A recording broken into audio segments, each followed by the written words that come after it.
Hi guys. I made a paid service in Telegram where you will find a great collection of fanfiction audiobooks organized and regularly updated. What you get? An unlimited access to the full audiobook library. New fanfiction audiobooks added regularly. You can play audios directly from Telegram anytime. Joining our service is available through a monthly subscription of $5. You can pay using PayPal or Ko-fi. So what are you waiting for? Send me a message on Telegram or Discord. I will provide the payment details. After the payment is confirmed, you will receive access to the private Telegram channel containing all audiobooks. If you enjoy fanfiction and prefer listening instead of reading, this library is made for you. Message me anytime to join. 1. The mission. Hunters. They are people that dedicate their lives to the pursuit of adventure. Each have their own reasons, but they are all drawn to the profession by the same things: the prospect of exploration and the promise of hidden treasures. It is a very popular profession. Many look up to the strength of hunters, but they have their own ranks. Many are just pretenders, trying to become hunters for fame and glory, never quite reaching the strength of other, more serious, hunters. And true hunters all shared a similarity: they all draw their strength from Nen, the aura that every living being possesses. The hunters learn to sense and manipulate it in various ways. Nen, an energy powered by emotion and desire. No Nen user is an ordinary individual. Most of them can be described as eccentric, reckless, or even mad. Having power over every other ordinary human makes one's mind wander in weird directions. Even before learning Nen, all Nen users were physically stronger than most humans. Their egos and arrogance must be kept in check. That is one of the jobs of the Hunter Association, to keep the more powerful hunters in check. That is easier said than done. Most times they all do whatever they want anyway, and they have little sway over the Nen users not associated with their association, meaning that many hunters are dispatched to either capture or kill misbehaving Nen users. And yet, the wider society remains ignorant of this strange power and the overwhelming conflicts happening around them. The Hunter Association is also in charge of controlling the beast population in the continent. They commission hunters to survey areas and report information. Right now, the sun was shining down on the beautiful land of the Kaken Empire. Its lush forests were beautiful and hardly explored. It was a heaven for all nature-oriented hunters. Everyone loved some peace and quiet in the forests, where the only population was the trees and wildlife. But, lately, these forests have been plagued by a new species, a type of predator that reproduced at unimaginable speeds. They were getting stronger and stronger depending on the diet of their queen. The situation was somewhat noticed by the Hunter Association. They sent a few teams to scout and report the situation. Many had died, but the threat level was still unknown. Right now, a 2-star hunter was already dispatched to observe the ants. Kite, a tall man with long white hair, wearing a blue cap and casual clothes. He is a powerful hunter that already completed quite a few missions for the Hunter Association. At his side are 2, quite peculiar children. One white-haired with a wild hairstyle. His blue eyes seemed to reflect his boredom, but there was a certain weariness in them at the same time. The other one had black hair. His bright brown eyes gave off a sense of innocence and naivete. He seemed to be free from all concerns, looking around the forest with great curiosity. "Are we there yet?" asked Killua, the white-haired child, purposefully trying to get a reaction out of Kite. "Almost. Our contact was supposed to be in this area. But it is hard to get a reaction from such a man." "Oh, who is he by the way?" asked the black-haired Gon. His curious nature was something nice to witness. But there wasn't much fun to be had in this mission. All of the teams that were sent before him were killed. Kite already knew the inherent dangers of this mission. Right now, he is to try and meet up with a bit of an unusual hunter. One that was also quite unknown for his ranking. A 2-star hunter, much like himself. Meaning he had done quite a few important missions for society. It also meant he was proficient in a field. He went by the name of Ashton, or Ash. Not much was known about that person. He rarely ever did any missions. The only person that even knows Ash is Netero, the chairman of the Hunter Association, who vouched for his strength and said that he could be helpful, if he agrees to help, that is. Kite didn't understand everything about the situation, but this Ash person apparently happened to stumble across this situation while traveling in different countries and islands. And he's been observing the Chimera ants for a while. That was about the extent of the information Kite had on his contact. Kite obviously has his doubts about this person's credibility of helpfulness, but not everyone can gain the favor of Netero. But he didn't tell Gon or Killua about his worries. "He's a 2-star hunter. Same rank as me." That was all he said. Although, Killua certainly picked up on his worry. Dealing with unknown Nen users often leads to conflict. At least that was what the white-haired assassin realized sometime during his time spent with Gon. Gon, however, had stars in his eyes. "Oh, does he know Jing too?" Kite just looked at him. "Who knows? Maybe. Your father is quite well known within the association."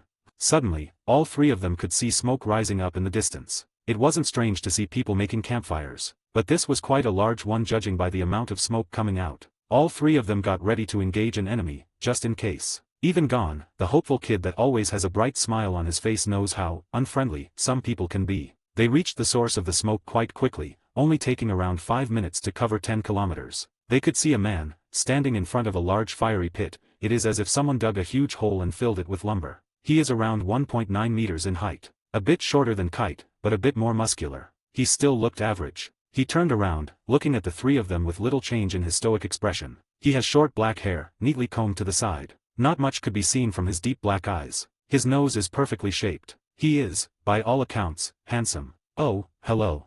A smile appeared on his face. It stretched from far and arched perfectly. His eyes were also suddenly filled with a strange glow. Like a cat that just found a mouse. It completely turned the handsome and calm look he had into something else. A visage of pure insanity. The first chapter's out. And yeah, the MC isn't ugly this time. Hope you liked it. 2. A bumpy meeting. Killua was instantly startled by the sudden change. He had it hard-coded into him to avoid strong opponents, and all of his instincts were telling him to book it for the hills. It took all of his willpower to remain in his place. The man was not even exuding any ren to express his hostility and bloodlust. It was just the sudden change in expression that just gave him an unnerving feeling. That man's presence was extremely intimidating. It greatly reminded Killua of his brother Illumi, but it was also significantly different. Illumi at least bothered to hide his intentions. There was also a strange smell of burning flesh in the air. He couldn't see the source of the fire properly, but he could guess what was inside that fiery pit. Kite seemed a lot more composed, preparing to bring out his slot machine Hatsu. There was a bit of sweat on his forehead. He was obviously preparing for a fight to the death. He could tell that the man in front of him used Nen. He had brought Nen to his eyes and used Gyo to study him and the children. He didn't even bother hiding it. And fights between Nen users are never simple. There was no simple way to determine the other's fighting ability and Hatsu until it was too late. Fighting an accomplished Nen user was a lot harder than fighting even the strongest beast. Just as Killua and Kite were preparing to move. "Hello, do you know anyone called Ashton?"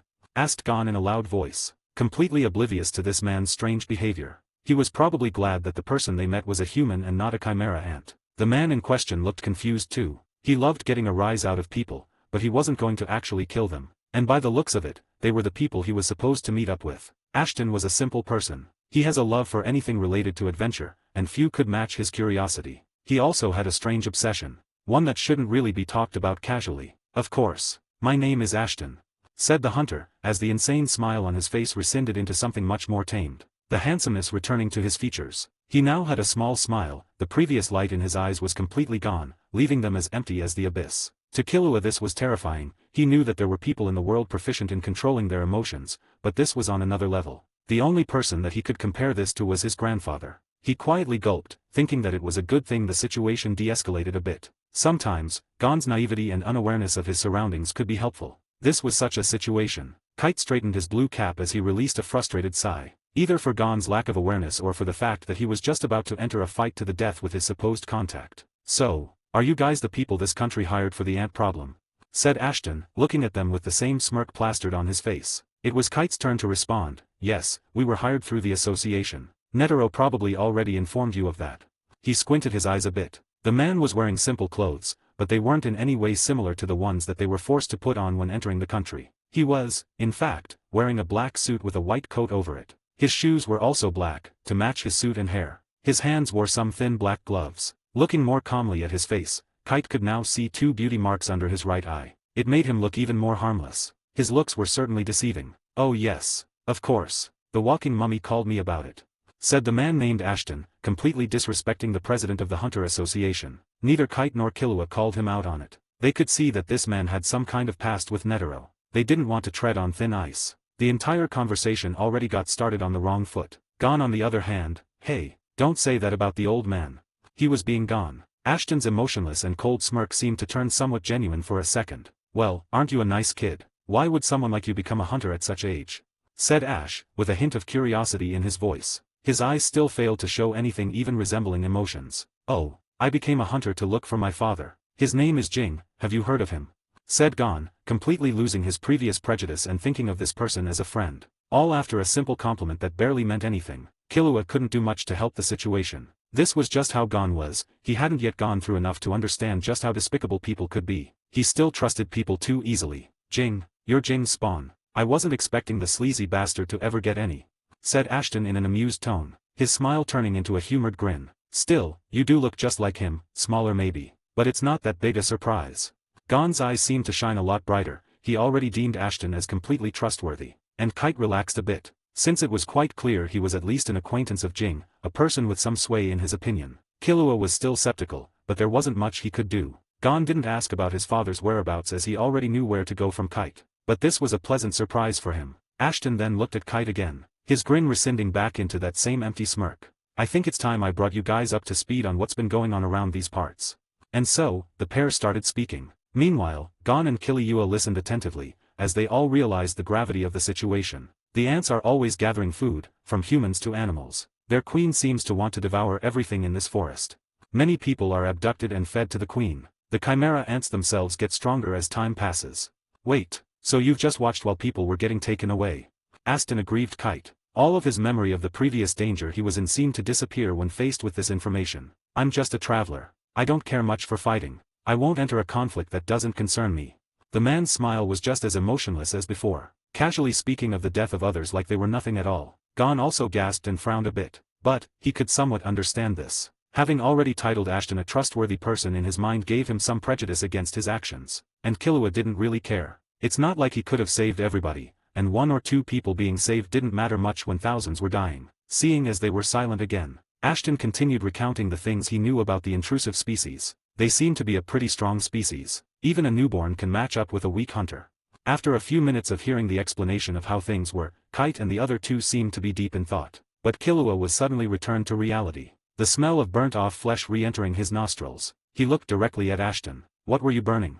He asked wearily, regaining his previous hostility. The second chapter's here. Hope you like the way this story is being told. I hope it doesn't feel like too much or too little. All information about the MC will come out in time. We will discover more and more about him over the course of the story. 3. The Fire Pit and Ants. Oh, that? It's just a little something I fashioned out of boredom, said Ashton, staring at the white-haired child. Kite also seemed to find this suspicious. Depending on the contents of the lumber Ashton used to keep the fire going, there would be a fight. Gon also gained a serious look on his face, probably begging to realize that something wasn't quite right. You can come and look, the fire is about to die down anyway, said the hunter, beckoning the three of them at the edge of the hole. At this point, they didn't think Ashton would just try to attack them, so the three of them just proceeded forward. Upon reaching the edge of the hole, they could see a lot of bodies, all of them belonging to chimera ants. The fire was still raging on and burning away at their still bodies. Killua became a bit curious about how this pit came to be. Ashton certainly didn't look like the type to just start digging a hole. Kite had similar thoughts, whilst Gon just thought that Ashton is really strong.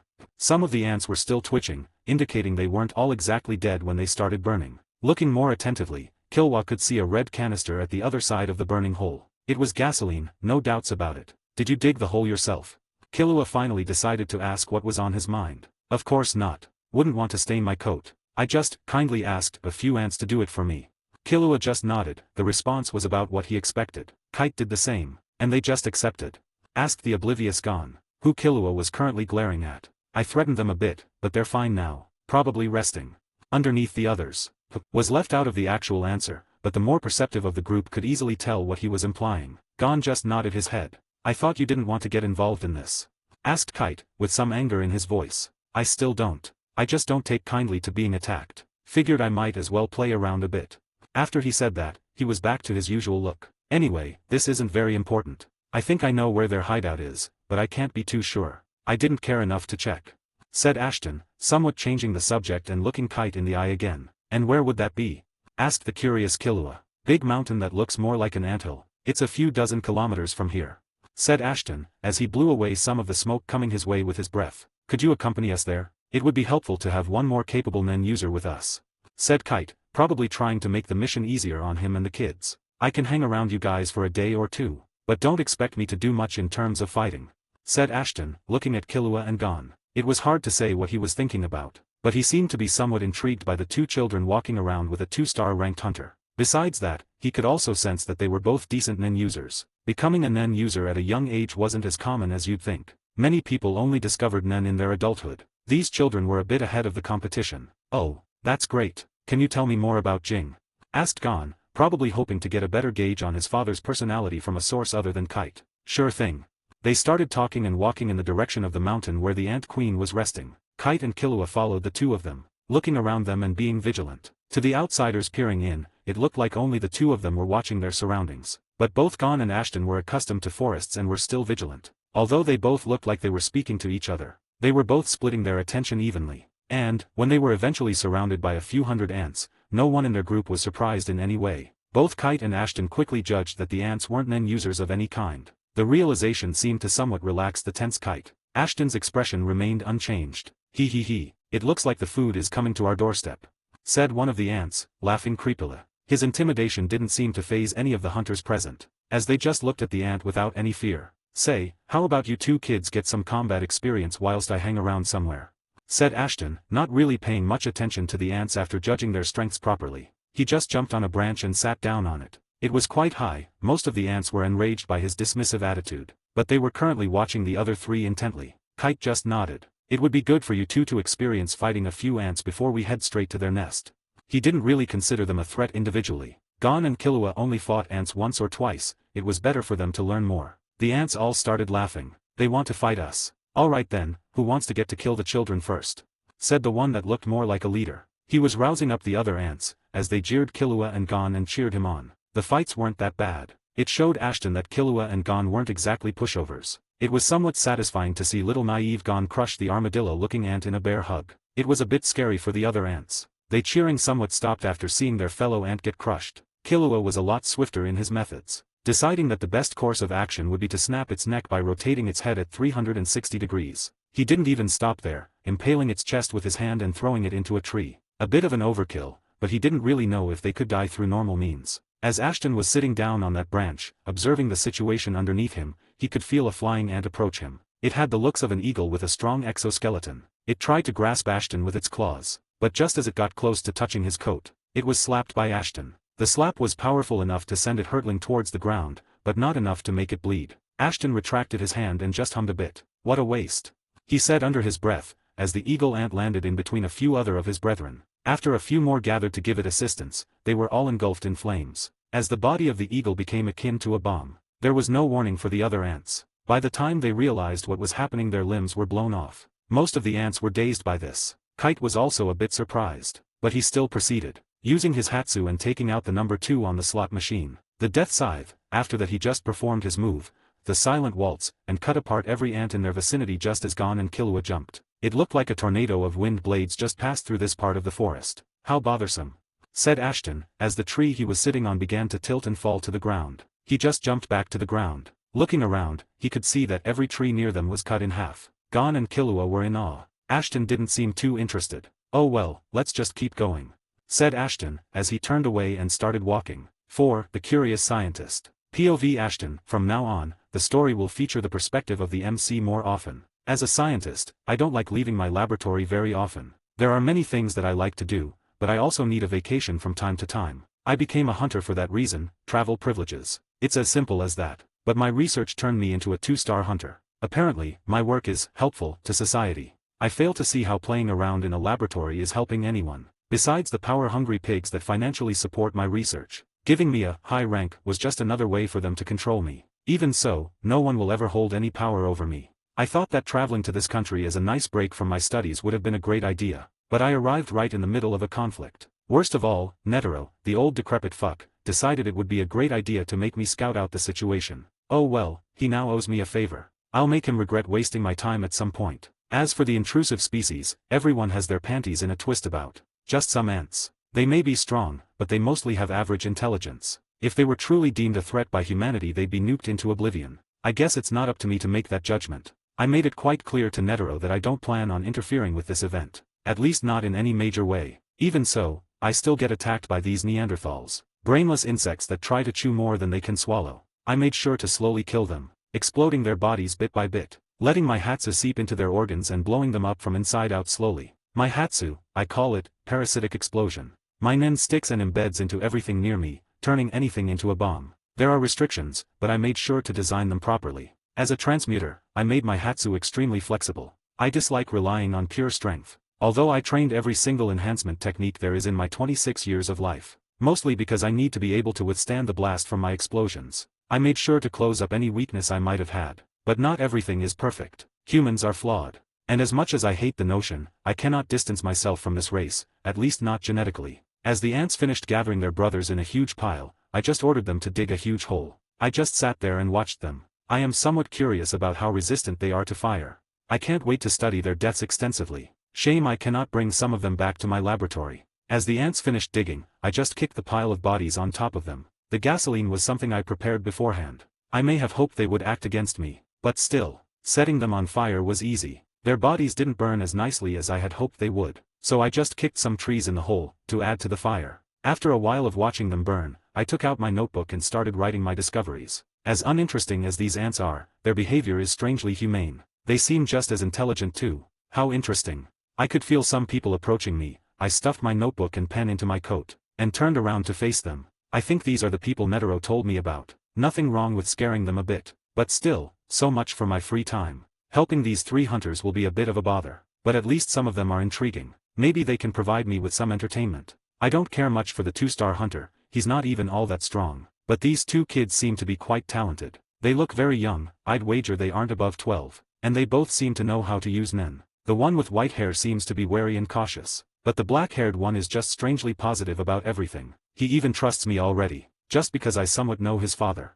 Innocence, it's an unfamiliar sight. I cannot wait to see the changes he will experience over the years. The innocent ones always fall the furthest. I would know that best, I was once like him too after all. He didn't choose the best profession if he's looking for happiness. Still, to think that Jing would be such a deadbeat father. Oh well, not any of my business. After I explained the situation to them, they asked me to tag along and lead them to the ant nest. I didn't feel like agreeing at first, but I am quite curious about these 2, so I can hang around them for a bit. The ants attacking us was not really all that unexpected. Just annoying. I want to get this over with and relax already. I just want to see what they will do when fighting a lot of ants. A shame they decided to attack me too. If they so much as stained my coat, I would have killed them all myself. But the 2-star hunter had that handled. His Hatsu seems a bit intriguing, but not that special. At least, not at first sight. He might have made something interesting with his conditions, who knows. It's never good to underestimate a Nen user. They are crafty, most of the time anyway. Being bombarded with questions about my Hatsu was something I expected. Well, Gon is the only one asking, but he's so loud that it feels like speaking with 5 people at once. So much for being sneaky, huh? I guess it doesn't matter much. Explosion and trees falling aren't exactly the actions of a scout team. We steadily approached the hive. It wasn't exactly well hidden. I had actually found it in the first week after coming here. It was easy to see them coming and going from it. They aren't exactly the smartest specimens of this species.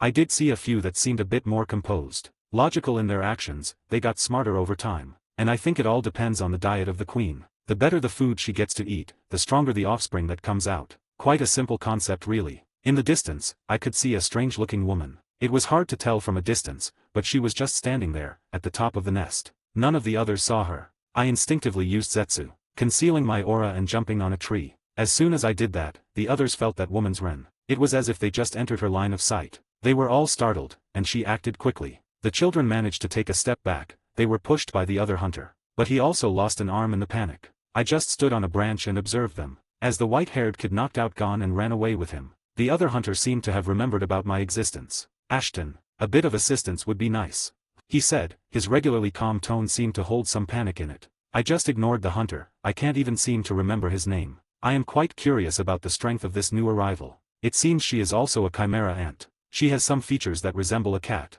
like the ears and the tail, but her joints are doll-like. A strange appearance. It also seems that she can use Nen. It's certainly not proficient though. She seemed to be quite strong, not as good as Netero, but still stronger than most other humans. I wonder how well she will fare against this guy. Bonus chapter. This was posted on phone, paragraphs and all that, you get the point. Forgot the plug. 5. The King's Royal Guard. I looked down, as the fight between the hunter and the ant raged on. It was interesting to say the least. I wasn't expecting the ants to be able to manipulate Nen so quickly. This is something that must be written down properly. I quickly took out my notebook, sketching a depiction of this strange ant and writing a description of it. I don't think she has developed a Hatsu yet, but it isn't too far off. I wonder if she mastered any advanced Nen theory. I would love to see her fight a stronger opponent. But the fight ended in a few minutes. The hunter was at a disadvantage from the start. If he had both his hands, maybe this wouldn't have been too one-sided. As the ant finished fighting, she just sat down. The head of her prey was in between her legs. She seemed quite satisfied with the way things went. The hunter still managed to put up a decent fight. The forest around the ant had seen better days. The ant was suddenly startled by my presence, as I revealed my aura and stepped forward. Her eyes widened with malice, as a strange smile appeared on her face. Ooh, another person to test my strength on. Her eyes seemed quite crazy, as she tried to intimidate me with her wren. "Shut up for 1 second, I said, spreading my N in the entire forest. She seemed extremely startled by it. And I guess anyone would be. I control my emotions outwardly, but N is the representation of one's intent. It's also the advanced version of Ren. The amount of malice and hatred radiating from me was enough to shut her up and have her take a few steps back. As beads of sweat were starting to form on her forehead. "I want to study your Nen from up close. Don't try anything funny, I don't feel like fighting today," I said in a simple tone. Fighting is really something I don't take pleasure in.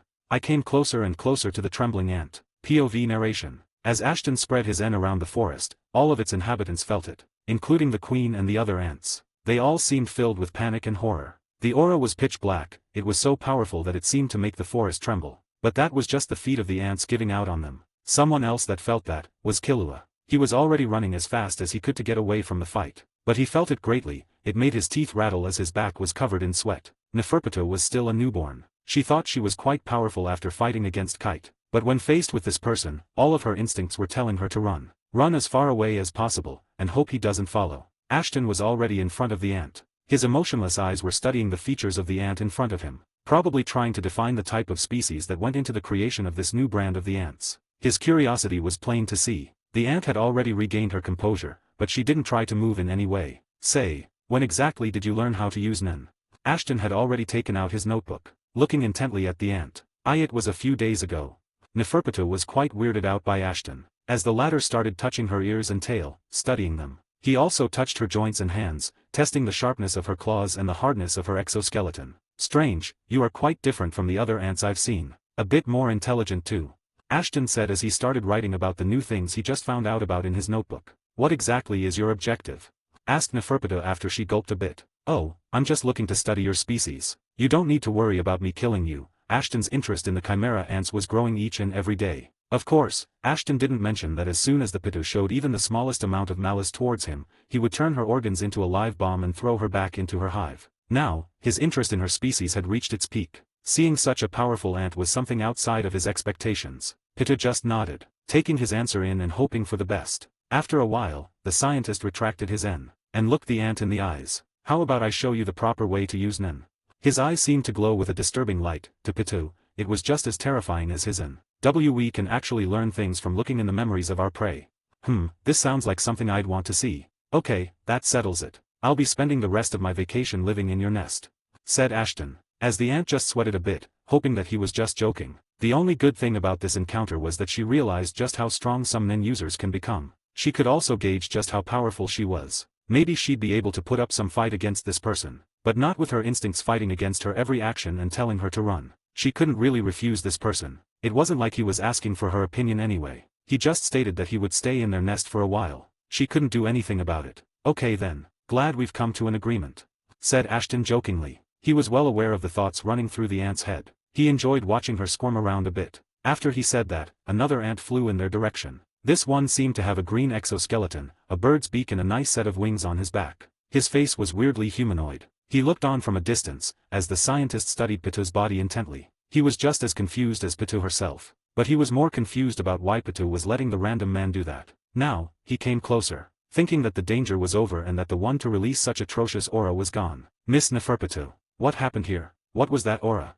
asked the bird-like chimera ant. "Oh, don't worry. Nothing much happened. She just tested herself against another Nen user," Ashton responded for Pitou. He felt delighted by the fact that this ant also seemed as intelligent as the one by his side. Although the newcomer was a bit weirded out by the scientist. Having just learned her name, the scientist just smiled. "This is going to be quite fun," was the thought going through his mind. "I hope you enjoyed the chapter. I forgot about plugging this TBH. 6. Home and reminder. POV Ashton. The inside of the ant nest was eerily familiar to me. Maybe because my laboratory is also located in a cave. But there aren't many similarities between my lab and this place. I didn't think the nest of some ants would remind me of my home. I haven't been there in a long time. It was quite a strange cave after all. As for why it resembles my homeland. You see, my parents were sailors. They thought it would be a great idea to take me on their expeditions. And it went about as well as you'd expect. The ship capsized. We were in the middle of the ocean. I somehow ended up on the shore of an unknown land. At first, I was wary and hesitant. But slowly, I became part of the wildlife myself. They all communicated differently, but most were just as intelligent as humans are. They fed me, a group of strange moles gave me housing in one of their cave systems. It was nice, being accepted by them. One of them even taught me how to manipulate Nen. These are memories I can look back on with glee. The only time in my life where I knew true happiness was with them. There aren't many stories that I could find about my homeland. People call it the Dark Continent, and they find themselves terrified by its threatening fauna and wildlife. But it was not always like that. When I was there, the trees were standing tall and dancing gently in the wind. The giant animals were stomping the ground in excitement, creating earthquakes of different magnitudes. The smaller ones were running around the steppes, unbothered by anything. I was a mere 5-year-old at the time of my arrival. But, it was all peaceful, in its own way. The animals treated me like one of their own. I pranced around with them and drank from the same rivers as them. Being so in tune with nature made my Nen grow so much that I unknowingly became one of the strongest Nen users by the time I was 19. But great things don't last forever. And it also seems that my pondering has stopped Pitu and the other ant in their tracks. I came to find out that the other ant is named Colt, but I haven't even introduced myself to them yet. They aren't even humans. I have no reason to actually hate them. What happened? Asked Birdman Colt. Pitu just stared at him, can't blame her reaction. This guy is extremely friendly for no great reason, just like the ones back home. Nothing much, just admiring your home, I said, taking on a polite tone. Pitu didn't believe me one bit, but she wasn't about to start a fight with me. It seems that there are quite a few of you around these parts. How fast does your queen birth you?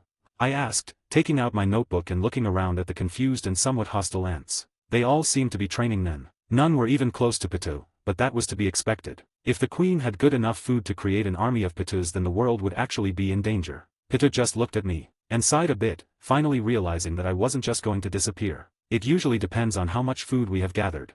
The ants around us looked somewhat startled when Pitu started answering my questions. Miss Pitu, where have you found such inquisitive food?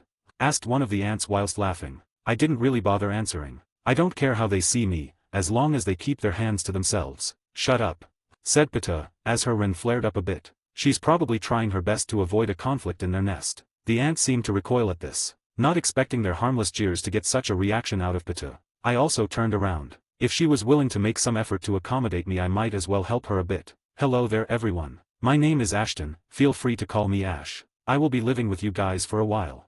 I took a short pause, letting this information sink in. Some of the ants had strange expressions on their faces. I'll be helping Pitu gain better control of her Nen mainly, but if any of you have any questions regarding it I will gladly answer, I said with a genuine smile. It has actually been a while since I've smiled in this fashion. Maybe it's because this place reminds me of home. It's easier to express my emotions here. There not being any humans around is also somewhat helpful. Still, a small part of me still hopes they would all just try to attack me. The part of me that is still human, the characteristic thirst for violence that I don't really bother to suppress usually. I guess them not being human is also a factor in their survival right now. If they were, I'd probably just kill them all and continue with my day. Pitu seemed a bit surprised by my statement, same as Colt and the rest of the ants. They probably think they know enough about Nen from the person they extracted their information out of. But there isn't anyone in the world that knows more about Nen than me. When did you decide that? Asked Pitu. I guess she can't really hold her curiosity in. She is still young after all. Now, you need to learn about spontaneity if you want to be prepared to fight against stronger Nen users. She just looked at me with a strange look. Why would a human be helping us? Is he for real? Is Pitu playing a prank on us? The crowd was murmuring as the people were speaking to each other. I guess I have a long way to go before they get accustomed to my presence. But I don't really care. I'm not here to visit them. Me agreeing to answer any question they have about Nen is already enough. And I'm only doing so because I want to see if they have any natural limitations to learning different techniques. The one that taught me couldn't perform Zetsu in any way, mainly because he was the size of a mountain. But he also couldn't practice Ko, Ken or Ryu. All of them being related to coding specific parts of the body in Nen in order to reinforce them. He was simply biologically incapable of doing that. Now, I went to a corner of the cave and watched the ants train, taking notes as they did their best to ignore me. Pitu suddenly sat beside me. It's annoying, you know, being weak that is. She's probably referring to our previous altercation. She will likely start to treat every human with caution from now on. But I should still help ease some of her worries, especially since she's trying to be friendly. You can rest assured, besides me, there are barely 4 or 5 other people that can even fight you. And I am the strongest.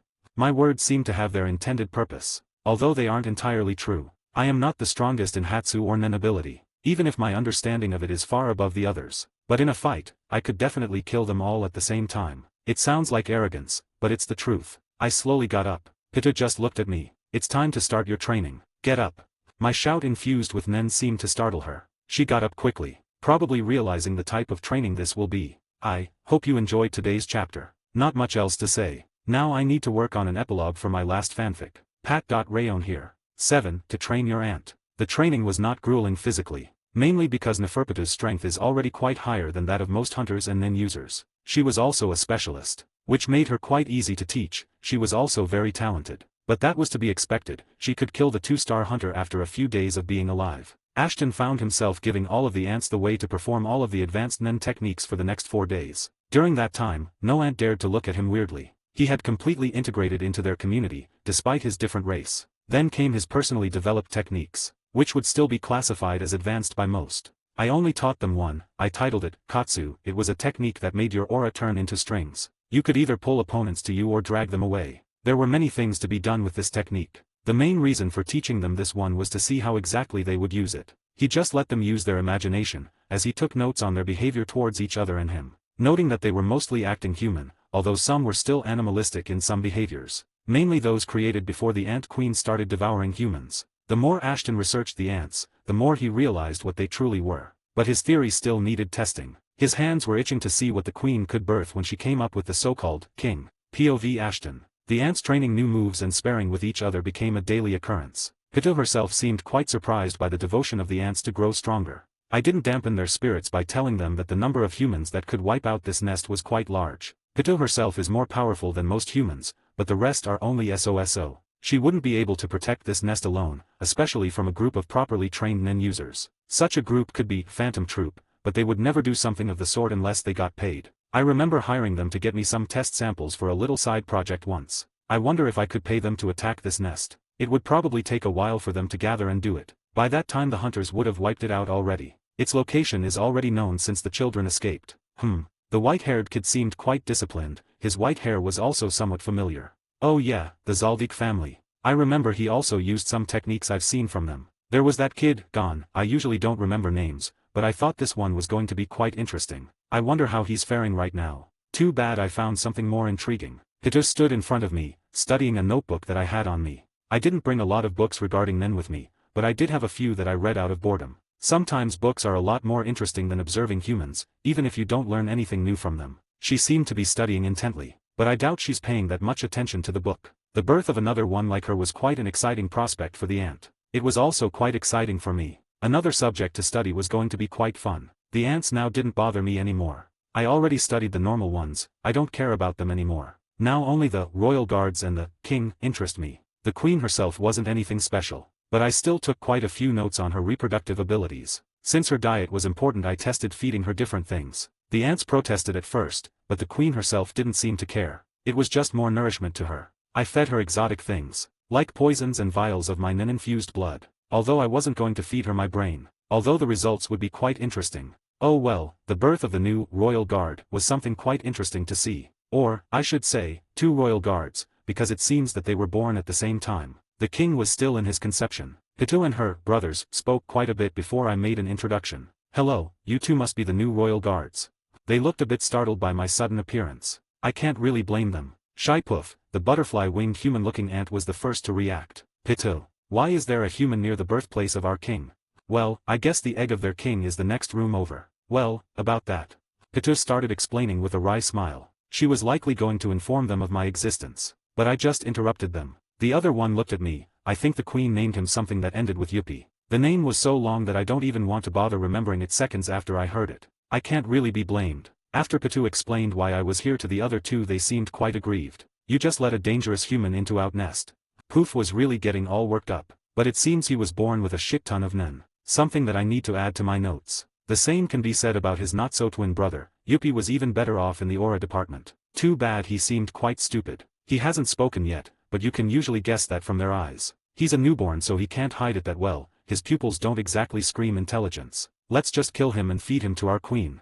He screamed out, making me regret not bringing my earplugs with me. Pitou looked at them, as Poof also seemed to like this idea. They were both preparing to jump at me. I just released a sigh. Killing such fine specimens was a bit of a shame. But I already have Pitou. I don't specifically need the 2 of them alive. Their body parts would do just fine for more thorough research. Just as they were about to jump at me, Pitou released her Ren, stopping them in their tracks. Usually, when one releases such a Ren filled with such murderous intent, they would be confident and calm. But she was heavily sweating and panicking. It seems she knows she just saved her brothers with this action. She also probably did this to protect her king next door. If I just blow them up I would damage this cave quite a bit. And the king might get affected. That's something I don't want to happen. He is one of the only reasons I'm still sticking around in this place. The two newborn royal guards seemed quite displeased, to say the least. Hope you enjoyed the chapter. I'll try to finish writing the epilogue for Light Human. Patru.Ian is 6 chapter ahead BTW. 8. The Uninvited Guests. POV Ashton. The new royal guards were not exactly thrilled to live with me. They didn't have much choice. I didn't study the two of them as intently as I did Patu. Mainly because I now need to split my time between the three of them. Patu herself is usually occupied with trying new things and developing abilities. Really, it's nice being a specialist. Just look at her, being able to master every technique just as easily. Well, she's only seen basic techniques. A truly powerful Hatsu always has a lot of restrictions, it is much harder to replicate. Sometimes impossible even. The next few days were quite fun. I got to train, torture, the misbehaving ants. Patu couldn't do anything about it. She was still learning about Hatsus and how to replicate them effectively. Since she is more than talented enough to replicate any ability she may come across. The only limitation she has is her somewhat lacking imagination. Some of the ideas she had were quite decent, but most of them were simple. She needs to broaden her view of the world to grow stronger. Another 2 days passed, during which I did my best to teach Patu as much as possible. The other two were more of an afterthought. After learning more about their biological makeup I gave up on them. I also realized that time was running out. A team of powerful hunters was sure to come. It was only a matter of time. Now that the other guards got somewhat accustomed to my antics, I could walk around without a glare directed at my back. The king is going to hatch tomorrow. I cannot wait to test his strength. I've been studying his egg for a few days now. The queen accepted as long as I kept bringing her more of my blood. But Patu isn't all that pleased with my presence near the king's egg. Can you stop touching it with that weird look on your face? She said, acting all aggrieved and weirded out. Well, what can I say? When I get too into studying I get quite passionate. I tend to lose control of my facial expressions. Oh well, it's time to train the ants again. Boom. As soon as I thought about it, the ground started quaking underneath me. The walls were shaking violently. Well, it was inevitable. The hunters are coming. I looked at the queen. She didn't say much, only started caressing the king's egg. I looked at them for a bit, as the royal guards gathered in the room. It seems we have company, said little Poof. I only call him that because he finds it annoying. Patu just stared at the king's egg, as if waiting for an order or something. I may not care about these ants all that much, but I've already invested quite a bit of time in this little side project of mine. I am quite unwilling to part with it before it shows any results. I'll go and greet our guests.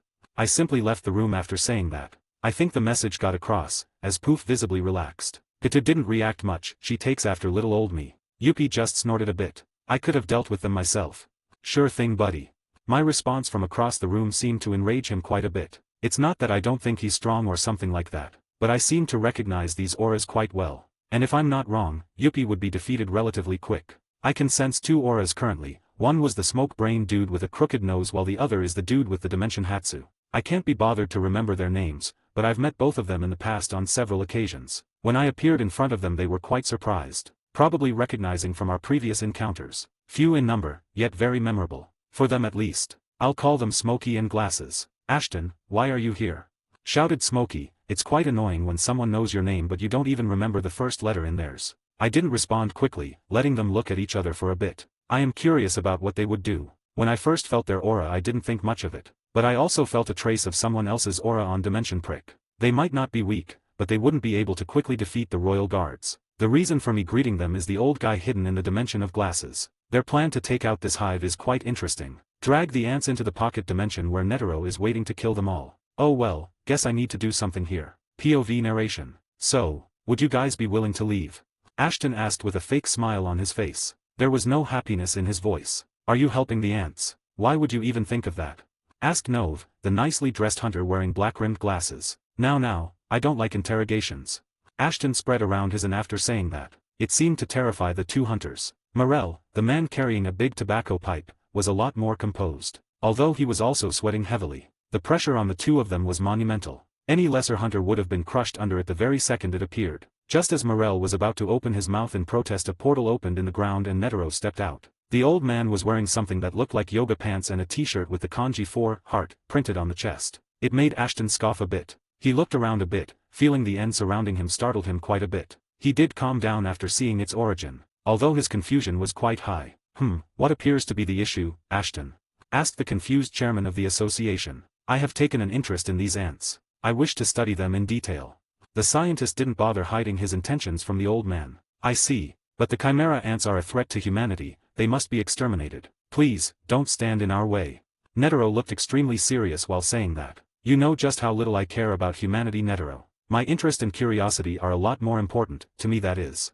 The eyes of the scientist said it all. Humanity was a mere afterthought in the face of his personal interests, but at the same time, his goals were closely tied to humanity, and the unadulterated hatred he feels towards the entire race. The reason for this hatred? It's all related to his homeland, the Dark Continent. Hope you liked today's chapter. Next episode some more backstory will be given on the MC, as in what happened to him in the Dark Continent, and other stuff like that. Patra.on is here. 9. The Distant Past. POV Ashton, flashback time. Seeing this old man reminds me of our first meeting. It was while I was still in my home, the Dark Continent. As said before, the Dark Continent was peaceful to me. It was homely, filled with friendly and intelligent beasts of every kind. But that changed when the expeditions started happening. I witnessed the wildlife growing angrier and angrier with humanity. They came, they took, and they left them behind. The first expedition was the largest by far. 1,000 people, of which only 7 ever returned to their countries. The rest became food for wildlife. The second expedition was even worse. Only 2 people managing to survive it.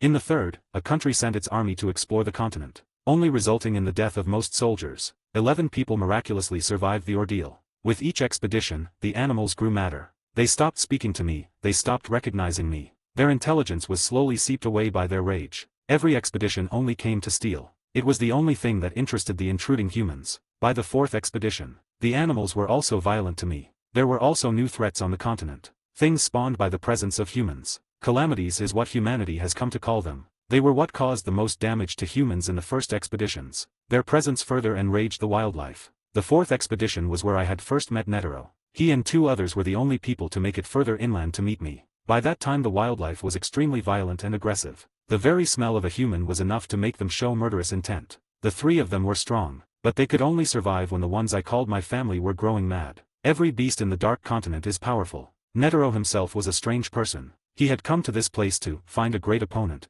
but he can barely survive. His Hatsu is strong, but he can barely use it. Countless beings that can kill him quickly are scattered around that continent. They were lucky they didn't go further inland to the beast that taught me how to use Nen. I once called it my teacher, but it became aggressive like the rest. The group they came with was also here to collect something. The humans called it the Trinity Elixir, but they didn't even make it that far. Their presence gave birth to a new calamity. It proceeded to kill all but the 3 of them, who only barely escaped. My meeting with them was not exactly friendly. The old man was a lot younger at that time too. I remember the other 2 as well. Lynn was one of them. She is still alive. Although she is looking quite dead by now. What can you expect from people? They usually aren't meant to live for over a century. In retrospect, I should be a lot older than most of them, but I still look in my 20s, so I will never stop considering myself 26. There was also Zig Zaldik, the one that taught me a few tricks. I left the Dark Continent with the 3 of them. I protected them and showed them the way to certain places. In a sense, they owe me their lives. At first, I wanted to kill them,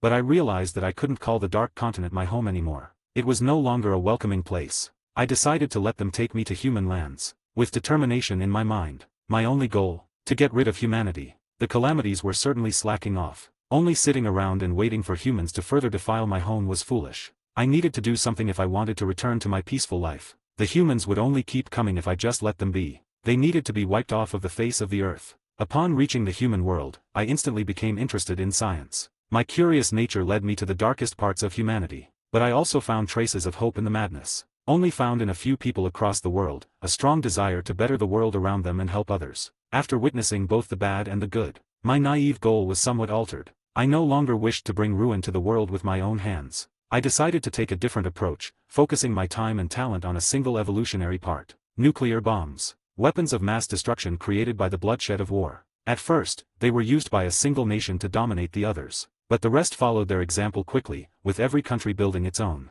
I will dedicate all of my efforts to improving this weapon. Only I know the amount of time that I spent in that well-lit laboratory. My only company being my thoughts. Some may call me insane, others may call me obsessed, but I call myself driven. Netero is one of the few people that know of my past. He also knows of my desire. To the rest of the world, I was just an unnamed stowaway that was unfortunate enough to wind up in the expedition to the Dark Continent. I faded into obscurity and disappeared from the public eye almost instantly. But Netero was always paying attention to my actions. Me finding interest in the ants shouldn't come as a surprise to the old man. POV narration. And Ashton was completely right. Netero didn't find his presence all that surprising. Some confusion was present, but this was an outcome the senile old man was expecting. He had thought of this after hearing of him not helping Kite, or piecing out right before conflict happens as the scientist liked to call it. He had a habit of not engaging in battles in which he wasn't attacked directly. It went to the point where Netero thought it was a condition of his explosive Hatsu. And he was right. The condition for living beings to be inflicted by the parasitic explosion was for them to attack first.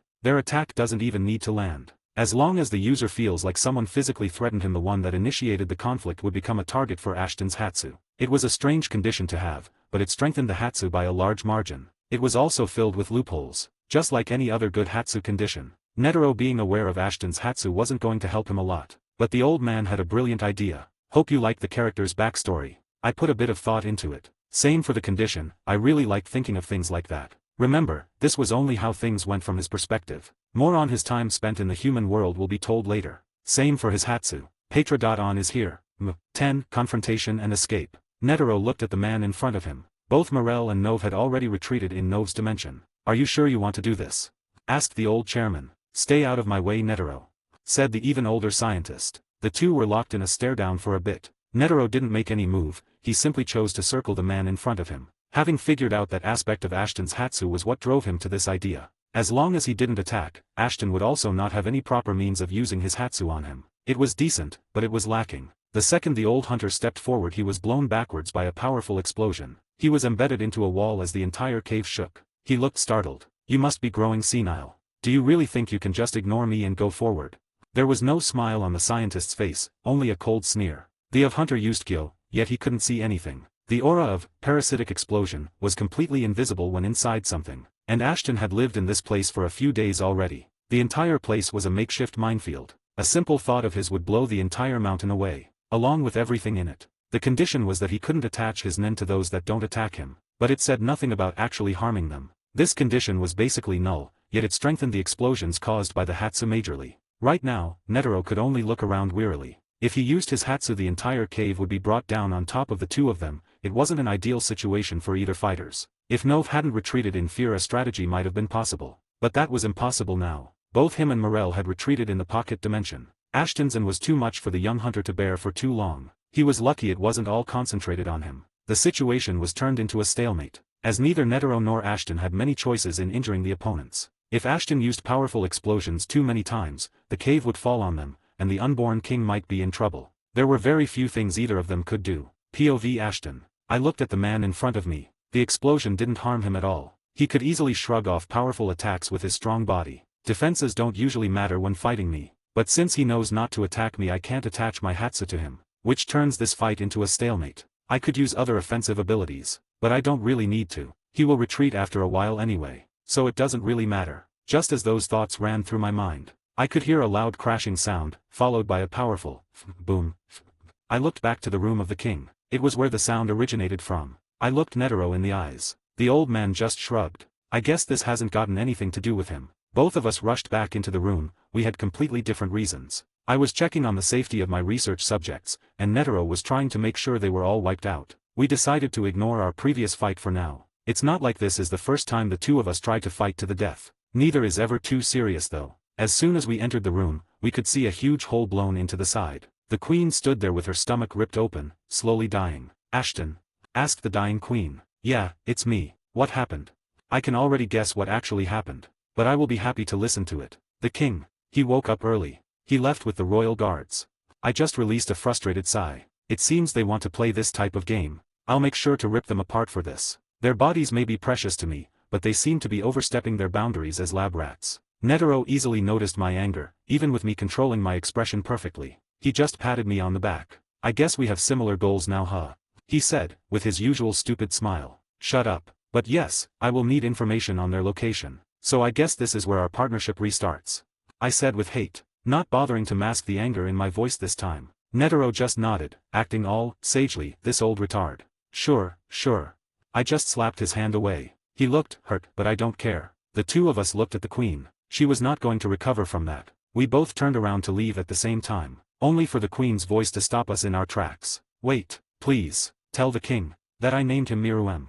Those were her last words. Really, a shame, but I guess I can study her body quite a bit. Its reproductive system is quite intriguing, especially since it gave birth to such powerful ants. I looked at Netero. He already knew me well enough to understand what I meant. So he just shrugged and nodded. I manipulated my nen into a blade. It was easy enough to do. I cleanly hacked off parts of her body, separating her limbs from her torso, which was the part that interested me the most. I then stretched both my hands forward. My fingers seemed to rip through space, creating a small black rift in space. This was another hatsu I developed. I only used it for storage. The larger the thing you want to store, the more nen you need. It's the same for taking things out. You don't need to keep spending energy to keep things inside. It was a strange ability that imitated the properties of space itself. Transmutation, but it was not exactly suited for battle. It also required quite a bit of nen to open up in the first place. Netero didn't seem surprised by this at all. I did develop this while I was in the Dark Continent. He and the others that survived that expedition know about this ability. I have made a few hatsus, and also copied quite a few. Some were weak enough to use in a cave without it falling on top of both of us. But it's just not worth the effort sometimes. My favorite remains the parasitic explosion. After storing the queen's body, both of us just left the place, killing any ant that came in our way whilst talking about the possible experiments that could be done with the queen's body. Netero himself didn't know much about science, but he was still a curious person, so he asked about some stuff, like, when exactly are you planning on doing the experiments, or, what exactly do you wish to accomplish with them? They weren't exactly what I'd describe as scientific inquiries, but at least it was better than nothing. The answers were, as soon as possible. And, I don't plan anything specifically, I just want to quell my curiosity, respectively. POV narration. The two soon exited the mountain. They walked together and talked for a kilometer or two. After that, the scientist just looked backwards at the mountain. What a shame. He muttered under his breath. And soon, it was engulfed in a powerful explosion. It covered the entire range and some of the forest surrounding it. It looked about as powerful as a nuclear blast. Netero also looked backwards with a wry smile, thinking something along the lines of, good thing he's not suicidal.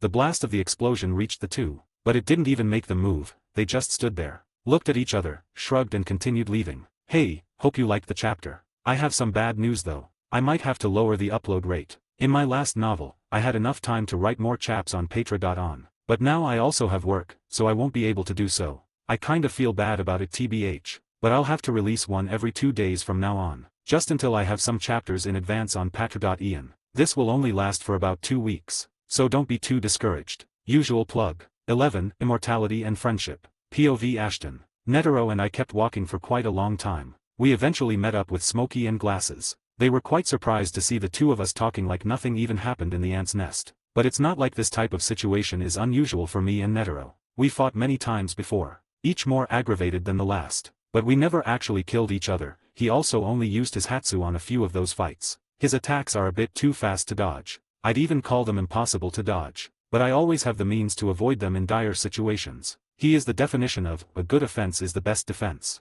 What are the two of you staring at? Let's get going. I was the one to break the ice, and also ignore their worries about the previous fight. They are nen users, they should be used to conflict. The two didn't respond to me, they just looked at Netero for guidance. Ashton here will be joining us in a mission to wipe out the ants. Was Netero's response, short and not really telling them how we ended up not killing each other. But they seemed to accept it well enough. Are you going to fight with us? Or are you going to observe the situation? Is that some scorn I hear in Smokey's voice? Oh Lord, how inadequate it makes me feel. I almost started caring for a second. I have something to finish with the ants. You'll be lucky if you even get to fight them.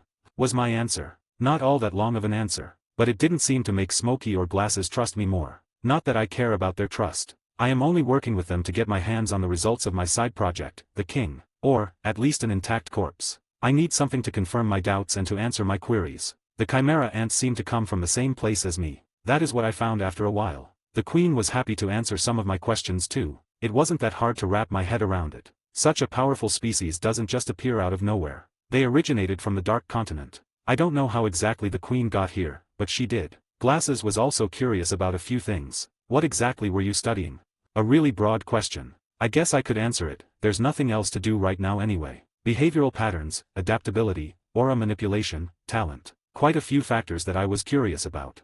My answer was very straightforward, not mincing any words and not letting many ways for him to continue the conversation. I don't really care about having a conversation with Glasses and Smokey. They hardly interest me. Netero is the only person that I'd consider a friend in the human race. An odd friendship, but still, he was the only thing in my life that remained consistent. Always hanging around, for one reason or another. But reasons don't really matter much. We spent enough time together to not care about conventional friendships. One day we can try to kill each other and the next we can go and get drunk at a random bar. The only concerning thing about this is that he's been growing older and older. It's a shame to see him like this. He was much stronger in his prime. Now he's just reaching the end of the line. I guess this was to be expected. Not everyone is like me. I have somewhat understood the reason for my immortality. It's not even all that complicated. It's just related to the diet I had while I was living in the Dark Continent. The animals always brought me rice and other foods. I didn't know much at the time, but every single one of those was an unmatched treasure. The rice that I ate daily for a few centuries was something the humans called nitro rice.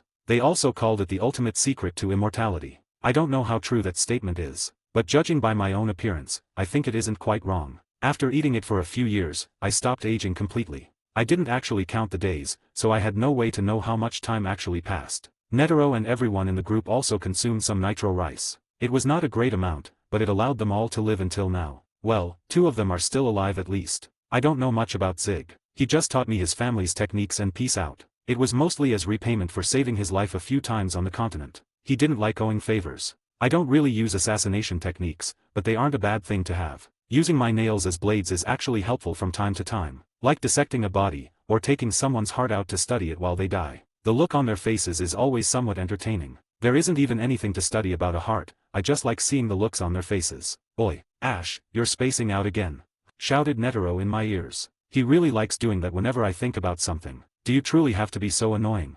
The old man just nodded at my question. I never considered this before, but Netero is a bit deranged. He befriends a person that wishes to destroy humanity and does stuff like this. Is he trying to make me hate them more? Oh well. I already decided to let humanity destroy itself. I only give them the means to. Of course I need to. How else would you listen to me?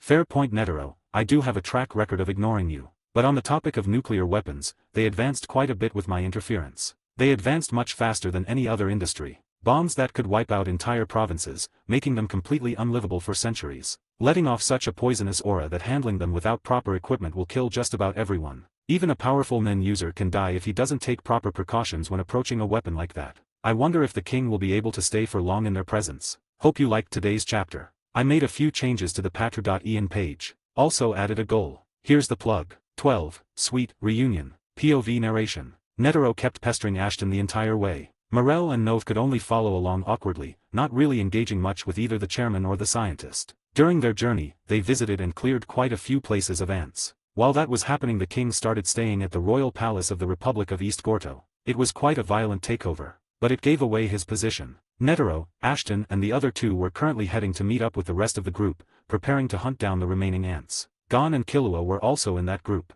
Having proven themselves against Knuckle and Shoot, Morel's disciples, Gon and Killua were currently waiting together with the rest. Upon seeing Ashton, Killua's eyes widened a bit, probably wondering what had happened in that forest. He was also worried about Gon doing something stupid. He could guess that Ashton left Kite to die. He wasn't stupid enough to believe otherwise. Neither was Gon. As his eyes flared with anger when seeing Ashton, the scientist looked around their group for a bit, until his eyes settled on Gon. His face gained a cold smile. That smile seemed to tip the young hunter over the edge. As he charged Ashton screaming, "You bastard!" The one being attacked just smiled. This time it was filled with actual happiness. As if he was having fun watching the child break down in front of him. "Gon, stop!" screamed Killua, trying desperately to save his friend. Thankfully for him, Knuckle tackled Gon to the ground before he got too close. "What are you doing, idiot?" From his perspective, Gon was just attacking the people they were meeting up with. His master was also in that group. Of course, he was going to interfere. Gon stretched his hand forward towards Ashton, as if he was trying to strangle him. He killed Kite. The smile of the man in question only widened when seeing the formerly naive child squirm around trying to kill him. "Who killed what kid?" asked Ashton, trying to further enrage the child. "Kite, why didn't you help him?" Gon was screaming his lungs out while Ashton was on the verge of laughing on the ground. "What? Kid, I don't know who stole your kite, but I have nothing to do with any of that." At this point, the calm and collected Killua also started clenching his fist. Knuckle also got off from Gon, who remained on the ground as his eyes started tearing up. Gon started beating his fist into the ground. Neither he nor Killua could realize this at all, but Ashton was giving Gon a good life lesson. Don't trust strangers, it doesn't matter if they know the people around you. That he should always pay attention to foxes as they cannot hide their tail. Quite a few things can be learned from an experience such as this. But to the old scientist, it just helped to build character. He didn't need to antagonize himself to this point. He did it to prove his point. The innocent ones fall the furthest, was a casual observation of his. He wanted to see if he could apply it to someone other than himself. Gon's trusting nature made this much more hurtful in the end. But the young hunter also blamed his best friend Killua for running away. So it could be said that his view of the world was quite skewed from the beginning. But Ashton had no way of knowing this. In his mind, Gon was just an innocent child. Killua was angry. But he knew that he couldn't fight Ashton. Still, he decided to respond to him. Kite was the name of the 2-star hunter that was part of our group. That was all he could get out through his clenched teeth. Ashton suddenly gained a look of understanding. Oh, I see. But I didn't kill him. That strong ant did it. Gon immediately perked up at Ashton's words. You could have helped him. I could have, but I didn't. I wasn't obligated to keep him safe. He was a hunter, he knew what he was getting into when signing up for this mission. A technically correct response. But it wasn't pleasing to hear. Especially to the grieving Gon and Killua. Both had different ways of showing their displeasure. Gon beating his fist into the ground harder and Killua digging his nails into his own palms. At this point, everyone was rather saddened by the way things went. Almost everyone was giving Ashton the stink eye. Netero being the only one trying to mediate the situation. Let's calm down a bit. There is nothing we can do about that now. We need to deal with the ants before they become a bigger problem. His strategy was to change the subject. And it didn't really calm down Gon and Killua, but it did bring Gon back to reality. POV Ashton. Netero looked at me a bit, probably waiting for me to take charge of the operation. He's always been like this, throwing his work onto me whenever possible. But I am the only person that knows the abilities of the Royal Guards, so I guess I can't really help it in this situation. Well, right now the only thing we know is their location. They didn't really bother keeping it secret. Smokey said whilst pondering what to do. I know enough about the Royal Guards, the stronger ants that hung around the king. I felt the need to add this. The only thing that I need to make preparations for is the king. I don't care about the 3 idiots escaping. I already studied them enough. I also don't care about fighting them. I slowly explained the abilities of each Royal Guard. They were quite appreciated. Although I didn't have as much on Yuppie and Little Poof. They didn't get to develop as many abilities as Pitu while I was with them. Me giving away vital information didn't seem to raise anyone's opinion of me in any way. It seems I didn't make the best first impression on them. Oh, what am I to do? Glasses was the one to take notes about the information I just gave them. He seems to want to be the one that plans the actual attack, which I don't mind. I think his Hatsu will be vital for any operation, so it's better for him to come up with something. I also don't really care about this group. I'd probably end up using all of them as disposable pawns, with the exception of Gon, Killua and Netero. I won't kill Killua because I had a decent relationship with Zig, and Gon is still interesting to me. As for Netero, well, he's strong enough to defeat the guards quite easily, and I really don't feel like killing him. He is still my only acquaintance. Maybe friend if I stretch the definition of it. Just as I was about to leave, Smokey said something that caught my interest. Gon, I still have some doubts about you joining this mission.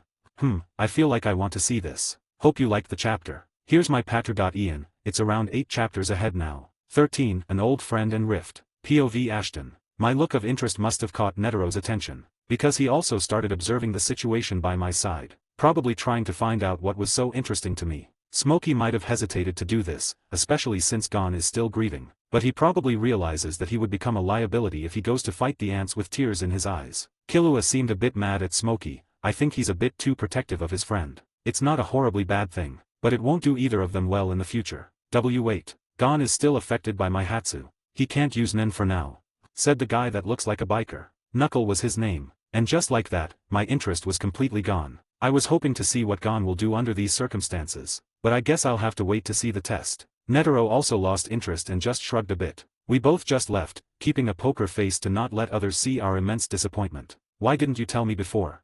Said Smokey in the distance, as he started reprimanding his student. After a bit of walking, Netero got a serious look on his face. Ashton, I need you to do me a favor. Well, that's intriguing, especially coming from the man that already owes me a favor. But I should at least hear him out. What do you want this time? Was enough for him to start talking again. I need to prepare for my next fight. I know you want to keep the king alive, but from testimonies and video footage we can see that it won't really be possible. He stopped for a moment to look me in the eyes. The king is a threat to humanity. One that must be quelled. I need you to build a powerful nuclear bomb. Netero's tone was grave, but he wasn't done yet. I need to let him finish his idea before shutting it down. I want the bomb planted in my body, made to go off when my heart stops, just in case I cannot defeat the king in a fight. At this point, there was a recognizable scowl on my face. Who are you trying to fool, Netero? Just in case I can't defeat him in a fight, you just want to go out with a bang. The old man just looked at me, waiting for my response. You already know you won't be able to win. Otherwise, you wouldn't even be making this request. He just sighed. He probably hoped I wouldn't call him out on that. But, should I even try to help him? He's been growing older and weaker. He's not the type that wants to just wither away in a hospital bed. In our last exchange, I already realized that he is at around 60% of what he was at his peak. His strength won't be returning, he will only grow older and more senile as time passes. Do I really want to see my only friend go out that way? The answer is, of course not. Fine, I'll help you. My medical knowledge isn't all that great, so you might want to find someone with better qualifications for the operation. A huge smile was the response I got, and it was all that I needed. All the good things in life must come to an end, including Netero. Our friendship has always been a weird one, so weird that I can barely even call him a friend. With him gone, I wonder who will be able to keep me sane. His infrequent visits to my laboratory were all the contact I had with the outside world. During my decades-long study, he was the only person I ever talked to. As for why I am not willing to do the operation myself, my skills as a surgeon are really rusty, to the point where I've forgotten most of them. I only use my knowledge of biology and anatomy for studying different species of animals nowadays. Now, how about we go for a drink? There are still about 2 weeks left until the attack. I have plenty of time to build you 20 bombs. Netero just smiled. How about some sushi to go with it? Since when does this guy like sushi? Oh well, might as well. Netero has never been a good example of a human being. He is selfish, greedy, somewhat insane, but he still taught me a lot of things, so I'll honor his last request. I'll build him a nice bomb, but I still want to keep the king's body. Such a crossroad. I need to choose if I capture the king or let Netero suicide bomb it. Oh well. I already know what I want to do. POV narration. As Netero and Ashton drank the night away, Gon and Killua could only somberly stare at the moon, wondering how things ended up the way they did. The once hopeful Gon had undergone a change. It was obvious to see for the white-haired assassin. He was becoming warier of the people around him. It was a good thing, sure, but he was now doubting everyone he had ever trusted, and that included Killua. The young assassin had always been perceptive. He could basically feel Gon's growing distrust towards him, but since Gon didn't say anything, he just hoped the problem would fix itself. A naive notion. Killua not addressing Gon's emotions was only making things worse. Adding that to the fact that the young assassin was not capable of showing his sadness in a way the grieving Gon could understand. It created a rift between them. A rift that would keep growing until either Gon realizes his foolishness or Killua tries to mend things properly, or, until their friendship breaks, leaving only shards of good memories tainted by a depressing ending. Ashton didn't realize how much his actions affected Gon and Killua, but he had no way to. Gon was always acting like a child, innocent and naive, but he had always been deranged in his own way, having a set of personalized morals, selfish, greedy, prideful, just like any other human. Hope you enjoyed this chapter, but the attack won't happen yet. They still have around 2 weeks to prepare for it. Patra.Ian is here. 14. Preparing for death. The nights kept rolling by as Netero and Ashton both started getting ready to face the King of the Ants. It was decided that Ashton was to take care of Neferpito by himself, as he knows her abilities best and can counter them effectively. Gon didn't like the notion of someone else dealing with Pita. He protested with fervor, but he couldn't do much in that regard. He could only hope to reason with Ashton. He wanted to be the one to end Neferpito's life, especially after seeing Kite, who now was technically a flesh puppet that Pita practiced her nen on. Technically, Ashton encouraged her to use Kite's body too, saying that she should practice her control on a proper puppet. Morel and Nove managed to retrieve his body while Netero was confronting Ashton. They left the nest earlier than Ashton and Netero, but were still nearby when it got blown up by Ashton. The only reason the two of them didn't get caught up in the blast of the explosion was that Nove acted quickly and pulled the two of them into his dimension. Kite was currently attacking everyone that got near him. Much like Pitu, he was only docile when faced with Ashton. The group was still very skeptical of Ashton, but, at this point, he was needed, and he had already provided valuable information about their opponents. Gon was still not tested by Morel. He will be a day before the actual attack on the palace. Until then his role in the attack will not be planned properly. He will remain on standby for a while. His nen still hasn't returned to him, although, at this point, there is no one better to replace him on such short notice. Nove and Morel both started to scout the region. Nove infiltrating the castle itself with his Hatsu and Morel attacking nearby gatherings of Chimera ants before they reunited with their king. It was a task that needed to be done, although it tired the two quite a bit. Morel's students, Knuckle and Shoot, were assisting him. They couldn't afford to waste any time. The more ants gathered around the king, the more dangerous the mission would become. As for Netero and Ashton, Netero started preparing himself mentally for his last fight, while Ashton started preparing the explosive device that was to be planted in the old man's chest. Ashton was quick in creating the schematics for his new little project. Building the miniature nuke fell on the hands of some other people, but he did get to check it for any problems before the operation started. As for whether or not he made it strong enough to be able to kill the king, that isn't relevant to Netero. He knows that even if the king somehow escapes from the bomb,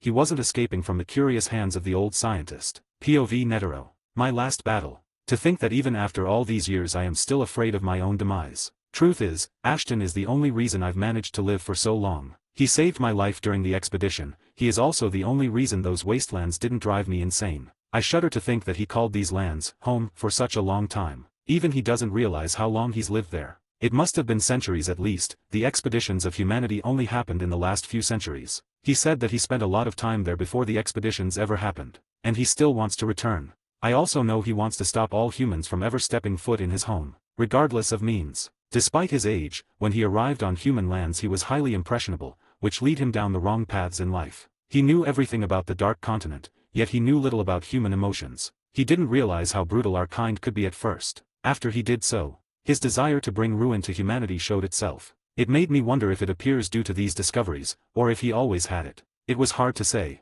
As impressionable as he used to be, he was never open about anything. I only found out more about him after spending a century befriending him. He never aged a single day. I could feel a bit of jealousy welling up within me. Thinking about someone's immortality whilst preparing for death isn't a good idea. Jealousy is unbecoming of such an old man. Although, if I was to say that in front of Ashton he'd laugh in my face. He never allows me to call myself old while in his presence. Although he calls me that all the time. I think he just doesn't want me to sound wise in his presence. Really, what a despicable being. Why exactly is he one of my only friends? As for trusting him to build a bomb for the king, I guess I just trust his judgment. He wanted to destroy humanity at first, but led it up to fate eventually. I guess the fate of the world balances itself on his decisions. With his influence, it would be extremely easy to start a world war. And with his weapons, humanity would be brought to an abrupt end. He holds the means to do such things, but chooses not to. He just keeps improving the weapons of war, letting humanity decide what to do with them. I wonder how this operation will go with his interference. He definitely won't follow any plan.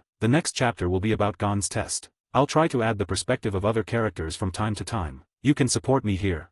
15. Interest lost. POV Ashton. Well, at least Netero's operation went well. One might think that I would be sad about his impending demise. But it's not like he had much time left anyway. He had always been a strange person. But he would have lived for a few more years at most. Only that by the end of his life he would have been pitifully weak and a disgrace to his previous great self. Even now, he is very far from his peak. But at least he doesn't want to wait and grow even weaker. I wonder how he will fare against the king. I really want to see their fight, but I also want to discipline the royal guards. They did leave me behind, which is understandable. They deemed me a threat since day one. I got sidetracked for 1 second and Pita must have taken that chance to leave with her brothers and her new leader. It was either her idea or Little Poof's idea. I don't care, but it sure wasn't Yuppie's. That guy wouldn't be able to think his way out of a wet cardboard box. I think all of his intelligence was sapped by Little Poof honestly. Right now, I'm headed to see Smokey test Gon. I really want to see how he will fare. I haven't seen him fight someone truly strong yet. The ants he encountered in the forest were mostly lackluster. When I arrived everybody was already there.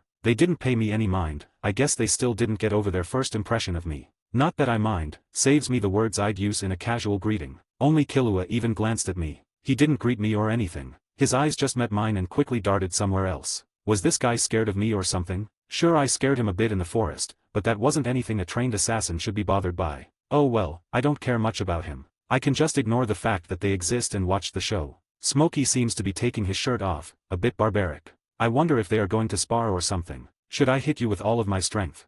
Asked Gon. So it's that type of test, fitting I guess. Smokey isn't even an enhancer, but his body should still be tough enough to take the punch of a 12-year-old. At least in theory. Give it all you've got. This test determines your participation in the mission. Imagine the one that did that to Kite in front of you. Said Smokey, as he flexed his abdomen and prepared for the hit. Gon got this really serious look on his face. Somewhat dark even. I guess he takes his participation seriously. Gon put his right fist in his left palm, and started winding up his move. I don't know if it has a name. I guess he technically plays rock paper scissors until he wins. First comes rock. He started, as his aura started gathering in his hand violently. Well, he is a lot stronger than I gave him credit for. But this seems like a bit much for a small test. Even if Smokey said to go all out. The trees started fluttering in the current created by the vacuum of energy he was building in his punch. Is he trying to kill Smokey? I mean, good on him, but why? Why would he even think to do that? Even the big shirtless monkey was startled by this. I guess he wasn't expecting such a serious response either. He isn't even the type to take on powerful attacks like that. Gon continued winding up his punch further, until Killua appeared behind him and tapped him on the shoulder. That's enough, Gon. You've proved yourself. He said, with a bit of a forced tone might I add. Gon looked like he had just woken up or something. He bowed his head to Smokey for a bit. Sorry, I was really about to kill you. Saying something like that with an innocent smile while rubbing your head. What? Was he always a maniac? Did something huge happen in the 2 weeks I hadn't seen him? His friend or whatever died, sure. But that shouldn't have impacted him to this point. Was he always like this? Maybe I didn't have the opportunity to see it before. Our encounters have been somewhat few. I guess I shouldn't judge a book by its cover, huh? A really stupid saying that somewhat applies to this case. But I didn't really judge him at face value. You could say that I read a few pages. It all seemed alright. Even that innocent smile from earlier wasn't even faked or anything. He isn't a good enough actor to fool me to this extent. He's far too young for that. So he has always been this way. Well, duly noted. I've now lost my desire to see how he will fare in the attack. Even fewer reasons to actually follow this shitty plan. The only part I'll follow will be the one where Netero faces the king. I think he said he'd hire a friend to carry him into the fight and help him separate the king from his guards. I'm obviously joining them now, especially since there isn't anything interesting to see in this group anymore. Whilst walking away, I took out my research notebook and ripped the few pages I had written on Gon. No reason to taint the pages of my favorite notebook with something so normal. Maybe his morals might be his own, but they don't interest me in the slightest. I only wanted to see if he was one of the few pure people left in this world. I usually don't count children in that category, but since he's a hunter I made an exception. It was the first one I ever made, and it only led me to disappointment in the end. Oi there mate. Hope you liked MC's reaction to Gon's character. I decided to start a Discord server. Here's the link to join it. We can play some games together or something. Here's the link to the Patreon too, just cause I'm feeling generous today. 16 Don Freaks and Friends. POV Ashton. I boringly spend my time in my hotel room, waiting for a meeting I set up tonight. I was obviously planning to deviate from the boring plan that Glasses came up with. Netero isn't the only one with friends around the world. I look forward to finally meeting the king. The only notable thing to happen since Gon's test is him coming to me and asking to fight Pitu. I did everything I could to not laugh in his face, but I didn't succeed in the end. Pitu would likely rip him apart in seconds. Although, his aura does seem strange lately. Maybe he has something up his sleeve. You never know it with these Nin users. I am still quite mad at how disappointing he turned out to be. He is similar to his father in that sense. I think they are both similar in morals. I no longer have any interest in Gon, but I'm still a bit curious about what Jing is up to. One of the first human I ever met. Don Freaks. A person that I could only describe as strange. I only saw him once. He was writing a book on the Dark Continent about 300 years ago by the things I was able to find. He titled it, Journey to the Lost Continent. It was supposed to have an East and West edition, and he wanted it to show the rest of humanity just how big the world actually is. I don't think he ever managed to finish the last one, but he left the first one with me, asking me to look after it for him. I never saw him again after that day. I left it in my dimension for a long time until I reached human civilization. I eventually remembered about it at some point. I was a bit stumped. I didn't want to destroy them, I didn't really know Don. But my home seemed to accept him just like it accepted me, so I thought of him as a part of the continent. In the end, I decided to make some copies and just randomly dropped them in libraries across the world. They weren't donated or anything, just left on a shelf to gather dust. Figured that if someone were to find it they'd think of it as a fairy tale or something. And I was right, for the most part. Until a few governments found out about it and managed to get their hands on all the copies that were made. Well, most of them anyway. Jing somehow managed to get his hands on one of them when he was younger. It got him fascinated in the Dark Continent and adventure in general. It also probably had to do with the fact that he shares the same name as the author. A Freaks. I observed him for a few months. Until I got bored with him, I never actually spoke to him. Never felt the need. It's a bit sad that the Dark Continent can no longer accept humans. I hope I will be able to quell their anger at some point. But I need to see the fate of humanity first. It's something I am curious about after all. I want to see if they will end each other or if something else will do it for them. Maybe the ants are actually that big of a threat. Would they be able to end the world? I guess I'll find out soon. If the king manages to survive the little present I made for him, then he might actually be able to kill off humanity. Well, time sure passes quickly when you're lost in thought. I really need to head off and meet up with my friends. So I did just that, got up from my bed, got rid of my pajamas and put on my regular suit. I always hold around 3 in my dimensional space, just to be sure. I also pulled my white coat over it. Wearing these clothes always makes me feel nice. Being classy and presentable at all times is very important to me. I also find wearing a suit extremely comfortable, especially when I have matching shoes. Well, enough about my wardrobe. Walking out of my hotel, barely anyone seemed to be glancing my way. I only received a few glances from random women in the lobby. I don't even bother returning glances like that. But one of them is the person I'm supposed to meet. They are to take me to my little meetup. Looking her way, I could recognize her almost instantly. A short young woman with a petite build, pink messy hair tied into an updo, and blue eyes. She was also wearing some black jeans and a jacket. I soon started walking towards her. I wouldn't make a lady wait now, would I? POV Maki Komakin. There he is. Ashton, one of our older clients. A person we know very little about. The leader said we can trust him as long as he wants something from us. but I still have my doubts. His eyes are always empty, it's hard to say what's on his mind. His mouth has its corners raised, giving him a gentle look to others. But I can easily see that he's just musing to himself. Probably thinking of something that amuses him. His one and only request included wiping out an entire clan just so that he could do experiments with their eyes. He is technically also the reason Yuvajin and Pakunoda died. If it wasn't for him there wouldn't have been any reason for that Nen user to attack us. I should stop thinking about that. As much as I want to, killing him wouldn't help with anything. Especially when the leader wants to see him. I don't know why exactly. I don't think he is even a Nen user. Oh well, I shouldn't question his decisions for no good reason. I didn't even speak to Ashton. I just beckoned him to follow me and he did. His smile stretching a bit more creepily on his face. I really don't like his presence. Hope you enjoyed the chapter. Next chap he'll be meeting with the troupe. You'll learn more about his past with them too. Here's the link to my Patu.ian. 17. A casual meeting. POV Ashton. I followed the pink-haired member until I reached a warehouse. It wasn't exactly in mint condition, but neither was their group. Still, I did make them travel all the way to this country just for some entertainment. I guess they aren't all looking forward to the assignment I have for them. You seem to be missing some members. I remember a bulky and arrogant guy and a lady with a big nose. Did they croak? I don't care about their lives, but this might affect the assignment that I have for them. I looked around to see their leader. It wasn't the person I remember. Krollo was certainly not this short. The leader was a short fellow with a constantly angry look on his face. His name's Phaeton if I remember correctly. He was just sitting on a crate, looking all gloomy. Something was certainly up with him. He just seemed pissed off. But still, I was hoping that I'd be able to hire their group this time. Without Krollo they aren't as strong. For fuck's sake. This somewhat puts a stop to my entertainment plans. I almost couldn't hide my disappointment. Thankfully, the poker face I practiced for decades is powerful enough to stop my scowl from showing. What's with that frown on your face, Fei? I was expecting a warm welcome, aren't we, friend? I said in a simple tone. It's Phaeton. He said in a relatively calm tone. But his anger was rising quickly. I didn't plan on doing anything profitable for our group. Our current circumstances are quite horrible. His frown turned even worse. Yeah, I can tell. This is no place to call a meeting with an important client. Seeing him and his colleagues grow angrier and angrier with every sentence that comes out of my mouth is quite fun. Most of the people in the room were mad at me at this point. I guess Krollo didn't inform them of my identity properly. Stop spouting bullshit, you freak. Why did you call us all the way here? A tall and muscular man with an extremely short fuse. I can't really remember his name. I think he was the guy that could wind up his fist. Oh well, a boorish individual. Phaeton isn't much better. The only reason I know his name is because he's the one that delivered the eyes of the Kurta clan to me. Well, he doesn't really know much about me. I only needed a few pairs of them for my experiment. It was quite a fun one too. I think the Phantom Troop sold the rest to collectors or something like that. Calm down, Fister. I had a little assignment for all of you. But it seems you won't be able to pull through. 2 of your stronger members are missing. I didn't want to just annoy them by calling them here for no reason. But I really doubt they'd win against Batu as they are now. If the aggressive big guy and their actual boss were here things would have been different. My whole plan was me making strong Nen users kill Batu for fun. Since doing it myself would be quite barbaric. I don't like breaking my toys with my own 2 hands after all. Well, we also came here for a reason. Phaeton finally spoke up. I guess they also have a motive for meeting me, huh? I wonder what that is. It's because of you. You hired us to kill off the Kurta clan and now one of theirs has come to us for revenge. He's killed 2 of us and cursed our leader.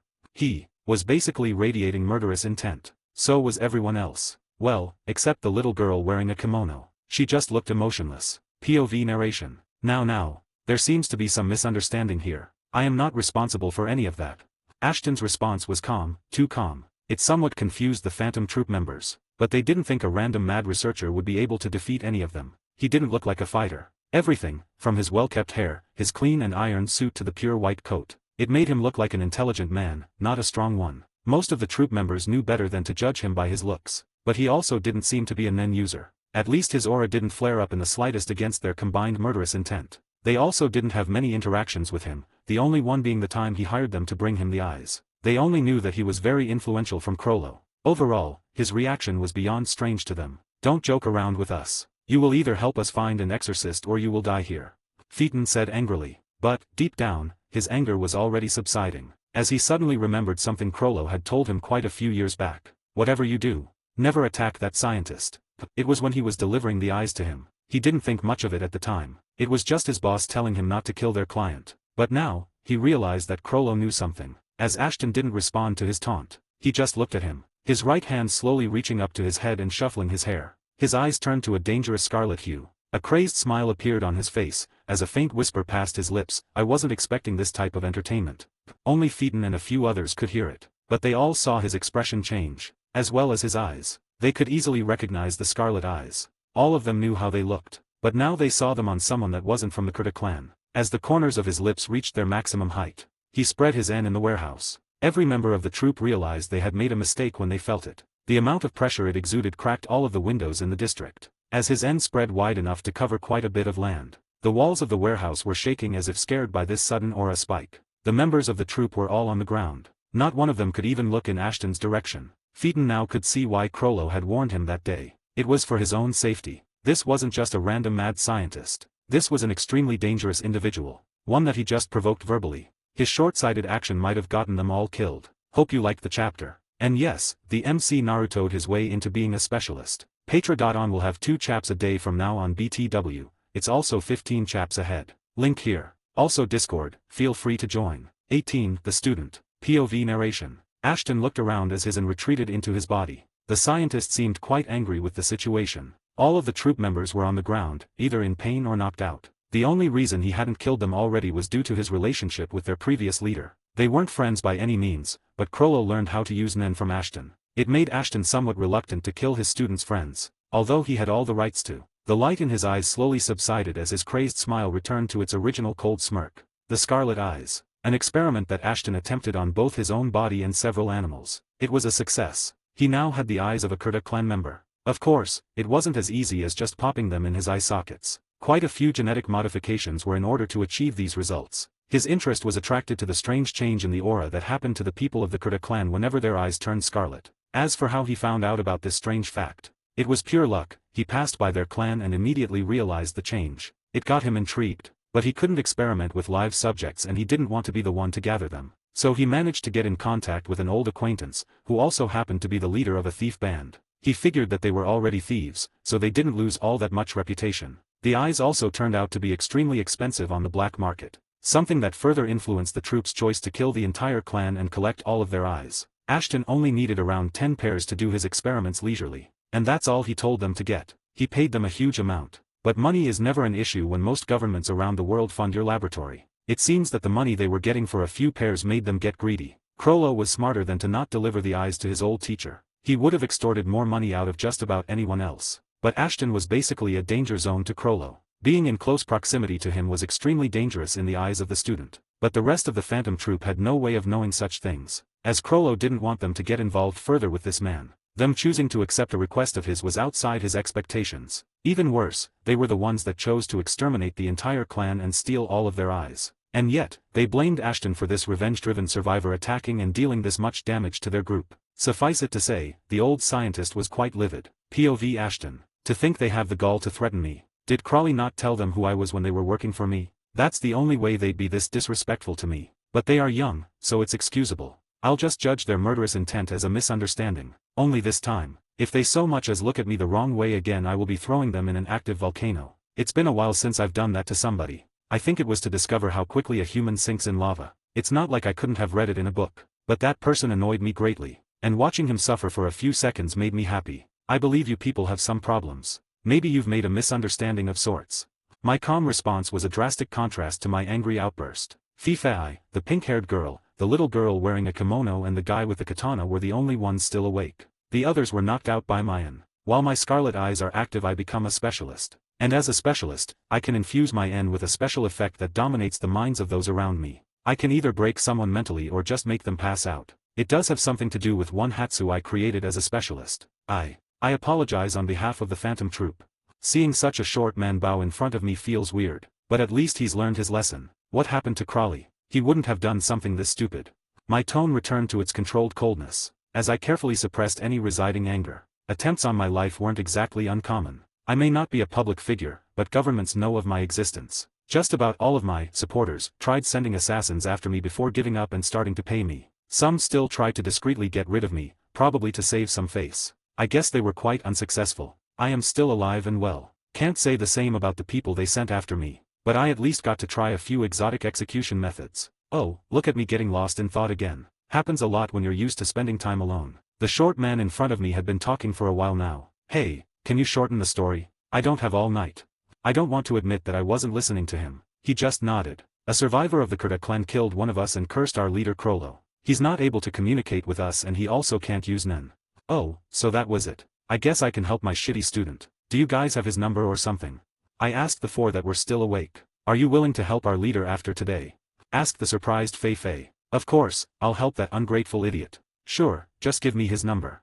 The katana guy handed me his phone, the contact was listed on the screen. I didn't use his phone to call Krollo. I don't know how the condition applies, I will just use my own. So I took it out and put his number in. I can't believe he changed numbers too. He really doesn't like me a lot, huh? The phone rang for around a minute. When he picked up, I was just greeted by silence. I waited for a bit, but it seems he wanted me to start the conversation. Well, I can sure do that. An unusual mischievous smile found its way to my face. Crawley, how you break my old heart. Not even properly greeting your old man. I could hear the vein on his forehead pop. Teacher.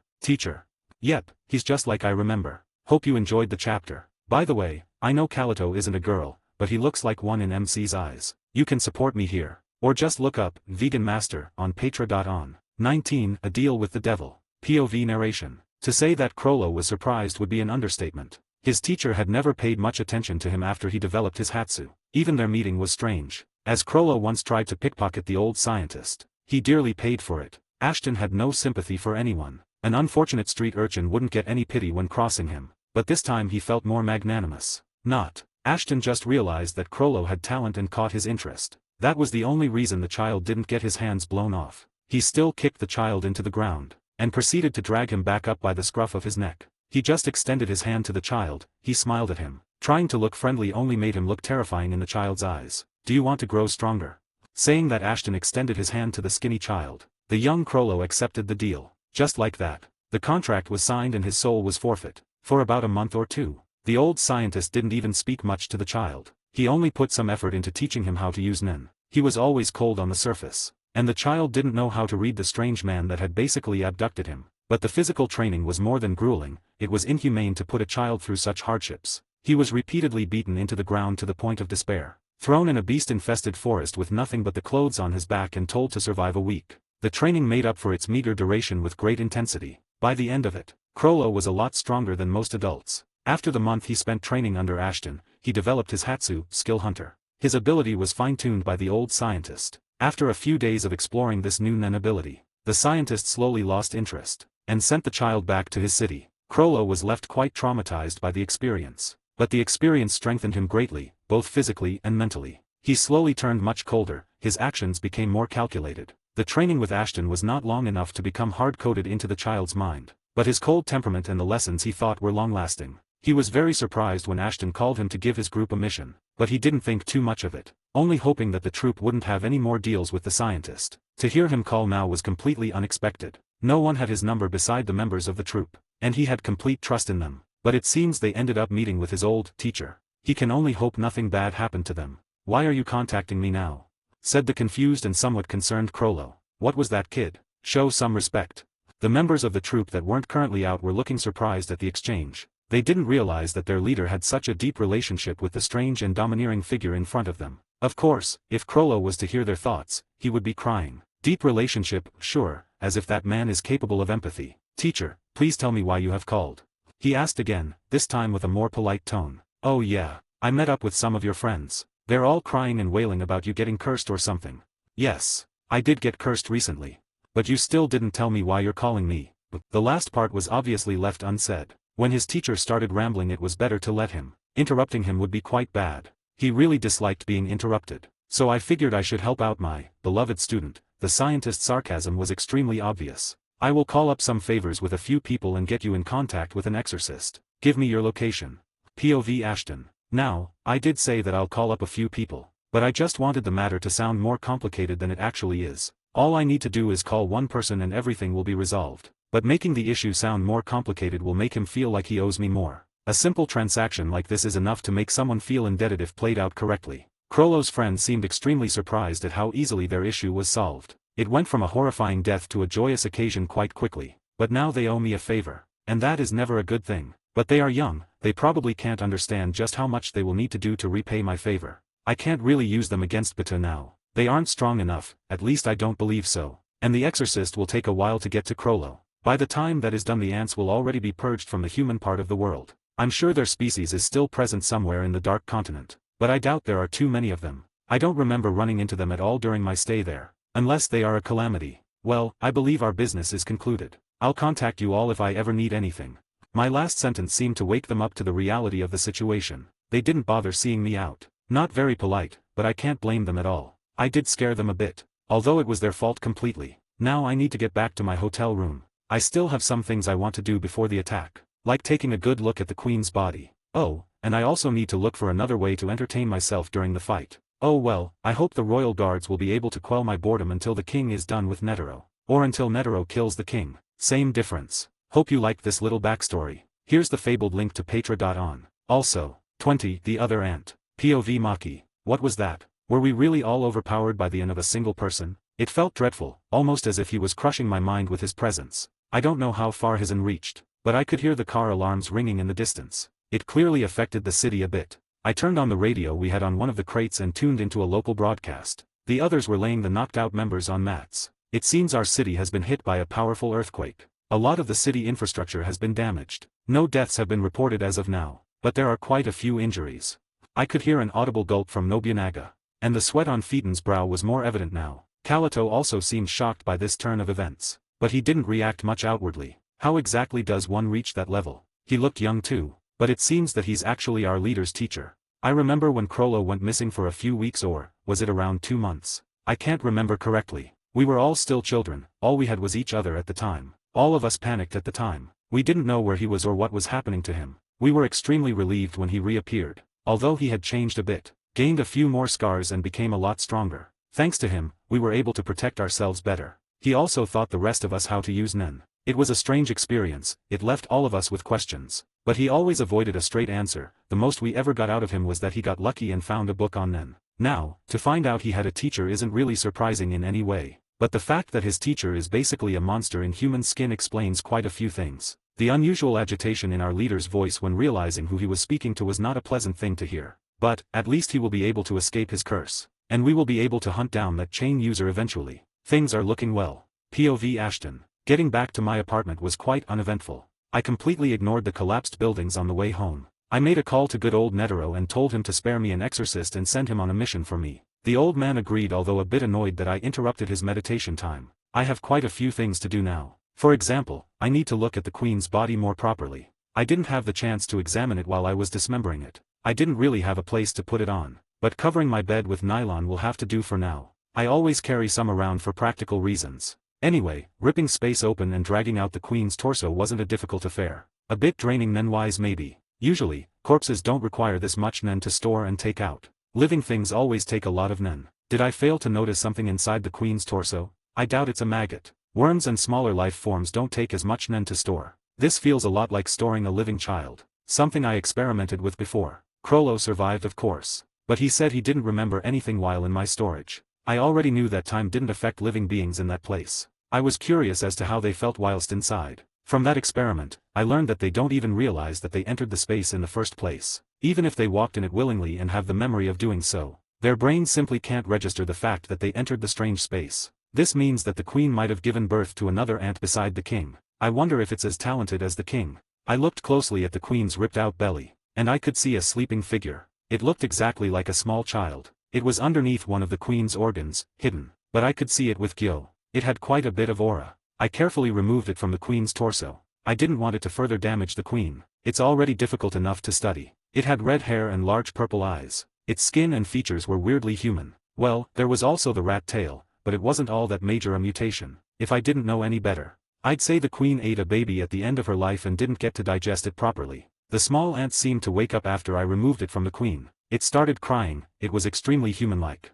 Like a newborn child. It had its eyes open, looking around the room. Despite its wailing. But its eyes were weird. They looked at me with a strange calmness. I could feel my smile stretch on my face. Something interesting to study comes to me by itself. How quaint. I wonder. How will this little ant develop? Will it be as strong as the king? Better? Or maybe it will be just like any regular ant. The latter is the most likely answer. The king took a lot out of the Queen to nurture. I think her other spawns were disregarded whilst she was doing that. Although, this one might have developed a bit unnaturally. Its eyes were filled with intelligence. Something only the royal guards had at birth. Well, all ants were intelligent to some extent. But this seems very unique. It already looks smarter than Yuppie. Maybe my senses are failing me, but I can also feel a bit of aggression coming from it. It's probably just confused. I'm sure that's it. I threw the queen's body back into the ripped open space. I didn't have any interest in it now. I will study it more later. I already have something else to play with. Hope you enjoyed the chapter. Patr.Ian is 18 chaps ahead now. Here's a link. Discord 2.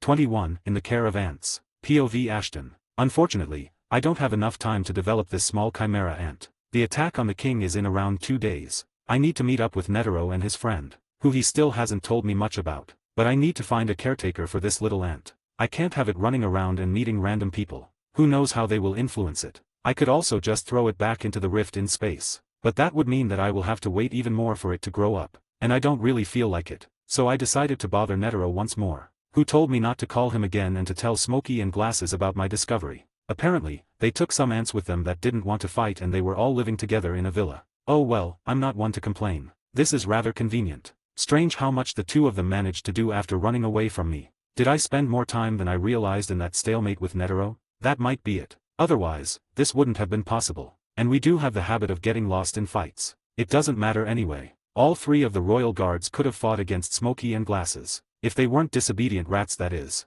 I ended up calling Smokey with the number Netero gave me. Smokey, it's been a while. Remember the body of the ant queen I took with me? I explained the situation to him before he even had the time to respond to my greeting. Why are you calling in the middle of the night? That was all the response I got. I guess Smokey is a bit tired. I don't care though. Just tell me where that damned villa is. I said, my patience somewhat disappearing as my tone became threatening. After that, he told me the location and, presumably, went back to sleep. He did sound like a wreck. I guess the hunters are all somewhat stressed out. I didn't even realize that it was midnight in my excitement. I really need to temper it properly. Time spent by myself certainly doesn't help with my lack of social awareness. I now need to make my way to a villa in the middle of a random forest. Great, I put the little ant back into the rift and started leaving the hotel again. I took a cab to the beginning of the forest road and left it. The driver was really tense by the end of the drive. I guess it is a bit shady. I may look harmless, but my musing can sometimes look creepy from the outside. The fact that we were driving in the middle of nowhere didn't help in any way. He looked like he was sweating bullets when I told him where to stop. After I left the car I could hear his sigh of relief as he sped away almost instantly. I still had quite a bit of walking to do, but I don't plan on spending all night here. So I just used Ken, surrounding my body in aura, creating a powerful armor. It protected me greatly due to the amount of Nen I possess. I quickly started blasting myself forward by exploding the ground underneath my feet. The first explosion sent me flying upwards into the air. I spun around a bit in midair, facing the direction the villa is in, and propelled myself forward with great speed. As for how I did that, my clothes are imbued with enough of my parasitic explosion, to the point where I can call myself a human nuke. But detonating myself like that would be quite dangerous. My body quickly turned into an arrow, breaking the sound barrier and creating shockwaves when hitting the wind. Any normal person would be crushed by this speed, but I can manage due to my disgusting amount of Nen. It perfectly protected me against both the temperature and the blast of the explosion, making the blast of the explosions only give me momentum. This speed was great, even greater than Netero's Hatsu. I never use it fully in battle. It is almost impossible to properly maneuver in a fight. Both Netero and I can go over the speed of sound with our Hatsu. Well, his attacks can, his body is stationary most times. Even with my speed, it still took me a bit to reach the villa. It was quite deep into the mountains, camouflaged by trees. I kept blasting myself in that general direction until I could see the villa. The ants should be awake by now. Explosions aren't exactly known to be quiet. When I eventually reached its vicinity, I spun around in the air, breaking some of my momentum,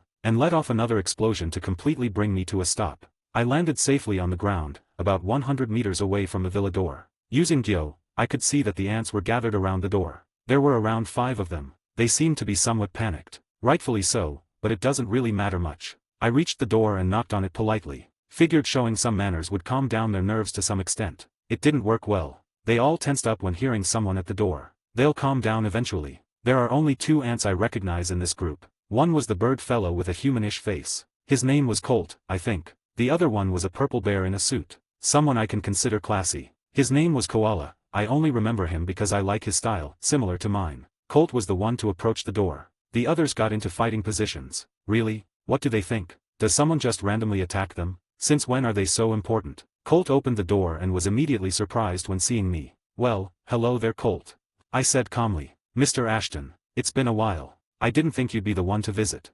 The other ants immediately relaxed when seeing me. They all recognized me from the nest. Big mistake for them to let their guards down like this. But whatever. I need them for something now. Hey, remember the queen's body? I started explaining the situation to Colt, as Koala and the others listened intently. Colt was extremely excited when seeing me take out the small chimera ant. The fact that I just ripped a hole in space with my bare hand seemed to fly over his head completely. The others did react a bit, but it was nothing major.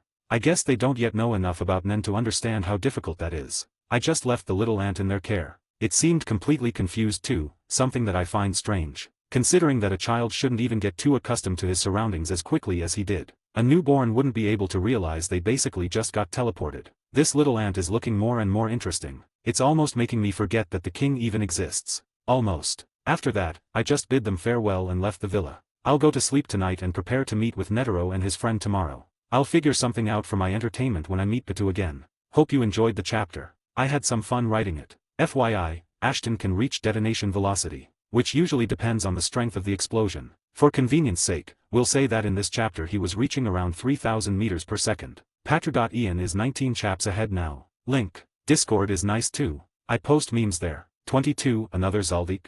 POV narration. Ashton spent his last day before the attack loitering around the city and eating from various stalls. The people were still recovering from the natural earthquake that had happened the prior night. Ashton didn't seem too bothered by the lives he ruined, but deep down some remorse was still present. He may hold a grudge against humanity, but he could relate to their suffering to some extent. Having your home in ruins was an experience he knew too well. He regretted it, but there was nothing he could have done better. The Phantom Troop was extremely lucky to have lived that encounter. If Ashton was in a worse mood he would have killed all of them. He would have taken his time with them too. Walking around the busy street was somewhat calming for the scientist. Having been used to solitude, a change of scenery like this was more than welcome. But the day was quite uneventful. He was certainly not followed around by a strange little girl that he met the prior night. POV Ashton. No, seriously, why is this brat following me? Does she think I won't notice it or something? I could somewhat sense her presence. It's the black-haired one that was wearing a kimono. I guess they want to keep an eye on me. No, they wouldn't dare to do something that stupid, especially after last night's experience. I think this might be her acting on her own. Still, I didn't think Krollo would have people this skilled in stealth underneath him. She's quite talented, probably even more so than him. I eventually decided to face the one following me. I didn't really want to run around in circles during my free time. I jumped on top of the building near me and looked my tail in the eyes. She was on the building across the street from me. A good position for tracking someone, as long as you have enough mobility. She seemed a bit surprised. I guess she was really confident in her stealth. Too bad these tricks don't work well with me. I am completely used to countering assassins and thieves, although very few were even as skilled as her. Really, having these types of skills at a young age reminds me of someone else. Killua was the only one I could make a comparison to. He was a Zaldik, so that was to be expected. I jumped to the same building as her. I'm in a great mood now, I'll hear her reasons at least. POV narration. It's quite rude to follow someone around, you know, said the calm scientist. His eyes were cold, despite his great mood. Kalito was quite surprised. He had wanted to find out more about this person. Curiosity got him to follow Ashton around for a bit. I was just scouting. A somewhat poor excuse from the young professional assassin. Oh, and what would a little girl like you be scouting anyway? Said Ashton, not even trying to pretend he believed Kalito's story. I am a boy. Kalito's words somewhat surprised the scientist, as he chalked with his saliva. Choug, you're what now? His eyes looked at Kalito intently. Sai, my name is Kalito Zaldik. I am a boy, said Kalito resolutely, hoping his family name might get him out of this situation that he considered life and death. Although Ashton had no plans to actually kill the child, regardless of whether or not he was a girl, even if the fact that he had made such a mistake disturbed him a bit. Another one, said Ashton under his breath, releasing a frustrated sigh. How many of Zig's spawns must I meet in the short span of a few weeks? Were the thoughts going through his mind. One thing that should be mentioned is that the passage of time was barely noticed by the scientist most times. The older one gets the faster time passes for them. And Ashton was plenty old. So, why were you following me? A Zaldik doesn't usually seek out opponents stronger than themselves. Zig was somewhat different in that aspect. He loved fighting, that was the reason he and Netero got along. Also, the reason why he went to the Dark Continent. But Zig being an exception was not important. Kalito didn't seem to be one in Ashton's eyes. I was a bit curious and wanted to find out more about you. Was the best answer Kalito could give in this situation. Lying wouldn't have benefited him much in that situation. At this point, he also relaxed a bit, realizing that the mad scientist wasn't going to kill him. POV Ashton. Why is this kid so strange? Who wears a kimono in the middle of the street? And why am I walking around with him and eating sweets? Oh well, it's not like I have anything better to do. I can't examine the queen's body without all of my equipment, and I really don't feel like sleeping the day out. Kalito has proven to be a strange kid. Maybe because he's a Zaldik. They are always a bit strange. Cross-dressing aside, he is quite a calm individual for his age. Is it even cross-dressing though? I remember kimonos being worn by men too now. Maybe I just forgot about it at some point. Although, Kalito's kimono is certainly not manly. Cotton candy is certainly one of man's best inventions, I said in a straight tone. The child nodded in agreement as he stuffed his face with it. Say, won't your friends get worried if they found out you spent a day like this? The troop was scared of me at this point. I think they'd be more than worried if they knew what Kalito is doing now. But my question didn't seem to faze the kid. Not that I was expecting them to. If I wanted to get a reaction out of him, I'd show him that I know his family's techniques. He just shrugged and said, "Not like we're fighting." Fair point, it wouldn't be much of a fight anyway. But walking around with this kid was certainly not bad. It's better if I have someone to talk to besides Netero. A Zaldik is honestly my best bet in finding another friend. Where else would I find someone crazy enough? Hope you enjoyed the chap. Patter.Ian here. 23, Ashton and the Zaldiks. POV Ashton. The day passed by quickly. I didn't have to do much of anything. So did the next one. And today is the day of the assault. I spent both of my free days wandering around with Kalito. He was still hanging around because the members of the troop were recovering in that warehouse. He still went away this morning to meet up with his friends. He said they were already leaving this city since they only came here to meet me. I wasn't all that surprised to hear that. Maybe a bit disappointed that they couldn't fight Pitu at the end of the day. But it didn't matter anymore. Pitu was going to have to fight me at some point. I'll let Gon fight her first. I just want to test how far she's reached. I remember her talent being much greater than mine. I just hope that Gon can even make her get serious. He's not exactly the strongest fighter I know. But, as long as he fights with his friend, he might stand some chance. It's useless to think about that now. I just need to go and meet up with Netero. He wasn't all that surprised to hear that I wasn't interested in following the plan. He doesn't really care as long as he gets to fight the king. By his words, even if the plan fails, the ants already crossed you once, they're as good as dead. Fair enough, relying on my grudge with the royal guards to make sure a threat to humanity is vanquished. It's something to be expected from the senile old fox. Still, I wonder if he'll even be able to fight the king properly. Still, I don't want to be there to see it. The bomb I made isn't something I would want to be near when it's detonated. I had to walk all the way to the edge of town just to meet up with Netero. He was here alone. He looked like he was meditating. "Hey, old guy, where's your friend?" I shouted at him, gaining his attention and startling him out of his tranquil state of mind. Netero, the man that owes me 2 favors, had the gall to look at me with anger in his eyes. He seemed to notice my raised eyebrow, his anger disappeared and he looked down a bit. "He will be here soon.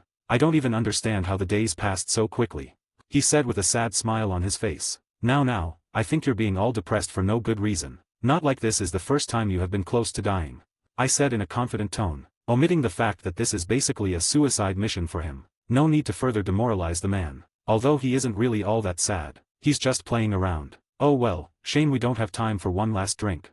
Yeah, he was too busy preparing for his fight. He wanted to get into the right state of mind for it. Now he seems to be regretting not spending some time drinking his worries away with me. Don't worry too much about it. We've had enough goodbyes that ended in the both of us being drunk. Let's take this one while sober, yeah. My comment made him roll his eyes a bit. There were quite a few times we've had one last drink before we thought one of us was as good as dead. One time was when a government hired the Zaldik family to kill me. Oh, the memories. I fought against their oldest members too. It was quite a disappointment that I didn't meet Zig.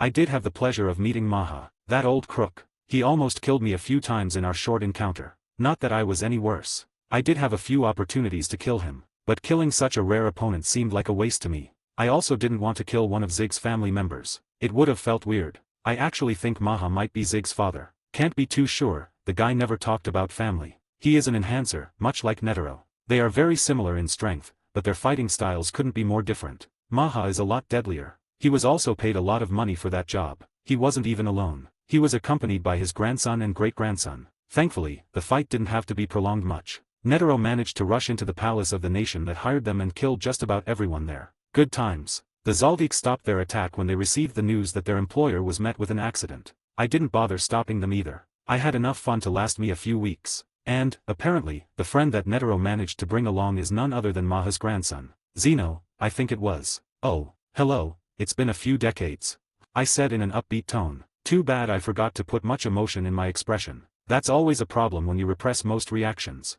Netero just laughed a bit at my salute. Zeno looked weirdly at me. Then his eyes widened a lot. Ashton, you haven't aged a single day, seriously." Zeno's poker face was as strong as I remember it. My appearance still startled him quite a bit. POV Zeno Zaldik. My mission is quite simple this time. All I had to do was transport Netero in and help him separate the king from his guards. I prepared for it. The plan was just for me to create some chaos and give the infiltration team an opportunity to attack. I don't even have to kill anyone in this mission. But the mission became more of an afterthought after I saw the person standing besides Netero. Ashton, a person that became burned into my memory. An absolute monster. The only person to ever defeat my grandfather. Who even Netero could only fight to a stalemate. Even with me and Silva, there wasn't much we could do. He dodged all attempts perfectly. We managed to press him a bit. But grandfather lost his hand during the fight. He was injured heavily. We were planning to retreat even before Netero informed us that our client passed away. Ashton also didn't pursue us at all. He seemed quite pleased with that fight. It was a shameful display. Thankfully, our reputation wasn't harmed at all, as Ashton was a secretive figure. The details of the fight never surfaced at all. It was only thought that he was saved by Netero's interference.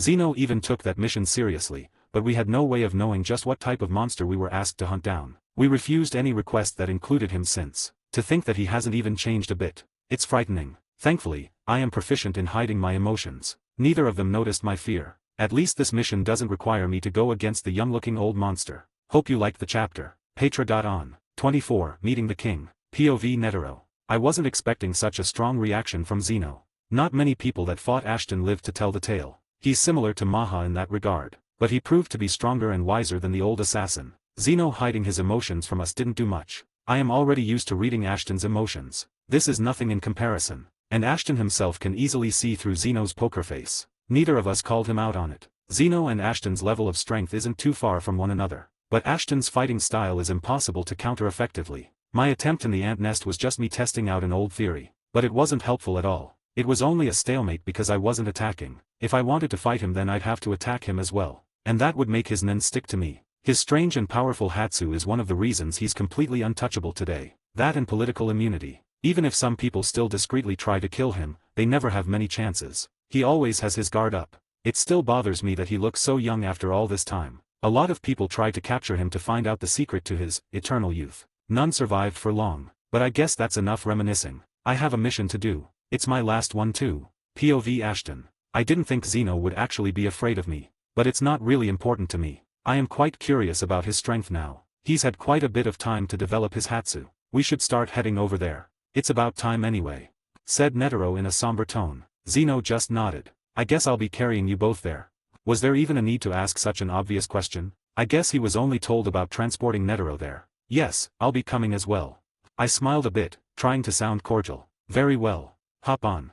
He shouted as he rose into the sky. He seemed to be riding a dragon made of nen. That's quite new. He didn't have that ability the first time we met. I guess quite a few years have passed. He's had enough time to develop it properly. I jumped on its tail and ran up the dragon until I reached Zeno's side. Netero was right behind me. Netero signaled Zeno to start flying us towards the royal palace, residence of the King of Ants. And the flight wasn't exactly slow. We were going at a decent speed. We all could see the palace in a few minutes. And it seems that Pita sensed us too. She jumped up to meet us. Netero was about to interfere, but I don't really want him to break my toys. I can do that myself just fine. I jumped down to meet her. I looked her in the eyes. She finally seems to have noticed me. Her eyes widening in fear was what I expected. I didn't expect them to gain a look of resolution right afterwards. She showed her claws and tried to stab me with her hand as we came closer in midair. I just extended my left hand to her. A purplish nen came out of my glove, and just as I used Ken and reinforced my body it exploded, sending the chimera ant hurtling to the ground at unimaginable speeds.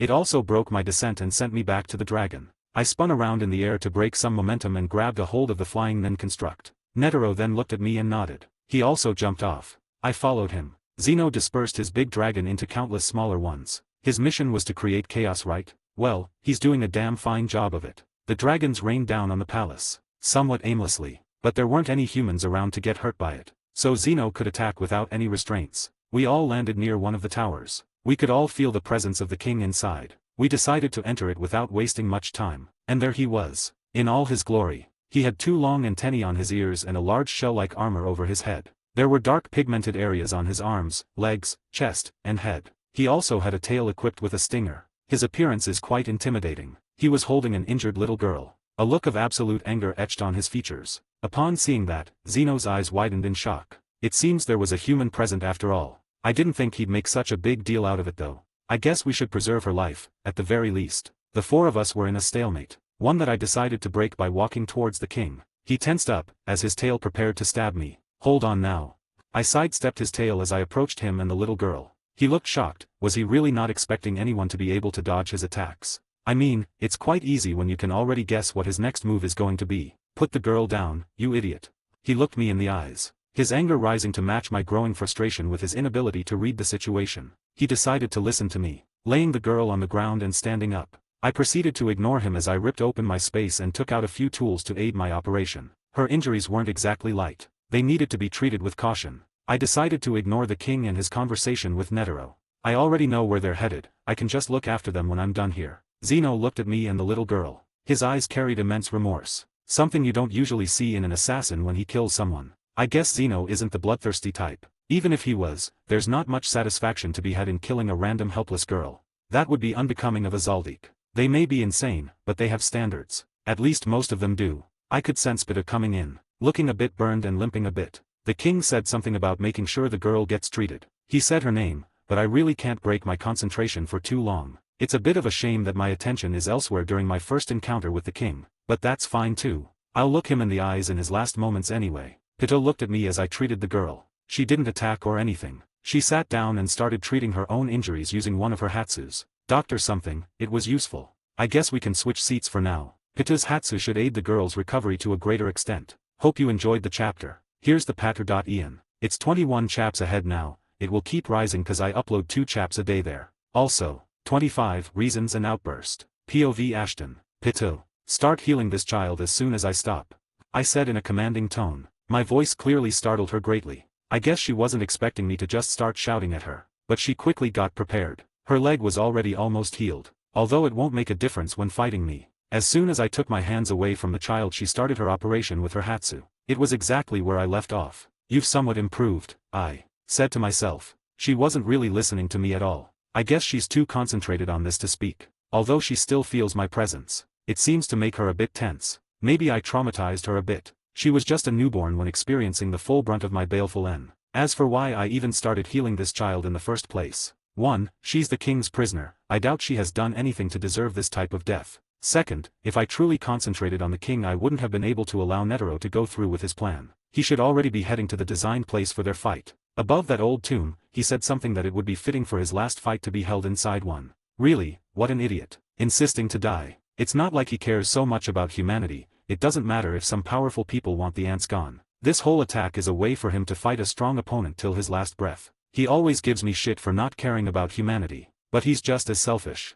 I think Zeno already left. To think a Zaldik would be so horrified that he killed someone. He must truly value his morals. Probably working on the old assassin's code of conduct. Non-target's casualties are a sin to them. I have some time to waste. I don't want to kill that little girl by stopping Pita. I have some standards after all. I don't just kill children for no good reason. Even Gon, a person that attacked me, would usually be dead and buried by now. But I gave him some leniency because of his age. Children should be the epitome of innocence. Even if he proved to be anything but that, I simply dislike having young blood on my hands. I wonder what the king's hatsu is. I really am curious about him. Even if I now have the newborn ant to study, which also happens to be the king's brother. The king himself is still somewhat interesting. As I stood around and pondered the situation a bit, I could hear 2 people running towards this room. I used Gyo and looked at the door. 2 auras, Gon and Killua. I still remember their auras. They aren't using Zetsu either. Gon kicked the door open like an uncivilized barbarian. Killua followed suit, having his friend's back. Even if said friend didn't pay much attention to him. Do you remember me? Asked Gon. Pito was a bit too concentrated on her task to hear him properly. He kept talking though, even I don't know what's coming out of his mouth. And the only thing I'm concentrating on is my boredom. So he stood behind Pito and started shouting angrily. I came here to take Kite back from you. What in the actual fuck is this kid talking about? Didn't you say Kite's dead? I asked from a corner of the room. They finally seemed to realize that I was here. Killua's eyes widened and Gon shook with anger. No, he's still alive. I saw him moving. This is some next level denial. I really need to learn how to judge people better. How did I think someone like this is innocent? Asking Pito to move away now will just kill the little girl. His actions are beyond selfish. It seems his moral compass is only working with people he knows or cares about. Pito already put her hands on the ground in a pleading motion. Really, she's actually going to beg this twerp to allow her to heal someone? Killua also didn't like what he was seeing. Or, he didn't look like he was enjoying the situation. I think it's about time I intervene. Pito is already panicking. She has something she should concentrate on. She needs to give it her full attention too. POV narration. Kid. The ant won't move from there till that child's in top shape. I don't care about any grudge you might have with Pito, but it shouldn't involve the child. said the scientist in a calm tone. He still made sure to show some emotion in his eyes, just to make them realize that he means business. At this point, he also doesn't want that girl to die. The king seems to want her to live as well. He should be the one to have given Pitu the order to ensure the girl's safety. Killua was startled by Ashton's interference, but he could still somewhat understand where Ashton was coming from. Killua didn't want that child to die, it seems. Gon, on the other hand, why do you care about her? Was his response. A childish tantrum. Ooh, his reaction is quite strong, thought Ashton, as his eyes shone with cruelty. A promise of pain perhaps. I understand now. You are working with the ants. Gon was already looking for reasons to attack Ashton once again. Okay, his mood swings are getting annoying, thought Ashton, as he was growing more and more irritated with Gon's behavior. He takes a deep breath, looks at Ashton and Pitu with hatred. I won't let you get away with this. You'll pay for what you did to Kite.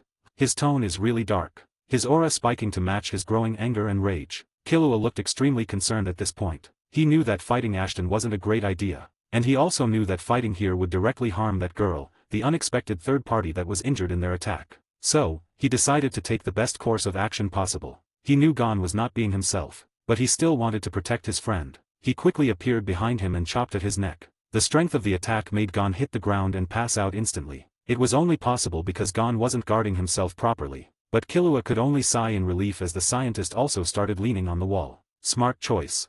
That was all he said. A simple sentence from him still managed to give Killua goosebumps. Hope you enjoyed the chapter. Patra.Ian. 26. Confrontations on all stages. POV narration. As Ashton was protecting the Pitu, Yuppie was fighting with Knuckle. Well, fighting wasn't quite the way he described the situation. Having already defeated Shoot, he was looking down on the shirtless man that just kept running around and dodging his attacks. He was growing more and more frustrated with the battle. Still, his king had told him to protect the throne room, and he was going to do so diligently. He didn't know that two people already entered the room. He had been distracted by Knuckles' annoying shouts. That was how Gon and Killua slipped into the room. Now he was questioning how strange the disparity of strength was in between humans. The royal guards had all sparred against Ashton before. Sufficient to say Yuppie was beyond outclassed during that spar. It wasn't even a fair competition. The old scientist could dance around him and make him kneel in seconds, but the other humans he met could only run around and dodge. The only difference between them was how well they could run away. It was frustrating to the red chimera ant, but it was better than being beaten into the ground by a seemingly sadistic monster dressed in human skin.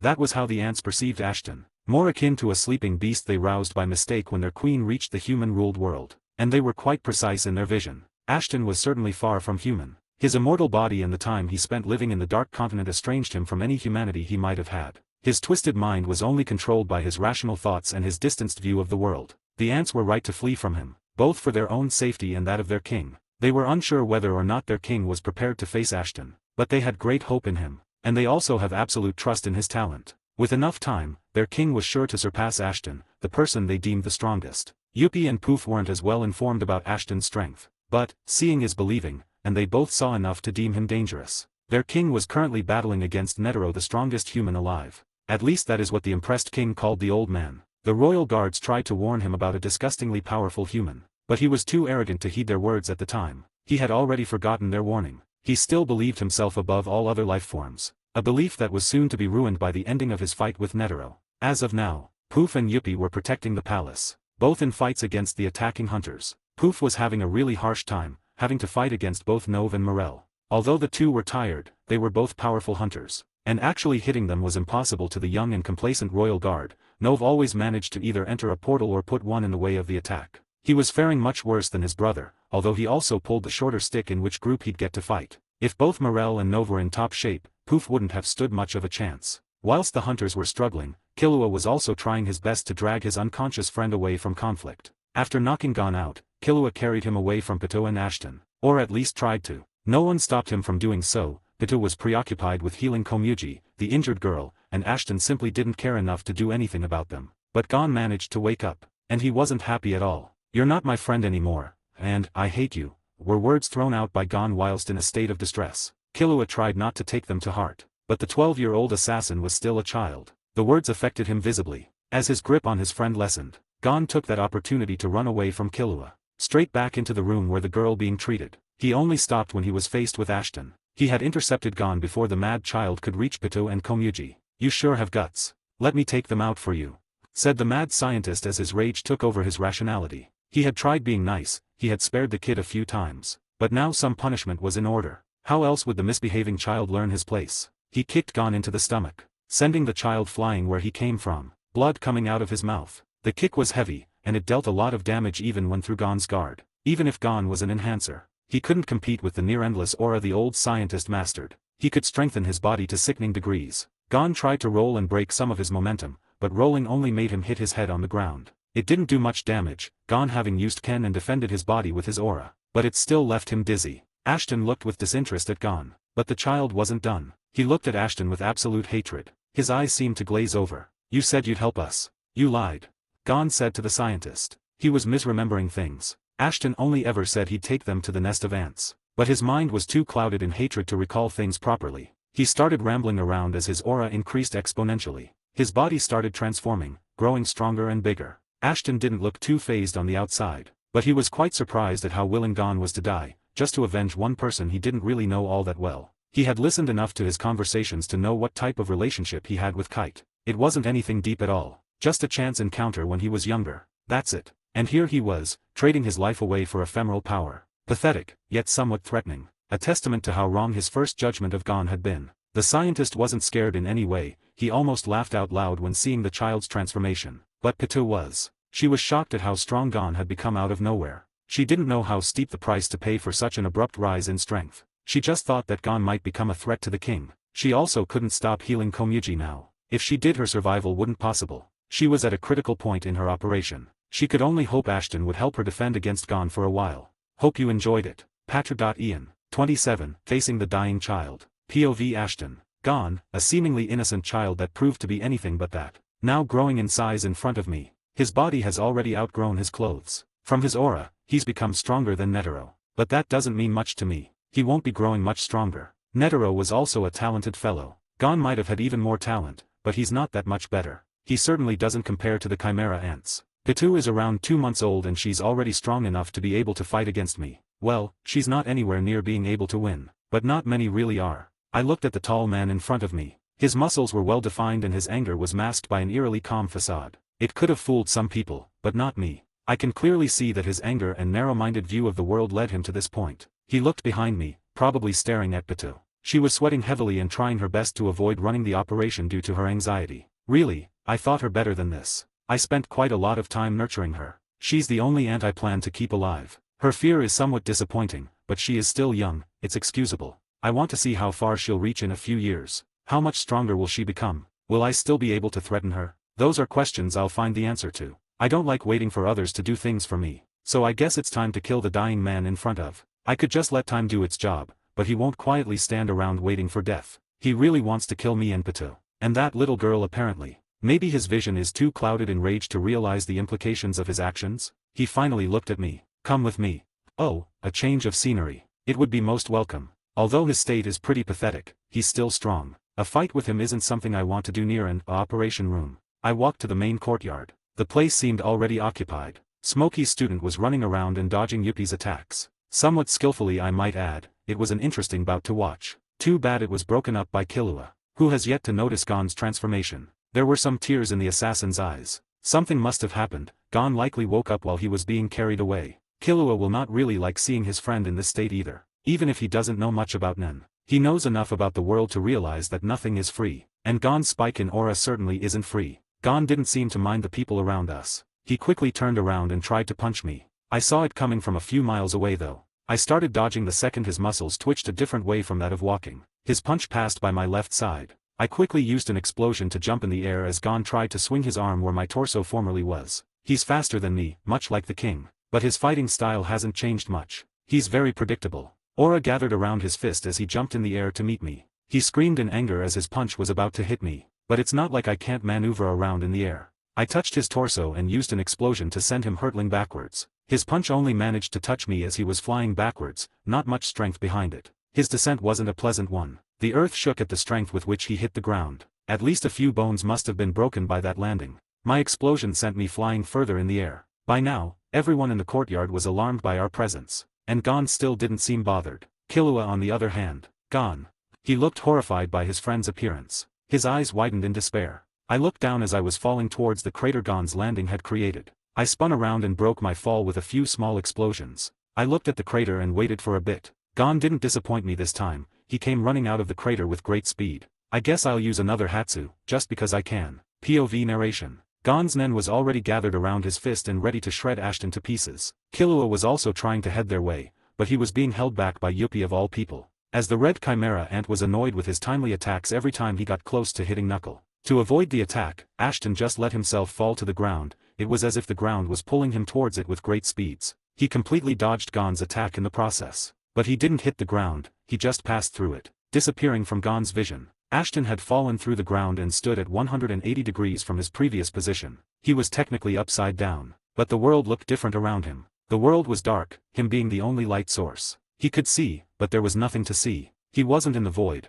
but it certainly felt like it. Gon punched the ground and created another crater, but it didn't do anything. What Ashton had done wasn't as simple as entering the ground. He phased out of reality for a while, entering something akin to a parallel world that couldn't be affected by the outside. He called it the upside-down reality. It was the Hatsu of his teacher, the powerful nen beast that taught him how to use his aura. It required a perverse amount of nen, no other human would ever be able to utilize this. It allowed the user to slip into this strange world. It was completely uninhabited by any other life form, and it was perfect for escaping and dodging attacks. His teacher had devised this Hatsu because dodging attacks was impossible for him. His size simply didn't allow for such swift movements. This was made to compensate for that. But the Hatsu didn't create this world, it had always existed. His teacher had just discovered it, and its secrets were yet to be uncovered. The scientist also didn't think the upside-down world held any secrets, but he would be proven wrong in time. For now, he was to use it for dodging and escaping. Hope you enjoyed the chapter. Patreon is 24 chaps ahead now.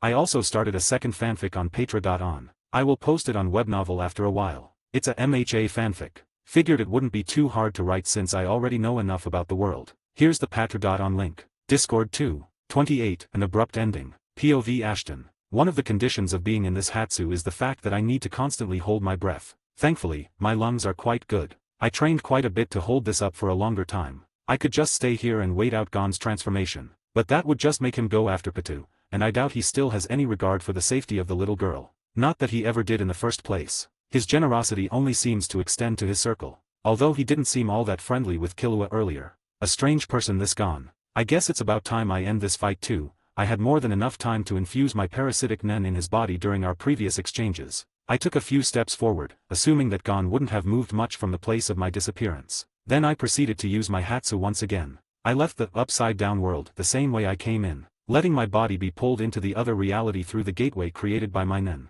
This technique is highly complicated and it would have been impossible to copy if my teacher didn't tell me exactly how to do it. It still takes a lot of nen, even for me. Not that I lack in that department. When I reached the outside world I was standing near a crater, one that Gon kept punching repeatedly. Did he truly think I slipped into the ground? I guess the only thing that his nen changed is his strength. I just sat down at the edge of the crater. My clothes were already dirty due to the dust his punches kept rising up, so no need to worry about staining my coat with his blood I guess. I decided to make his end a bit more cinematic. I coughed a bit, a simple gesture that managed to get his attention. When he looked up his eyes widened. But he wasn't surprised for long. He instantly prepared to jump in my direction. Just as he was about to take off of the ground, one of his legs was blown off by an explosion. My nen had already seeped to his bones. There's no dodging something that comes from your own body. This is the same reason why I don't put the royal guards in my eyes. My aura sticks to someone for as long as I want it. And they all sparred with me. I even infected the king whilst he was an egg. Mainly because I didn't let my mind consider him a living being. A simple concept. But this is also the reason I can infect trees and grass. Even though they are technically all alive, as long as I don't consider them alive the pacifist condition won't apply. Oh well, back to Gon, who just realized his leg was gone. He screamed loudly, his voice was filled with pain and rage. The explosion was only strong enough to blow his leg away, it barely even did any damage to its surroundings. His body might have been strong, but he wasn't protecting his insides with nen. The unexpected loss of balance made him fall to the ground. But he was still perfectly capable of getting out of that hole, and I can't have that. As he was struggling to get back up, his other leg was blown off too. He fell on his face once again, making the scene more and more pathetic. I was just about to laugh when my instincts told me to roll to the side. And I always listened to my instincts. I quickly used an explosion to send me rolling away from my previous place at the side of the crater. Just as a flash of lighting landed there, Killua had tried to perform an axe kick on my head. Which is quite commendable really. He got closer to hitting me than his grandfather and father ever managed to. I'm not about to congratulate him on that. Oh, screw it. That was quite impressive. Your father was nothing compared to you at your age. He completely ignored my honest and heartfelt praise and looked at the crater, where Gon was screaming in pain and still struggling to get up. Just as he was about to rush in, I kicked him in the face and sent him flying. First of all, ignoring me was quite rude. Second of all, I see no reason to let him rescue Gon after what the green-haired runt just tried to pull off. But Zaldiks are always resistant to pain. Killua came rushing back at great speeds. He was still not as fast as Netero's attacks, but he's somewhat close to that, which means it's still dodgeable. His attacks were fast and relentless. He was really determined to get me to leave Gon alone. Punches to my side, face and claws directed to my heart. All dodged with minimal movement in all directions. As long as my eyes can react to this, so can my body. Sure, his speed in close range was better than mine, but his fighting style is known to me. Having faced several generations of talented people from his family, and also learning the actual style from Zig, I can accurately predict what his next move will be. He is still quite skilled, some of his moves are hard to dodge, and he even managed to almost scratch my suit with a swipe of his claws. Absolutely astonishing strength for someone his age. Sure, I am going a bit easy on him, but this doesn't make him any less impressive.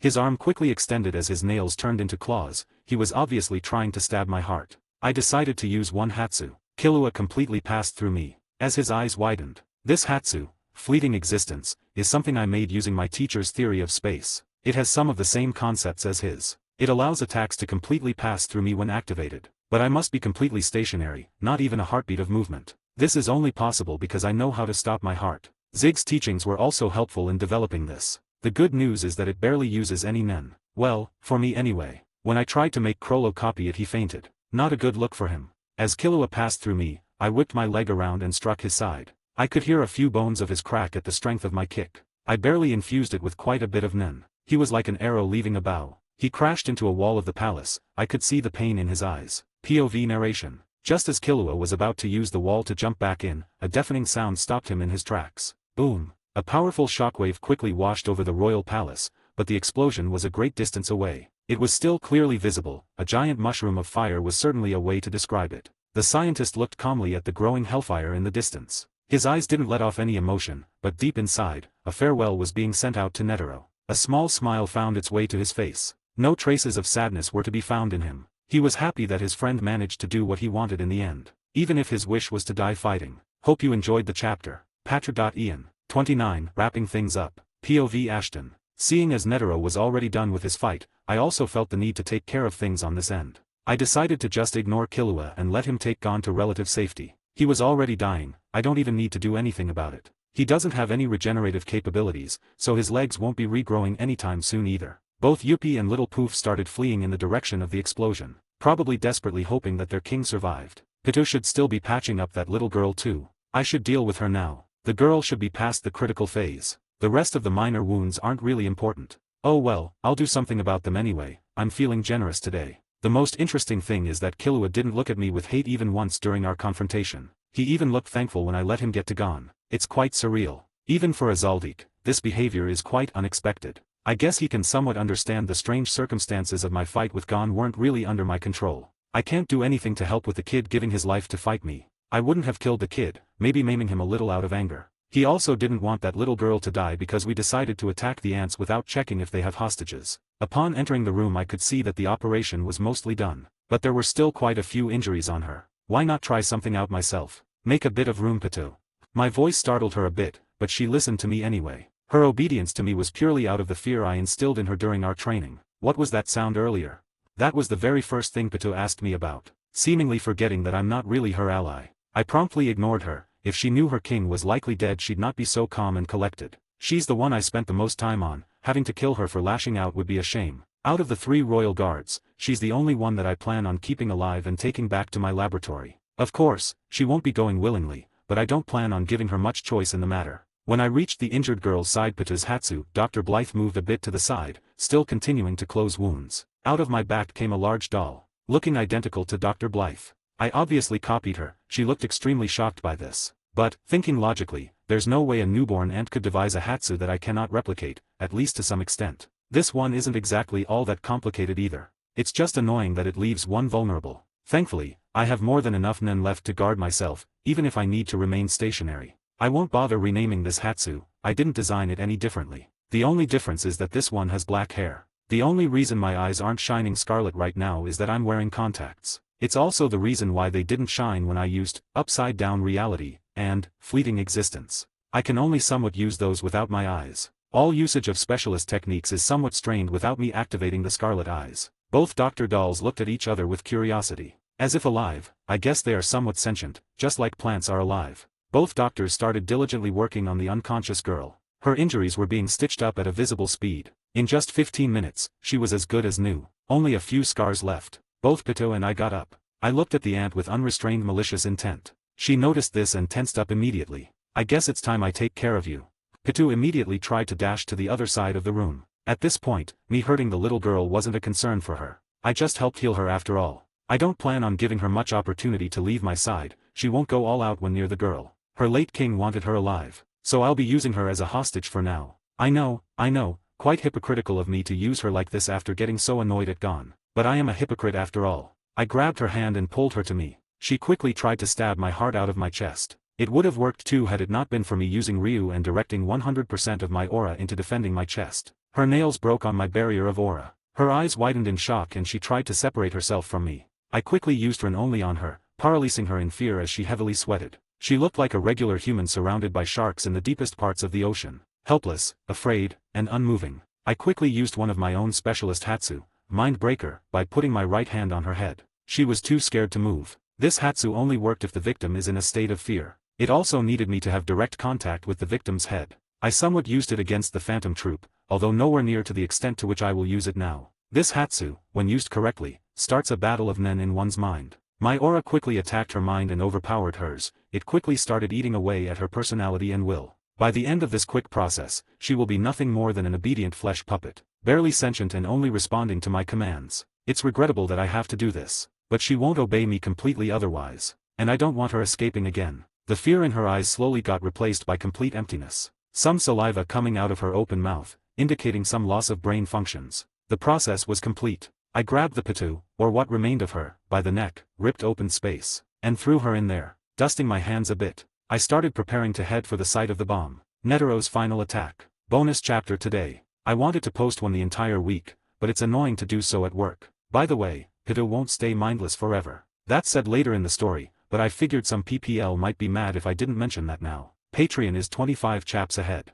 30. The King's State. POV Ashton. I quickly started blasting my way towards the site of the explosion. What I didn't expect was actually meeting the king midway. He apparently was still alive. And he had wings. Did he undergo some type of evolution whilst fighting good old Netero? That's unlikely. I haven't managed to find any ant that evolved further than their genetical disposition took them. So this must be his Hatsu. He seems much stronger than when he left. His presence is also a lot more suffocating. I could sense both Poof and Yuppie. They were ridiculously small. To the point where I almost gave myself away by laughing. Not that my location is any secret. I did use explosions to get to where I'm at. Any being with ears within a mile should have heard me quite fine. And the king definitely did. I wonder if he's planning to attack me. Just as that thought appeared on my mind, so did he appear in front of me. His hand became large and almost instantly making contact with my left side, sending me flying through the forest. His sudden burst of speed took me completely by surprise. But I thankfully didn't sustain a lot of damage. I didn't have time to guard myself properly. But my aura still instinctively protected my body, leaving me with only a few cracked ribs and punctured organs.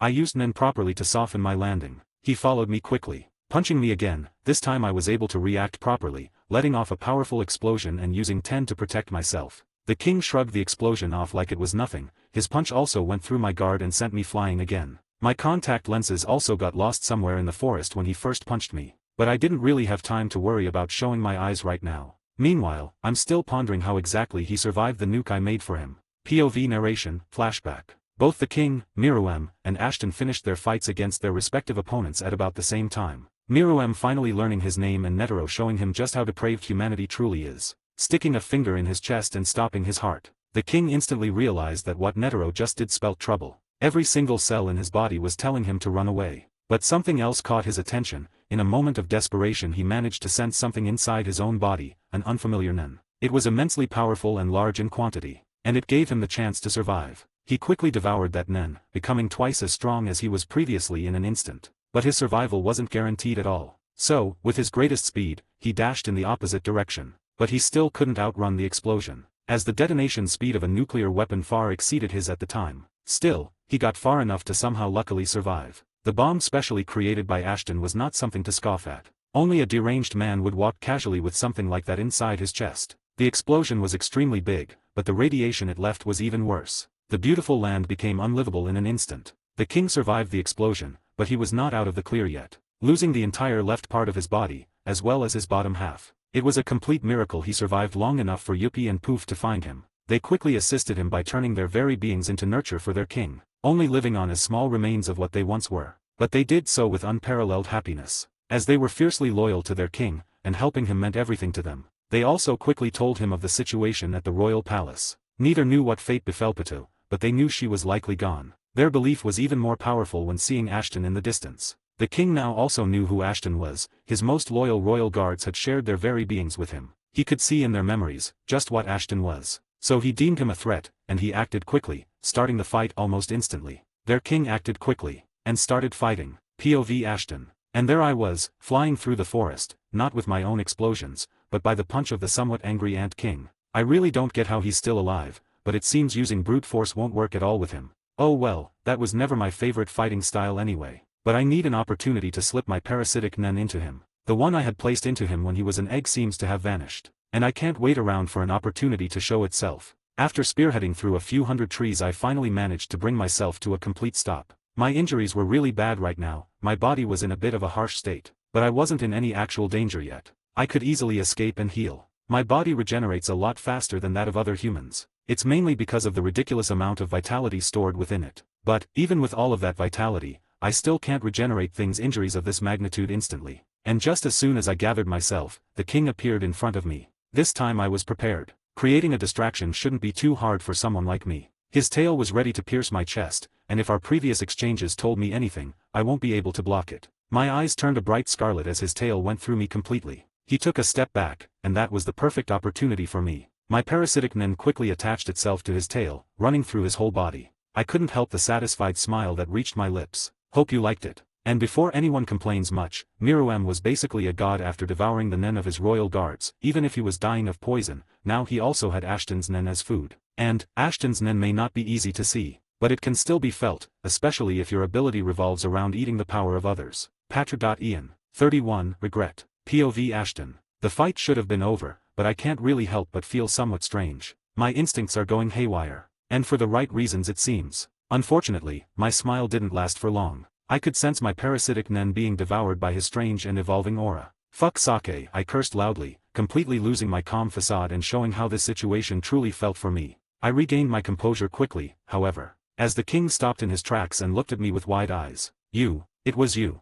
Some of his aggression was gone, but I'm not really going to let my guard down for that now am I. Wait, he just devoured my nen, and it made him a bit stronger. Is this how he managed to survive the explosion? Did my nen cause him to grow some type of resistance to explosive damage? I did put a lot of nen into him when he was an egg. A lot by my own standards that is. Regular explosions surely weren't at all effective against him earlier. I have yet to use any of my trump cards. But if he survived that nuke then he'll survive most of them. Although, I still have some that are certainly worth a shot. I don't just want to escape, after all, escaping would be easy. But I want to either kill this thing or capture it. Well, capturing him might be a pipe dream at this point. He's grown too much for that. His strength already exceeds mine. Even worse is that he's immune to my favorite and most efficient method of attack. And my regular explosions won't be enough. If I knew about this beforehand I would have ripped him out of the queen's belly and shoved him in my void storage space. But it's a tad bit too late for regrets. The king still hasn't made a move to attack me yet. But I think he realized I put my nen into him previously. I just hope he doesn't realize what that signifies. He looked silently in my scarlet eyes. My expression may be somewhat filled with indignation. But it's really hard to hide my emotions when I'm getting beaten up by a damn ant. I wonder if this is how Netero felt when fighting him. Oh well, the difference is, I don't plan on dying to a little ant throwing a tantrum. You are the source of that nen.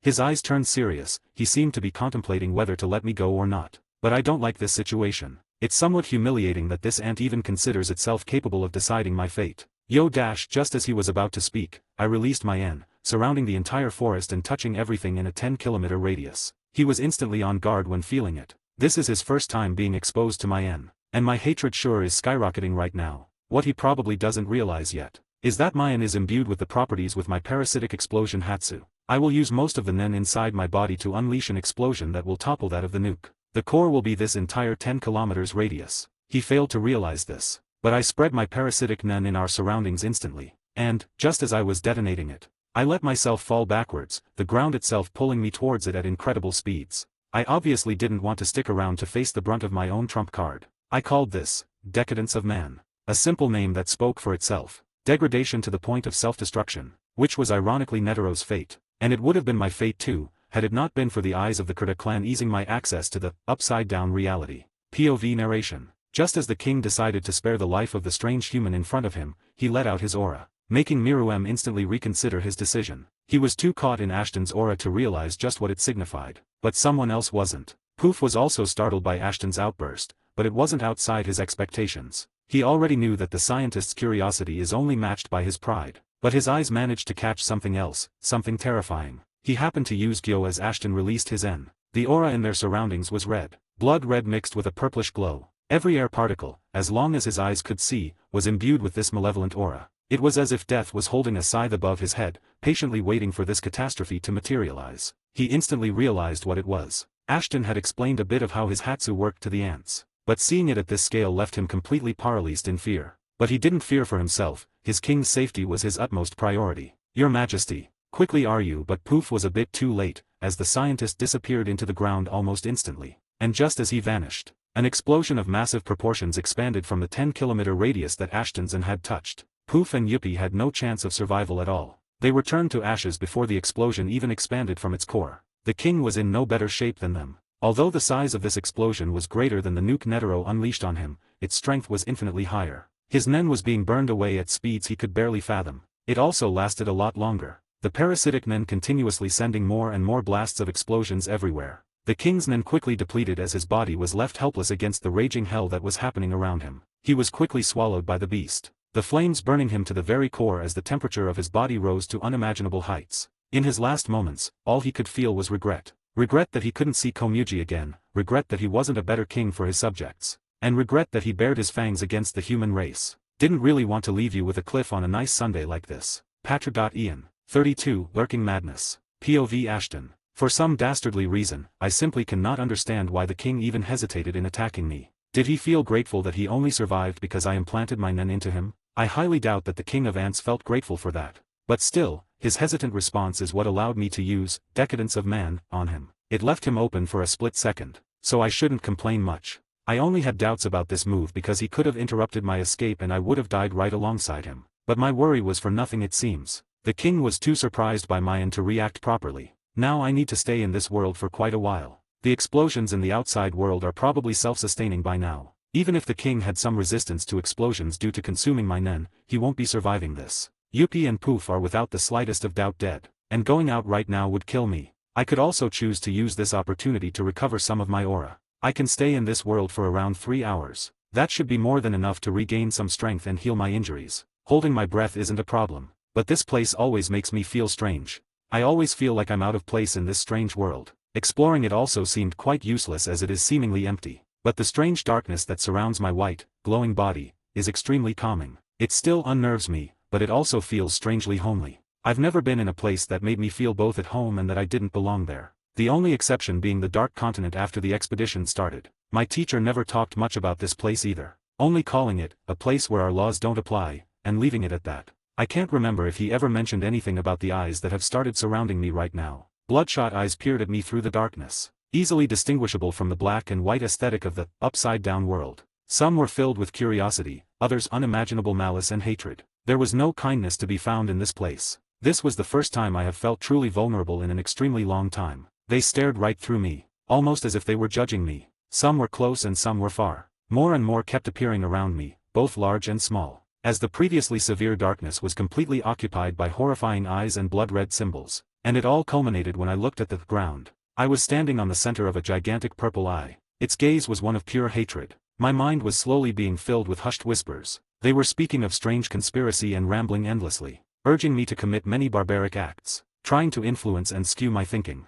Their echoing voices banged on the walls of my mind and tried to wreak havoc on my psyche. Any lesser man would be driven mad by this, but it was mostly an annoyance to me. At least for now. I don't know how long I'll be able to resist them. It feels like these voices wish to dominate my mind, but I can barely muster any aura to protect myself. POV narration. After a minute of that, the scientist started growing more and more tired. As the voices tormenting his mind were only increasing in number and volume. He had enough of that. His frustration was evident in his eyes. He was growling like a beast as his headache worsened more and more. The old scientist completely despised the idea that anyone or anything held power over him, that he was somehow being toyed with. Poof had always been intelligent. And he was completely right in regards to Ashton's pride. His ego was larger than anything else in that world, greatly overshadowing his curiosity too. And his pride led him to have complete confidence in everything he did. Therefore, he calmed down, took a deep breath, and his eyes turned completely red, bloodshot, matching the things harassing his mind. There was no light in them at all. What remained of his aura immediately turned black. His usual white glow in this reality turned completely black, as he blended into the void, or the abyss, if you will. After all, Gon wasn't the only one determined enough to pull a stunt like this. Without making a single sound, his aura seemed to spike to inhuman proportions, twice as much as his usual, near inexhaustible reserve. He started growing older physically. The scientist decided to turn a large portion of his vitality into Nen. Now he looked to be in his 40s, his body remained the same in build, but he grew a rough beard and his hair ended up reaching his knees. No other changes could be noticed due to him blending in too well in his surroundings. The abrupt rise in aura seemed to scare off whatever those things were. The eyes retreated into the darkness, closing and seemingly disappearing from the world. Even the large one from underneath him disappeared. The blood-red symbols were gone with the disappearance of the largest eye. The only thing left in that abyss was the bloodshot eyes of the scientist. He took a glimpse of an entirely new world, hiding right under his nose this entire time, right in the empty, upside-down world. But Ashton decided to formally change its name, as he now realized that this pocket of reality wasn't anything simple. Calling it the abyss was a lot more fitting.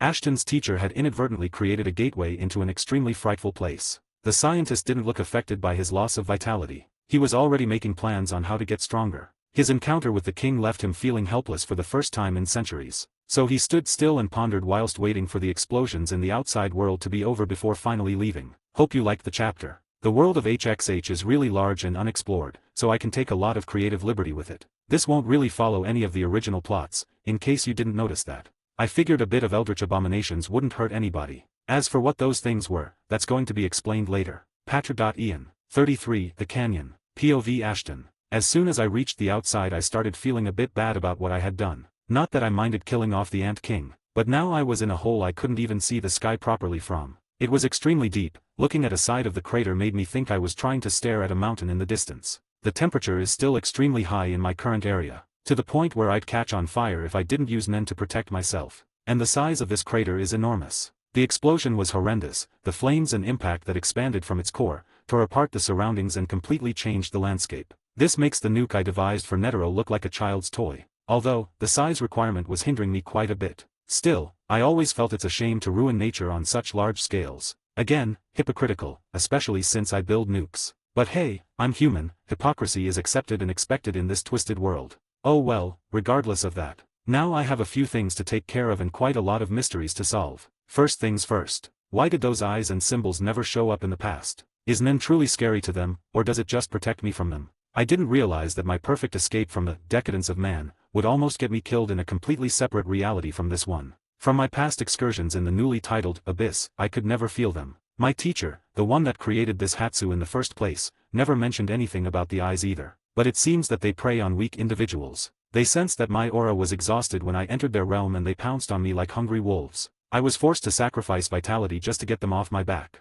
I can't help but feel indignant. It was completely unfair. The way those whispers multiplied more and more in my mind. It was getting hard to even distinguish my own thoughts from them. I thankfully managed to calm down and act quickly. They all disappeared as soon as I gained more Nen. This still left me with quite a few questions unanswered. I don't even know where to begin. But the eyes won't show themselves unless I'm in a weakened state. And I don't plan on going back into that place whilst in a weakened state ever again. I already paid a steep price for the first time, there's no need for a second. Still, the fact that I know so little about the place that almost killed me is beyond infuriating. The king is but an afterthought now. I don't even care whether or not he has any remains. Okay, maybe I do care about that. I'll look for it soon. But there's still something else I need to check out first. That experience has aged me quite a bit. I'll have to test how my regeneration has been affected by this sudden loss of vitality. It shouldn't be completely gone. At least I don't think so. All of my wounds healed when I actively used my vitality. After thinking around for a bit, I proceeded to open my void and take out a small hand mirror. I could finally see my reflection. And I don't like this at all. Long unkempt hair, large annoying beard. My cheekbones seem to be a bit more pronounced. So does my jawline. I guess I did develop a bit more in muscle mass too. Not that it made me much stronger. My nails quickly turned into claws as I started cutting away at my hair and beard. I am by no means a barber, but a bad hairstyle is still better than this. I don't get why Netero let his beard grow in preparation for his fight either. Did it make him feel older or something? Regardless, a trimmed beard and shorter hair made me feel less like a homeless person in a fancy suit. That, by the way, is quite tight now. Now that I look presentable, time for my regeneration test. I simply used my claw to slice up one of my fingers. Not a deep cut. It would usually close up instantly for me, but now it's only slowly healing. It took a baffling 24 seconds for a small cut to heal. It wasn't even a deep one. It seems that I can't take as much damage as before. Or maybe I can take even more. My nen did basically double in quantity. I could probably block a hit from the king if I focused all of that on defense. Maybe.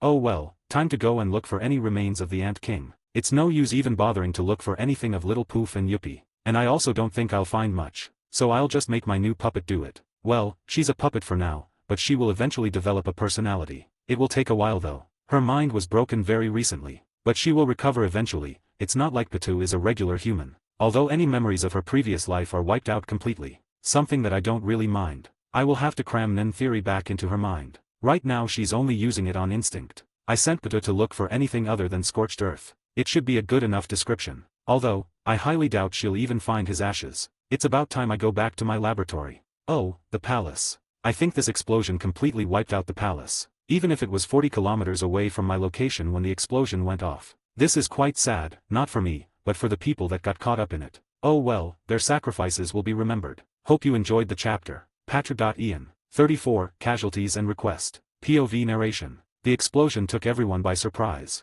It razed the entire royal palace in seconds. The people gathered outside of it were instantly turned to ashes. And out of the hunters present, only Nove and Morel managed to escape. Knuckle was not fortunate enough. Killua and Gon were already far away from the palace. But the explosion still affected Killua and Gon. At least the shockwave of it did. Thankfully, Killua managed to speed away before the flames devoured the palace. Being a good friend, Killua took Gon to the nearest hospital he could find, which was extremely far away from the palace, and also in the opposite direction of the explosion. There had already been a nuclear explosion in that direction. Going there wouldn't have been ideal to the young assassin. The entire country felt the explosion too, mostly in the form of a powerful earthquake and a shockwave that broke the windows of most of the cities in the country. It also toppled down a lot of the older or the poorly built houses. The devastation was extremely depressing to witness. Right now, Morel was grieving his students whilst Nove was recovering in the hospital. The fate of Nove's student was also unknown. But he had been gravely injured. He didn't even have time to look for her before fleeing. He could barely muster the strength to open up his pocket space. Morel had to pull him into it.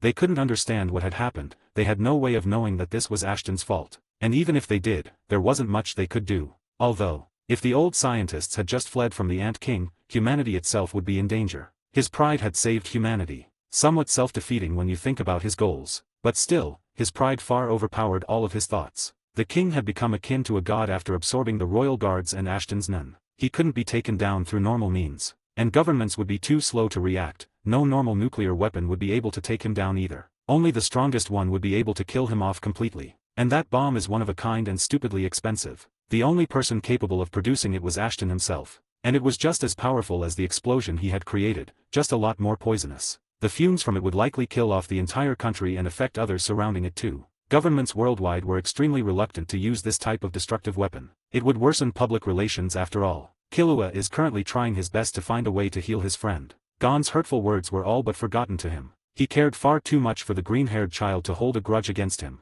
Even so, Gon's state of mind was just as grave as his injuries. He had given away everything, only to achieve nothing, lose his legs and die in the end. His revenge hadn't been fulfilled at all. But his mental state will only come to mind after he is no longer in a coma. His state was beyond critical, to the point where Killua needed to ask his family for help, which they obviously didn't accept. They weren't really able to do much anyway. They weren't really willing to allow Killua to make a wish to Aluka, his little sister. Not that that was going to stop him, but he still needed someone to stabilize Gon's condition. And most of the good doctors of the Hunter Association were either occupied or unbelievably expensive. Normal equipment wouldn't be able to keep him alive for long. His state was already critical. The doctors even suggested putting the kid out of his misery. So, Killua ended up being forced to call someone else. POV Ashton. To say I am surprised by this call would be an understatement. I guess I'm still fresh on Zeno's mind. I just got back to my laboratory after going to an actual barber and making my hair more presentable. And suddenly getting a call from Little Silva wasn't quite what I was expecting. The Zaldik family wanting me to help heal someone was strange. I don't think Zeno got injured during the attack.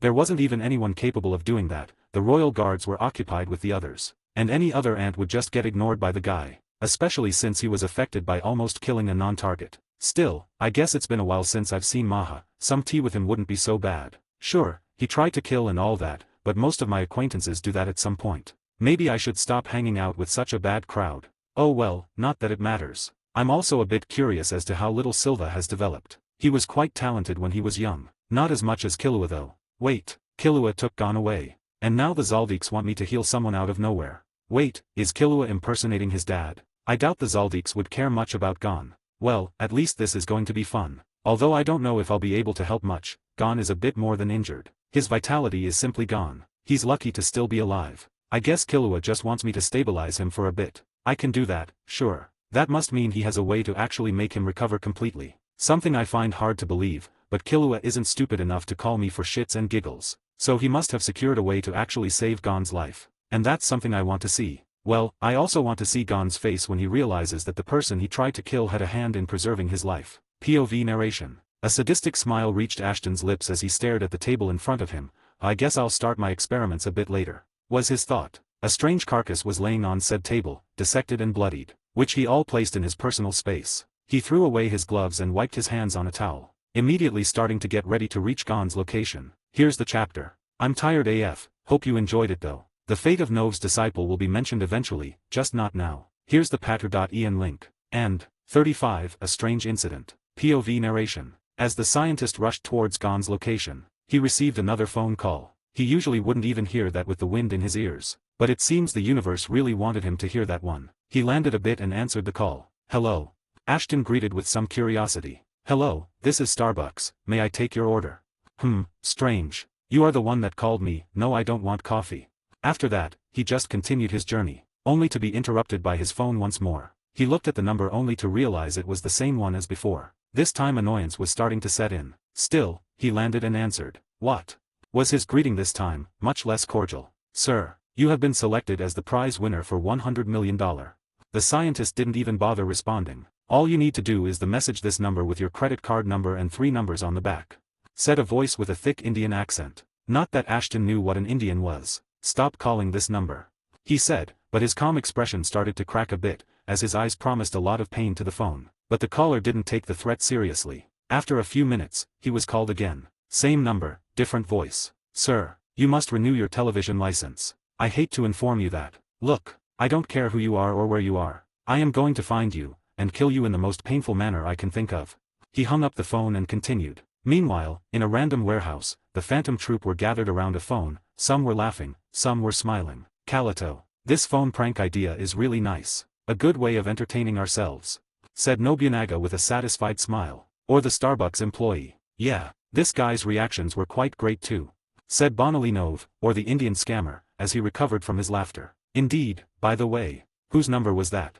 Asked Phaeton. He was the one that tried the last prank. He was quite sad that he didn't get to finish. Oh, that was Ashton's number, said Kalito with an innocent smile on his face. The members of the troop all turned pale at the same time. As Phaeton just looked at the phone, his emotions unreadable. Fuck, was the collective thought going through their minds. Well, everyone besides Kalito, who just smiled. Happy April Fools, or whatever. This was posted on the 1st of April on Patreon. Back to regular program. Chapter 35, Assassination Techniques. POV Ashton. It took me around an hour to reach their location. I moved using my explosions. I can reach better speeds after my recent power-up. It has to do with the fact that I can defend myself better against explosions, so I can just use stronger ones to send myself forwards. The most shocking part is that I no longer feel the need to trim my beard. I simply look better with it, at least as a 40-year-old looking man. I haven't gotten used to looking like this yet. I've seen a lot of people grow old and die, but I've never actually undergone that process myself. Although, my vitality is still much greater than that of other humans. I'll have to go to the Dark Continent to gather some more food. I have a lot in my void space, but I'm keeping that for rainy days. The situation isn't dire at all right now. I reached the hospital Gon was being held at. Killua wasn't there, but someone else was. A young man of decent height with long black hair and large, emotionless eyes. I don't think I've ever seen this guy, but he seems quite serious. He looks like he has a mission or something. He's standing right in front of the hospital. I just decided to ignore him, but when I passed him he tried to stick a nail in my neck. That's not really something I appreciate. I grabbed his forearm with my right arm. I gripped him hard enough until I heard a crack. He didn't react much to the pain, but he seemed quite surprised that I caught his attack. The younger generation lacks manners these days. I said whilst shaking my head. I won't let anyone enter the hospital. His tone was calm, but his hostility is quite obvious. I won't let some kid stop me from getting my fair share of entertainment after such a harsh experience. This black-haired kid isn't really a concern of mine right now. I didn't let go of his arm, he tried to pull it back, but he didn't have enough strength to do so. His next move did surprise me though, well not the move, the way he did it. His nails turned into claws and he tried to stab my chest. What? Is he also a Zaldik? How many of those will I meet in the span of a few weeks? I haven't even visited them like I was planning to. Still, his move isn't exactly what I'd call surprising. In this situation you'd expect him to attack me. I didn't even bother dodging this one, just let my nen protect me. His nails stopped when coming in contact with it. Usually, my aura is well hidden, but it flares up whenever I'm attacked. Like it did just now. This man was quick to realize that I was a nen user, mostly because I just spelt it out for him by blocking his attack with aura. Glad to see the Zaldik way of making friends hasn't changed at all. I'm not even joking, most of my meetings with Zaldiks had them attack me one way or another. Kalito wanted to fight me the first time he met me in that shitty warehouse. Killua in the forest and he actually fought me in the palace. Maha, Zeno and Silva tried to kill me the very first time I met them. Hell, Zig used to do it regularly too. He said it helped with my reflexes, but he just liked attacking me. Now this guy, apparently a Zaldik too, doesn't want me to enter a hospital of all things. Really what a weird family. Just as I said, these are the only people that I can truly befriend. Insane people like Netero are really rare after all. I let go of his arm and just ignored him. He didn't attack me again, at least not in a straightforward manner. He clearly demonstrated his training by waiting for me to turn around before trying to stab me once again. Still somewhat predictable though, I just whipped my leg around and kicked his side. Much like I to Killua, but somewhat stronger this time. I basically used the Snake Awakens with only one leg. I think I've only seen Zig and Maha do this in the past. The Snake Awakens is a simple enough technique, whipping your limbs at great speeds and cleaving anything within range of them. But it does take quite a bit of practice and control. He seemed to recognize that technique, his eyes widened as his bloodlust started showing. Where did you learn how to do that? Yep, his bloodlust is truly worthy of the Zaldik name. But I still want to play around a bit. Gon sure can wait a few more minutes. I started walking around him in a strange manner. Every step I took left behind an afterimage, but they were slow. I circled around the assassin as he stared at the afterimages with hate. Rhythm Echo. An assassination technique that has the user walking in a certain manner and creating afterimages and decoys. This also happens to be my favorite one. It's hard to tell the real one with me, I can perfectly hide my nen. Unless you have a special technique to sense me, then it's useless to even try. It continued like this for a bit, up until the point where all of the afterimages took a step towards him at the same time. All it took was a simple change of pattern in the rhythm echo to make the assassin lash out, throwing his nails at them with great precision and in very quick succession. The nails passed through all of the afterimages, and me too, as I used fleeting existence to extend my fun. It made all of the afterimages stop too, but it was only for 1 second, so the technique didn't become undone. After that, I rushed towards him from the back. My nails quickly tore open my gloves, as I started regretting not wearing the fingerless ones. I hate it when this happens. I didn't stab him, but I slashed him across his back at incredible speeds. I didn't leave all that big of a cut, but it was still something. He had been too caught up in trying to find out the real one to protect his own behind. Bit of a rookie mistake. It also didn't help that my forward movement made all the afterimages pounce at him, leaving him open from a few sides. I took a few steps back as I took off my gloves with regret. I think we're done here, I said in a simple tone. Where did you learn how to do this?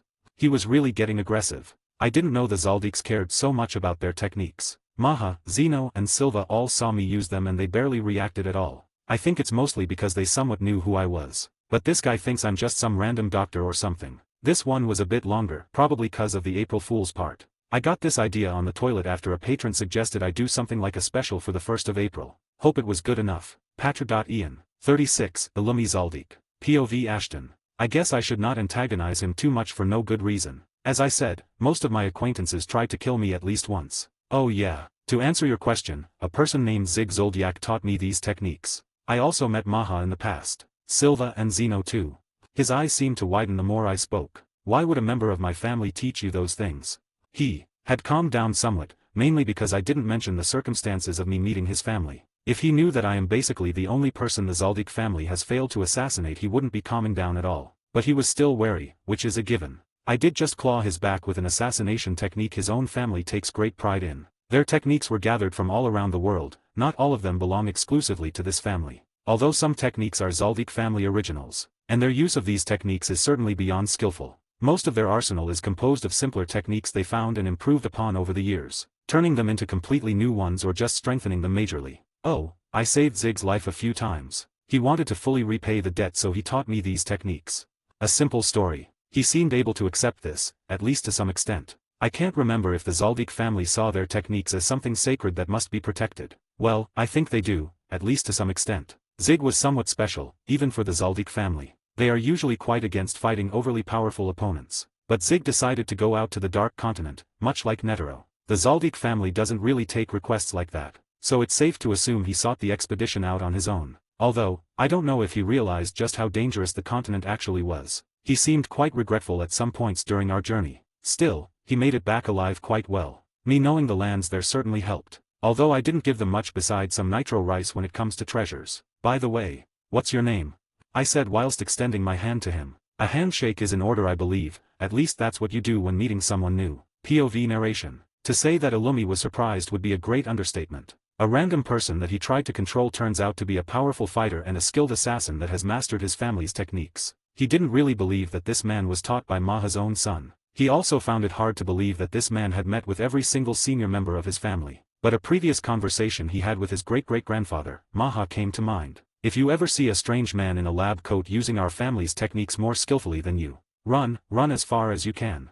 Were the words the old man had given him when asked where he had lost his right arm. A simple sentence. To the point and conveying a clear message to the young assassin. Illumi didn't think much of it at the time. Mainly because he thought Maha was joking around with him, trying to make him tense up and be more careful when fighting an unknown opponent. Although thinking back, the example he gave was a bit too detailed to be a coincidence. Maha was invincible in the eyes of the Zaldik family. At the time, he thought the old man had suffered an accident and tried to cover it up in embarrassment. The other members that knew of Maha's defeat, Zeno and Silva, also avoided ever speaking about the incident. But this man did fit the bill perfectly. Ashton was skilled and powerful in all aspects he could observe. His aura was still hidden, but it had been able to completely block the assassin's attack. Under normal circumstances, he'd try to either flee or try another surprise attack. But his broken arm and shattered ribs would have made escape a bit more troublesome. There was also the apparent lack of hostility from the formally dressed man. So, he decided to respond to the scientist. My name is Illumi, I am Silva's oldest son. He shook the man's hand. A strangely calm exchange compared to what had just happened. There were no civilians in sight to witness this. At least none that weren't being controlled by Illumi. My pleasure. I am called Ashton, I don't really have a family name or anything of the sort. Illumi just nodded. The scientist wasn't quite wrong. He only had a family name on paper, he barely even remembers it himself. Blake maybe, not that he cared about it much. Ashton was the name his teacher had given him a long time back. And, as far as he's concerned, it's his only true name. They shook hands and looked each other in the eye. Both of their stares were completely emotionless, as if they were competing on who can look deader than the other. I have some business in the hospital right now, if you don't mind. Ashton's tone remained cordial, although some sarcasm was still present. Illumi looked conflicted. On one hand, he didn't want anyone to help his brother's friend. On the other, he couldn't really stop this man either. He could only hope that Ashton was here for some unrelated business. Well then, until we meet again, said the scientist as he entered the hospital, waving a hand at the emotionless assassin. It will be sooner than you think, they both thought at the same time. As Illumi was hatching a plan to dispose of this strange person, and Ashton planned to visit the Zaldik family in due time, their paths were bound to meet once more. And that meeting might go in a completely different direction. Hope you enjoyed the chapter. It came a bit later than usual, but that's fine. Patra.Ian is now 30 chaps ahead. YEAHHH, I want to die. Here's the plug. Discord 2, 37, Rapid Treatment. POV Ashton. By the time I reached Gon's room, I could already feel his aura slipping away. He's on his last breath before I even got near him. I guess that speaks volumes about the ineptitude of the healthcare system in this country. Or Gon is just fated to die. Which would be regrettable. I still want to see Gon's reaction to this whole situation. I still need to at least try to heal him. So I rushed into his room, completely ignoring the doctors and nurses. I quickly used Dr. Blythe, but one of them wouldn't work fast enough to keep his heart beating. So I materialized 3 of them, all to keep his body functioning. One was in charge of making his heart beat, one was in charge of making sure his lungs delivered oxygen to his brain properly, and the other was for regular maintenance and in case anything unexpected happened. With this setup, I can technically keep him alive. Even if he runs out of vitality completely, I can just keep him alive forcefully, till Killua gets here. It's still quite annoying that I can't move whilst using Dr. Blythe. I guess I'll have to modify some things about this technique. I'll have time for that later though. Right now I need to concentrate on controlling 3 of them at once, which would be a lot harder if their motions weren't basically in a loop. The only one that didn't have a set loop was the maintenance one, who was just on standby for now, and will likely be for a while, because I can't really see how Gon's situation can go any worse. His organs are already failing after all. I'm only doing the necessary things to keep him alive. Killua better get here in a few hours, because my interest and patience still have limits. The doctors looked in awe. I don't really care about humans seeing Nen constructs. Thankfully one of the older ones knew better than to interfere with issues when it came to Nen users. He also advised the others to not disturb me in any way. And just like that, I was set. To wait for around 2 hours that is. Killua, the little rat bastard, finally decided to show up. Only for him to freeze in fear when seeing the image of 3 creepy dolls dissecting his friend. I guess it doesn't look fine. But he did calm down after seeing them all attached to my back. I was facing the door as I looked at him. Your phone call was really convincing. I was so moved by it that I decided to help you. I said with a fake smile. He didn't seem to want to respond at first. But the person beside him was quite curious. Big bro, who's the creepy guy? Now that's just rude. She'd truly be in trouble if she wasn't such a cute child. She wore traditional clothing, her hairstyle reminds me of tribal wear. And she was even smaller than Killua. Question is, why is someone so nice hanging out with an assassin? Wait, she did call him big bro. So, another Zaldik? Really? Oh, whatever. I guess I'll meet their whole family before ever getting to visit them. His name is Ashton. He is helping your big brother. Said Killua, trying to keep his nervousness outside of the girl's perception. Don't call me creepy, please. I didn't even do anything yet. At least call me that after I do something creepy, you'll have plenty of opportunities anyway. The little girl nodded, she had a sweet innocent smile on her face. She gasped and looked quite excited when seeing Dr. Blythe. I guess they are just big dolls to her. Although it's a bit strange that she's completely ignoring the dying gon on the table. Well, she's also a Zaldik I guess. Ashton, you look older. Said Killua, looking a bit confused. Gee thanks, kid. Really appreciate the sass. So do you have a way to help your friend or are you just wasting my time?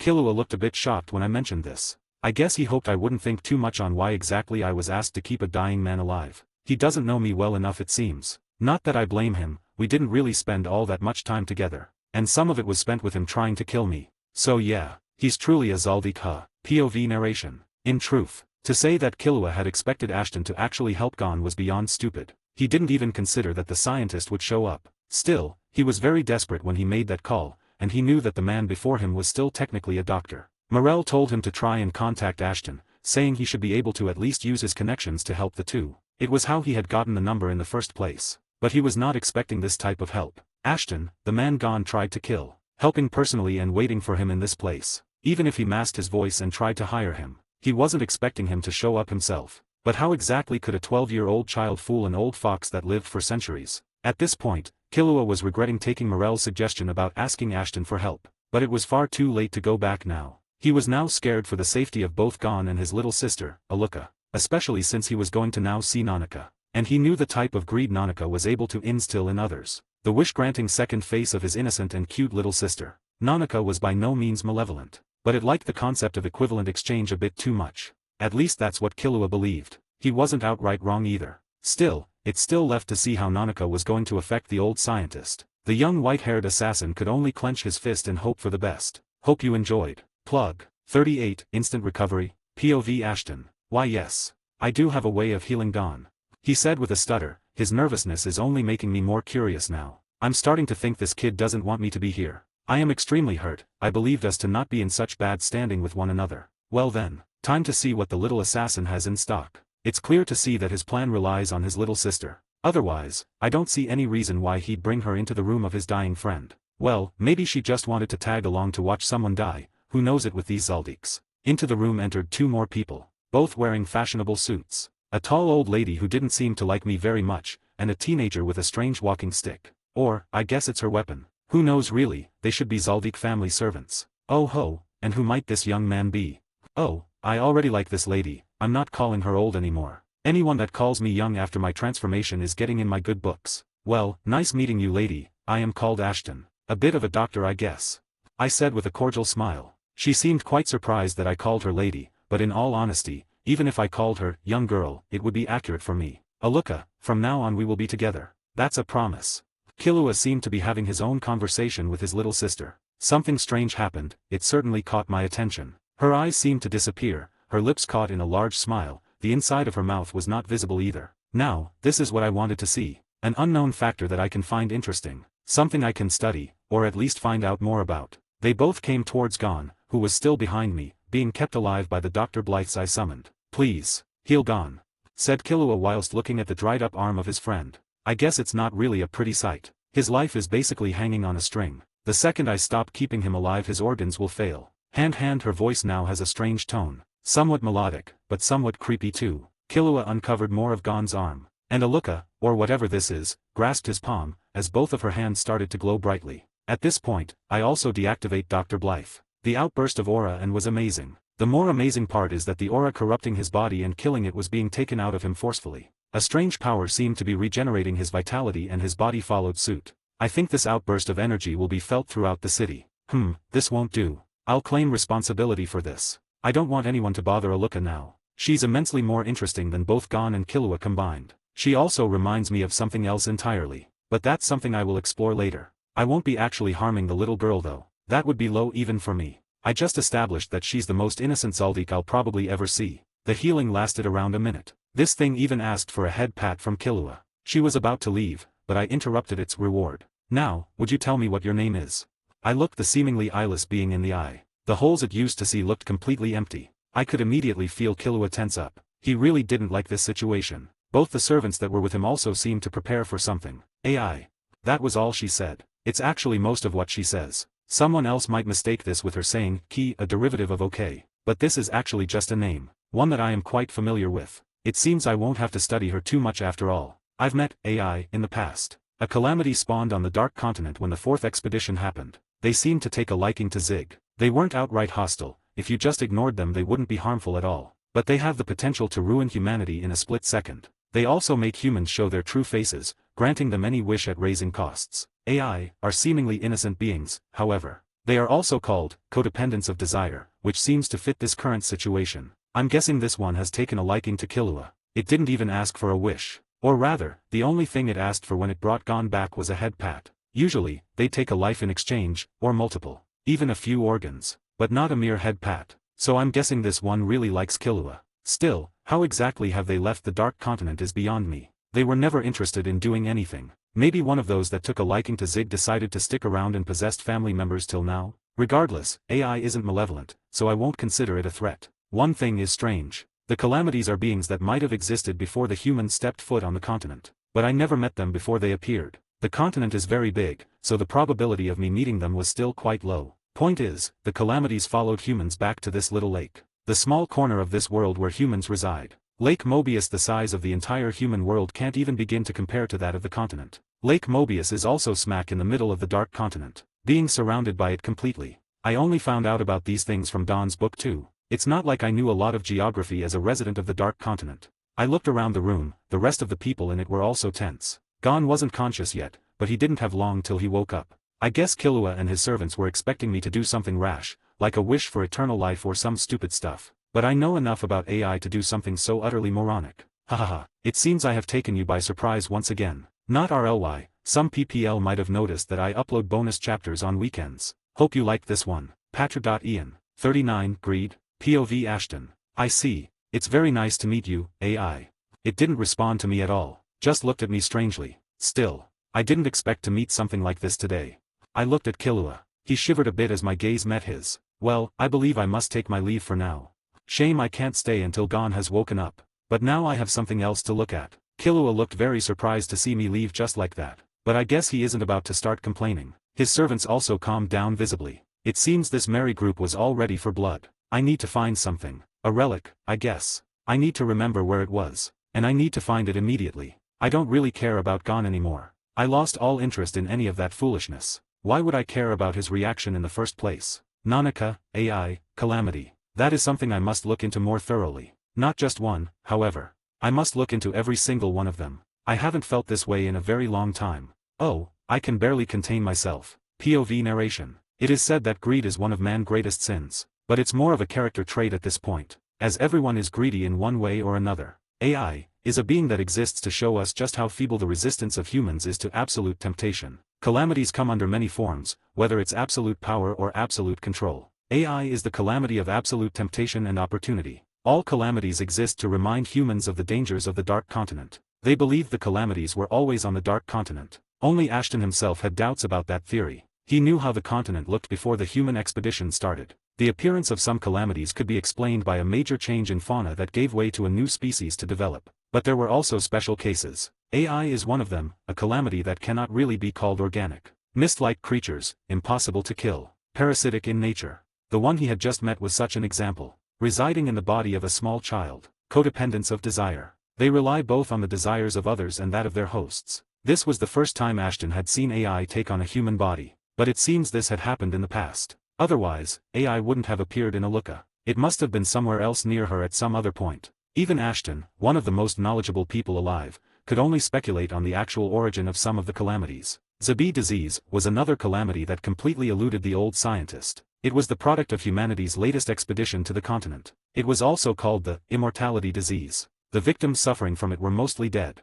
Only one person, its single survivor, managed to reach a state where he could keep himself alive without sustenance. However, he is only capable of that because he cannibalizes himself. The disease regenerating his tissue at rapid speeds. It also greatly affected the sanity of the hunter afflicted by it. This disease was something that Ashton didn't pay much attention to initially. Only recently had he started to have some half-hearted interest in it, but he hadn't cared enough to thoroughly look into it. But, after meeting AI, in the form of Nanika, a strange fire was ignited inside him, a powerful desire to study every single calamity that was ever spawned by the hand of man. All of the things he found interesting, all of them mere ways of postponing boredom. He had finally found something he could dedicate himself to once more. His passion, the reminders of a once great fire, that had become mere ashes. They were lit once more. A raging flame that would eat away at his heart until he will find all of his answers. Nanika was not all that special, but it gave the scientist a reminder. He had strayed too far from his initial goals, too far from his values. He needed to return home. Where else would he find his answers? The largely unexplored mass of land above the horizon was bound to have some answers. Nay, even scraps are enough. After all, the scientist is more than capable of piecing together an answer for himself. This wasn't going to be a simple journey. The continent was bound to have changed a lot by now, but that wasn't even a deterrent to the scientist. No, that was what he wanted. Fresh, exorbitant, overwhelming information. Still, there were many things he needed to prepare for. Challenges unknown. Enemies that could kill him littered the dark continent. Every fight was to be a struggle, but he was barely containing himself from rushing there headfirst right now. His hopeful nature had long been replaced by callous hatred and endless scorn. Cruelty had become his greatest form of expression. He didn't care to become a better person, but the passion reminded him of that. The times where he could relax and look at the moon in awe, pondering the immensity of the world around him. His once humble existence had changed at some point. He fails to realize that himself, however. The hatred had spread to him, a menacing plague that had afflicted his home from the very first time he had set foot on it. After all, every human expedition gave birth to a calamity. He had yet to see what calamity his presence had given birth to. Or had he? I hope you enjoyed the chapter. Plug. 40 Relics and Old Relationships. POV Ashton. To look for it I first need to return to my laboratory. I have quite a few things I need to prepare. That relic is a chest containing a few of the things I brought with me to Lake Mobius. I need it if I am to survive leisurely on the continent. After an hour, I reached my laboratory, a place that I won't visit for a while. I quickly started dragging out a large box out of my void space. It was made out of strange glowing greenstone, it had strange engravings and no actual keyhole. It had a spot where one could insert a circlet. It looked just as new, but that was just because time is skewed in that void. I've not seen this box in a few decades. Inside it is what I need, but opening it is not as easy. This box is almost indestructible, the material used to make it is unknown to me. I only have 2 of the pieces required to open this thing. It holds a few more items than what I used on the continent. After a few fights and some debates, we decided to put everything dangerous inside this box. And the key was split into 4 pieces. I got one, Netero also had one. Zig and Lin also kept theirs, and now I have a reason to visit the Zaldik family. How quaint. As for why I would put my equipment in a chest that some other people restricted. I wanted to have a fresh start when first coming here. I didn't think they'd be too helpful in Lake Mobius. And, I was partially right. I could have used them only against the king. Certain trinkets could only be found in some of the ruins in my homeland. They are so powerful that one might think they were all created by a coalition of powerful conjurers. And I happen to own quite a few of them, either scavenged or gifted to me by my teacher. But I placed them all in this large box. There are also a few other items that were found when I was grouped up with them. This is why they also hold part of the keys. The relics are extremely powerful. Humans would no doubt wage wars for even the weakest one of them. So we decided it was best to seal them for a while. Zig wanted to bury the chest at first, but I managed to convince them it would be safer if I keep it with me. The key being split 4 ways was just customary, so I have to walk around a bit. I wonder where Lin is right now. Still, I really don't like looking at her now, especially since we used to get along quite well. Seeing her that old just doesn't feel right. She was also quite mentally scarred by her experience on the Dark Continent. Although, most of the trauma was gone at this point. Me guiding them through it was what helped a bit. But by the time they met me they had already experienced the dangers of it. Right now, I can only hope that she hasn't lost her peace. Otherwise, I'll have to get creative. Still, this adventure is going to be quite memorable. If I even survive it, that is. Well, I certainly won't if I don't manage to open this box. At least not easily. I decided to call Lynn first. Since I don't really know anything about her location, whilst Zig specified that he'd keep his peace at his residence. Thankfully, Netero always told me Liney's number whenever it changed. I didn't talk to her much after we left the continent. Only a few meetings, mainly to burn some stress off. After all, I am a human, I still have needs. Although I rarely indulge myself in them. The awkward thing is that she had something of a relationship with Netero. But he didn't really mind. We had gotten together before the two of them had something going in that direction. I think they had a child together now that I think about it. Netero mentioned something like that. His death probably hit her a bit. It took a bit for her to answer. Yes. Who is it? God, her voice sounds so old. I was just thinking about the past too. Clear your mind, Ashton. It's me. Ashton, if you can still remember me, that is. My tone remained polite and somewhat cordial. Oh, to think that you'd call after all this time. Is something the matter? She certainly sounded surprised. But I guess that's to be expected. Well, not much. But, I'm going back home. This was the code we had agreed on. If any of us were to ever open up this chest, the code would be, I'm going back home. I was obviously the one that made it. A necessary precaution. And it was to be used whenever we were not in private. Including phone calls, of course. They are always tapped, especially mine. Governments take explicit interest in my conversations with other people. It's to the point where every single one of my calls has someone listening into it. I would have been more aggrieved if I actually used my phone a lot. But I only ever used it to call Netero. And he usually laughs at the people listening in. Saying stuff like, have you launched that bomb into, insert random country, yet? And, when will you let me play with the nuclear launch codes again? Oh, how I'll miss that retarded monkey. I see. It's certainly been long enough since we've had some tea. Thankfully you live somewhat close to me. Lynn has always been smart, certainly smarter than Netero. At least in situational awareness. Netero was smart in many ways, like the fact that he was a genius in martial arts. And yeah, continuing. I could come by right now. It's been far too long after all. I mean, I doubt she has much important to do anyway. Oh, I'm at the association's headquarters. In Swardene City. Liney said in a friendly tone. Perfect. I'll be there in an hour at most.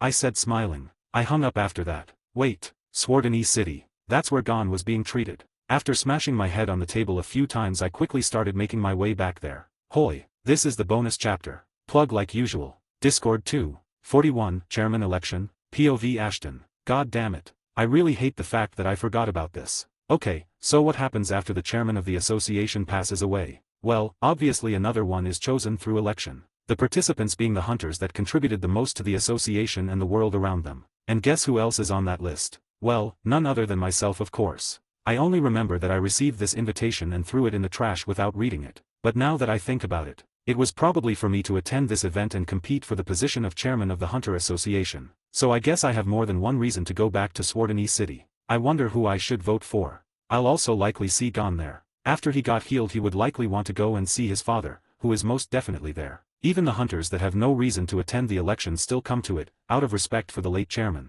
I never considered Netero to be a charming or convincing man, but I guess he has always had his ways. I managed to reach the association headquarters in less than an hour this time, speeding up a bit so that I wouldn't miss much of the show. When I entered the hall I could see some people looking at me somewhat confused. As expected, there was a free chair on the stage for me. I guess I'll take a seat there. Not like I have much else to do until this election is done. Lynn will likely be occupied. And I don't want to talk about the circlet in a public space. So I walked up the stage. The crowd was even more confused. I guess being late isn't really good for my public appearance. Good day. Really nice to see so many hunters gathered here. I'm sure the old fuck would be happy too.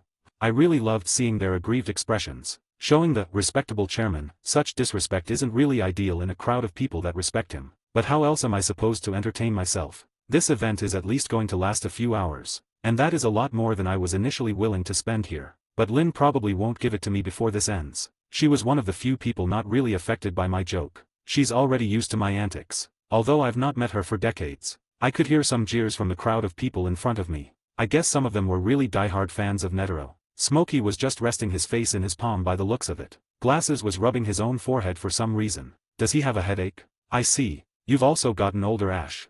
Asked Lynn. I guess I forgot to mention this to her. Saying stuff about my immortality in front of others never really bothered me. I never claimed to be immortal though. That would just bring trouble. And, as much as I like trouble, I've already gotten enough assassins on my tail every year. Adding kidnappers to the list of people pursuing me wouldn't really be ideal. More of an annoyance really. But, at this point, I really don't care if people find out or not. I am going back home after all. Lynn probably also rationalized this before making such a statement. Well, a few things happened recently. I can no longer look 20.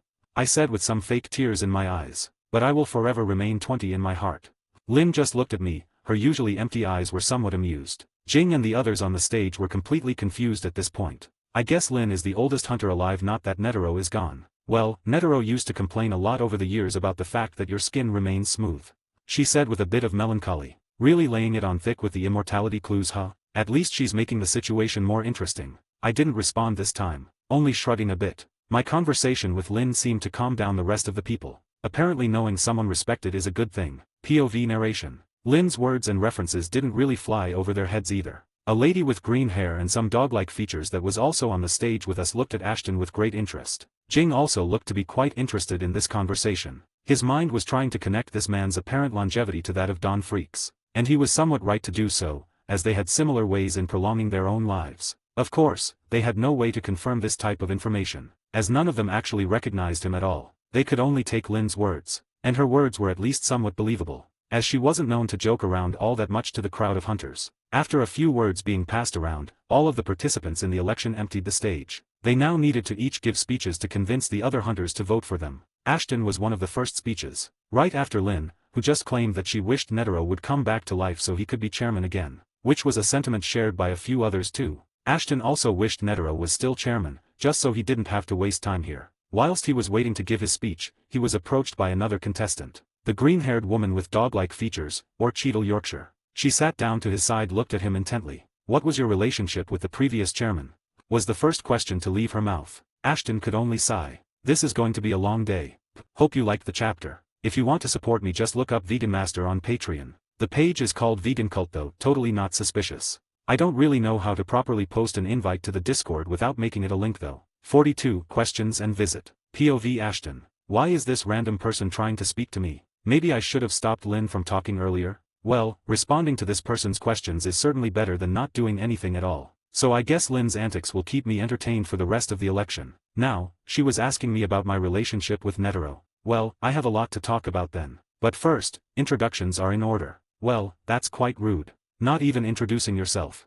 Her eyes widened a bit, I guess she forgot about it. Oh, I apologize. My name is Cheadle Yorkshire, I am a 3-star poison hunter working for the association. I thought you'd already know me.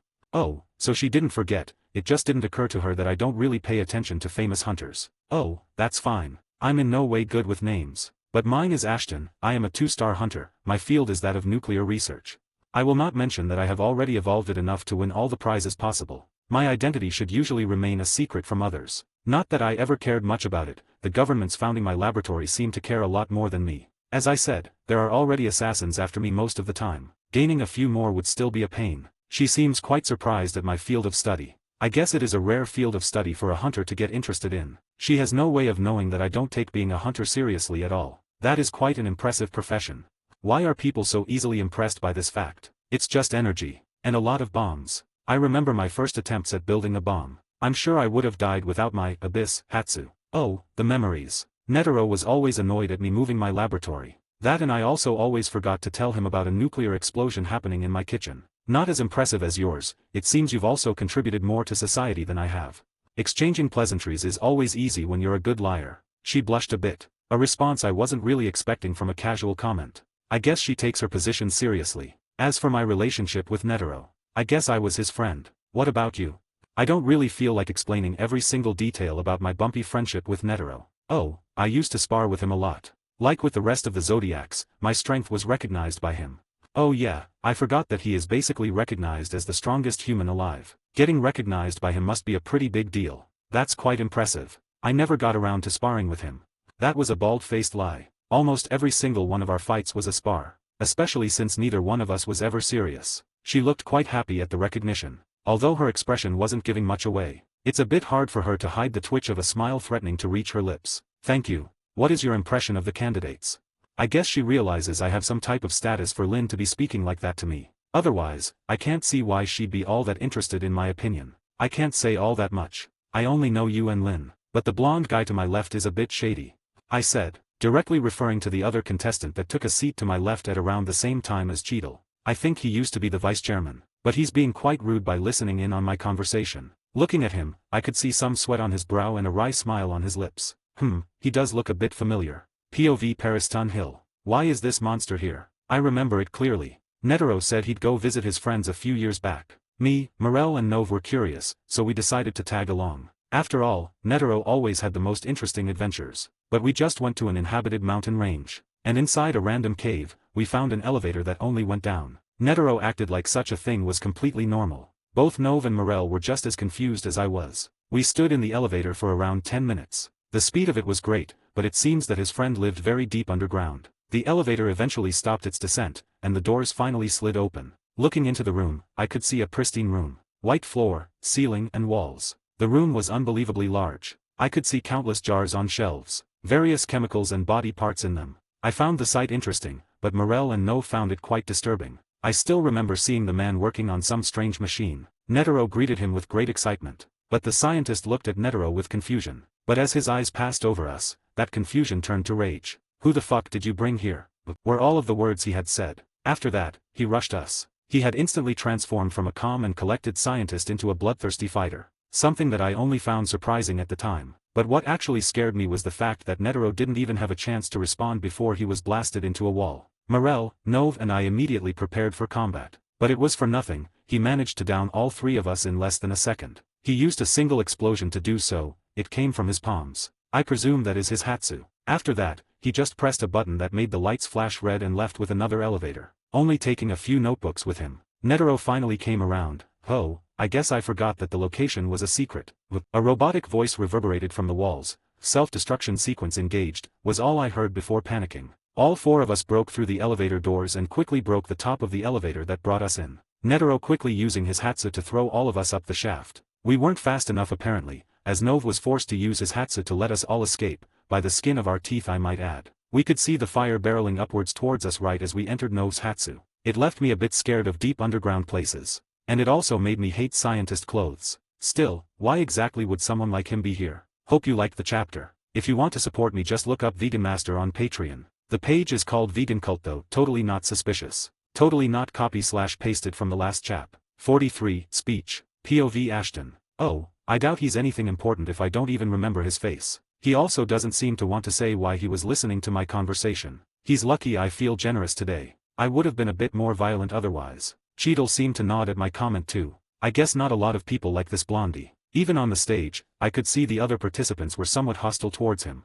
The green-haired woman seemed to want to keep asking me questions. But my time to give a speech came around. Now we would like to invite Ashton to give his speech. I was expecting them to use my fake family name too, but I think I forgot to actually put it in my Hunter application. I walked up the stage in big steps, not really bothering with the gazes I was receiving. Some were curious, some were hostile. Then there were a few appreciative gazes, like Lynn and Cheadle. When reaching the microphone I almost burst out laughing at how seriously these people were treating this event. Hell, Netero barely treated anything seriously. The next chairman might become some stuck-up idiot, unfortunately. Well, maybe it will be a good thing. Maybe having a more serious president will lead the association to greater heights. Not that the association is of any importance to me, but I will need a few things from it before departing for the continent. I will find powerful enemies there, but I shouldn't have much issue with them, as long as I get my hands on the relics. I looked at the public as I started speaking. To be completely honest, I am only here because Netero thought it would be funny to recommend me for the election. I said that with a genuine smile on my face, which is quite rare for me, but not suppressing my emotions will help this speech flow better. I don't plan on trying to become the president. I am only here to check out what my friend Netero left behind, to see if his legacy needs any help being preserved, if you will. I could hear some gasps. I didn't even say anything too shocking there, but I guess there's the notion of me being Netero's friend. Some do think he's a man deserving of reverence, but I think he was a normal person, maybe a few screws loose, just a few. He was a good friend though. On occasion anyway. So, don't bother wasting any votes on me. I am only here to observe the situation. If the one elected isn't to my liking I will act on that, just as to protect Netero's legacy. There were no hostile gazes left. I even garnered the respect of the other candidates, just like I planned to. I need to at least have a decent relationship with the president if I want the association to be helpful to me. Giving a heartfelt speech as a way of manipulating their emotions works wonders. It didn't make everyone like me, no, that would be a foolish assumption, but it made them less hostile to me, and a bit more familiar with my personality. which will give them a better degree of trust towards me when we eventually start speaking properly. It also helped that I was somewhat truthful during the speech. I will certainly interfere if I don't like the one that was chosen. It would directly interfere with my plans. It's a shame I wasn't able to raise the opinion of everyone. Still, if I didn't call Lin I would have missed this opportunity entirely. So I should be content with the little I can achieve here. Not like I had a lot of time to plan out this speech either. And my last comment certainly incensed some people. Even if you were Netero's friend. Do you think you can influence the result of the elections?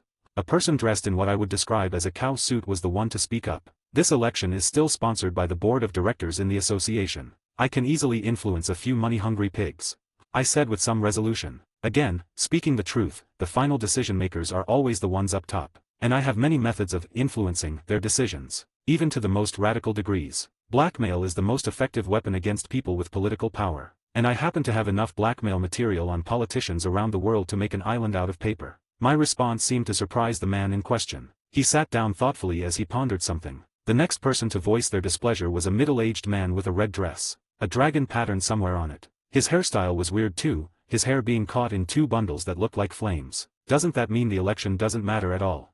What a strange question. The answer is obvious. Well, it does matter. The only difference is that the elected candidate also has to sway my opinion, to make me believe they are deserving of standing where he stood.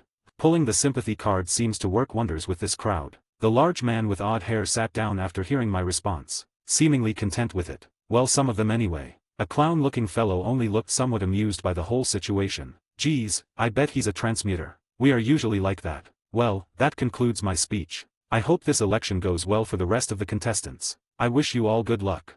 I said with the friendliest smile I could manage. Quite a few people applauded me, even the two that asked questions. I walked back to my seat, to find Cheadle looking quite strange. She seemed to be thinking deeply about something. I didn't really want to bother her, so I just took my seat. I don't want to antagonize any of the potential presidents after all. At least not majorly. Here's today's chapter. Hope you like it. If you want to support me, just look up Vegan Master on Patreon. The page is called Vegan Cult though, totally not suspicious. Again, totally not copy/pasted from the last chap. 44, Hostility and Gratitude. POV Ashton. The speeches continued, each candidate representing himself properly. Cheadle also gave her speech. What I wasn't expecting was for a strange man to appear, shout some stuff about Gon and proceed to punch Jing in the face. That was quite fun to watch anyway. Oh, it seems people want him to compete now. Somewhat strange, but hunters aren't exactly known for being rational. At least not when their lives aren't at stake. Somehow, the guy that barged in is joining the competition for the president position. Don't ask me how this happened. I wasn't paying attention. But, apparently, he's only joining to look for a cure for his friend, Gon Freaks. Quite the familiar name. I'm sure he just recovered around 2 hours ago. Did this guy not get the memo? Oh well, I'm not going to break his thunder. Although, he seems quite desperate. I guess I should tell him. I got up and walked up to him. He looked at me a bit. His fingers were digging into the podium. Aren't you the one Gon fought? He said through gritted teeth. Now, I don't know where he learned of this, but I'm not about to deny it. I just shrugged. Indeed, although, my intention was just to teach him a lesson. He was the one that almost got himself killed. What do you mean, almost? He's still in critical condition. He shouted with passion. That's why I got up. He's already been healed. I don't think he's woken up yet though. I wasn't even allowed to finish my sentence. What? When did that happen? Yep, he's clueless. I should give him a summary of what happened. I don't want to embarrass myself further. Killua managed to find a way to help him whilst I kept him from dying. I obviously won't omit my contributions to Gon's survival, especially since it might raise the opinion of some of the candidates. The man in front of me looked beyond surprised. I guess he didn't hear any good things about me from Killua. But that's fine, now he's also turning remorseful, which is something I can use in my favor. Although, I doubt he believes me completely. It would be weird if he did. Why would you do something like that? I guess Killua spoke really badly about me to his friends. I am not one to hold grudges, especially against children. The biggest lie I've told today, but no one knows me well enough to refute it. If Netero heard me saying that, he would be rolling on the ground in laughter. But I still decided to elaborate on what had happened, leaving the calamity outside of it, of course. Killua contacted me to keep Gon stable while he brought a way for him to recover. Probably a Zaldik family secret. Was all I could muster. Most of the hunters were looking at me with admiration at this point. Cheadle seemed especially tense before hearing my explanation. I could hear her sigh of relief from the stage. Maybe it's because we have already become acquainted with one another, so she didn't want to see me in a bad light. Even that is very unlikely. I've barely talked to her for more than 10 minutes. She shouldn't have had enough time to create a proper impression of me. Well, it doesn't matter, I solved the issue without too many complications. The votes started pouring in soon after. Many still chose to vote Leo Rio, the man I was just arguing with. But it was tied with Paris Tunhill, the creepy blondie that was listening into my conversation. Cheadle was quite discouraged to see that. I guess Blondie isn't exactly well liked in this circle. Don't worry too much about him. He's not becoming the chairman even if he wins. My words seemed to reassure her greatly. Still, I don't think Leo Rio is a good candidate, she said with a frustrated sigh. Don't worry too much, he only wanted to help his friend. He's still here only because hunters are prohibited to leave the election before voting. I have no doubt he'd go to Gon first chance given if he could. But he has already involuntarily entered the competition. Well, there is quite a lot of time left before all of the votes are cast in, so I have time to ponder a few things. Like, wondering if Lynn is aware of how much this helps me. She likely is, she was always sharp. She also knows that a trip back home will take quite a bit of prepar. Ashton, who do you think is most suited to win this election? My train of thought was interrupted by Cheadle, who was currently looking like a lost puppy. Does her confidence need a push? Or is she trying to manipulate me in some way? Am I overthinking an extremely simple question? Most likely, but being paranoid is very useful. Well, if I were to choose, it would be between you, Cowman, and Dragon Ponytails.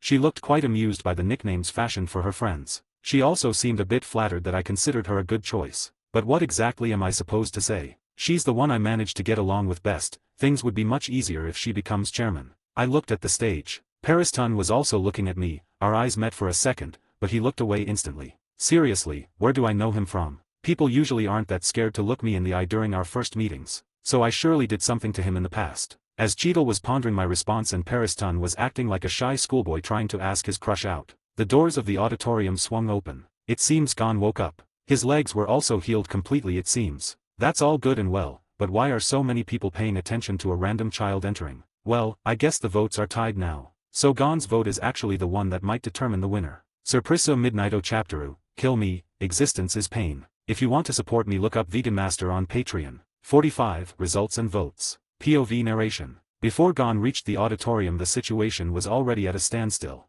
The people mostly voting for Pariston Hill and Leo Rio. The other candidates only receiving a few votes in comparison. The hunters were happy that a newcomer arrived, even if it was a child. But they didn't expect Leo Rio to rush the child and hug him whilst in tears. It didn't take long for people to realize who it actually was. Leo Rio was quite transparent with his intentions during the election, repeatedly asking hunters if there was a way to cure Gon before Ashton intervened. Now, the situation took a bit of a turn. As the friends reunited, Gon also managed to see Ashton, who was sitting down in the distance and observing the situation. Gon looked at the ground when seeing the old scientist, but he still walked up to him, clenching his fist in the process. Ashton just sighed for a second, thinking that, I guess he is still quite mad at me, but he wasn't exactly right. Whilst Gon hadn't forgiven him in any way, he still couldn't ignore the fact that his life was partially saved by the man. Doing so would make Gon feel inadequate. Responding to kindness with aggression was one of the things he hated the most. And now, things somewhat balanced out, as he had as many reasons to hate the scientist as he had to thank him. So, when he reached Ashton's seat, he just stood in front of him and bowed. Thank you. That was all he did before continuing his way down the stairs. He refused to look Ashton in the eye during the short exchange, either out of defiance or embarrassment. But he had conveyed a clear message to the old scientist. One that still left Ashton a bit confused, but not really shocked. One of the outcomes he somewhat expected. But it was still the one he found most unlikely. POV Ashton. So I guess the suicidal kid can actually show some gratitude. I was honestly expecting him to start attacking me again. But I guess he doesn't really know about me killing a few hunters at the palace. If he did he wouldn't be just as friendly. The explosion reaching the palace wasn't really something I could help with at the time. It's something I regret. Well, I don't really care about the hunters caught in the explosion. They were prepared to die in their mission. Them dying so I could take out the king is only fitting. But the civilians didn't really have anything to do with that. I wonder who Gon would vote for. I would say he goes for Leo Rio, but I really don't think that Leo Rio even wants the position all that much. After a bit, and with Pariston encouraging Gon to vote between him and Leo Rio, Gon finally placed his vote on the blonde man, saying something along the lines of, Leo Rio wants to become a doctor, not the chairman of the association. Which is fair enough. I really didn't like the way Blondie looked when hearing Gon though. Like a kid that just got what he wanted. I guess he likes to predict what people do. Well, it's a bit ironic that his actions are somewhat predictable by themselves. He seems to treat this whole election as a joke, like I do, so he's unlikely to actually accept the position. He'll probably pass it down to the next person on the list. And, now that Leo Rio formally retired from the competition and went with Gon to celebrate, that person happens to be Cheadle, which works quite well in my favor. But I really doubt she will appreciate Pariston's disrespect towards this election. So, something will happen to him. I just don't really know exactly what. I, the new chairman of the Hunter Association, choose to make Cheadle Yorkshire my vice-chairman. He gained the attention of the audience. Then he said what I've been expecting. That will be my last decision as chairman, Cheadle will be the one to replace me.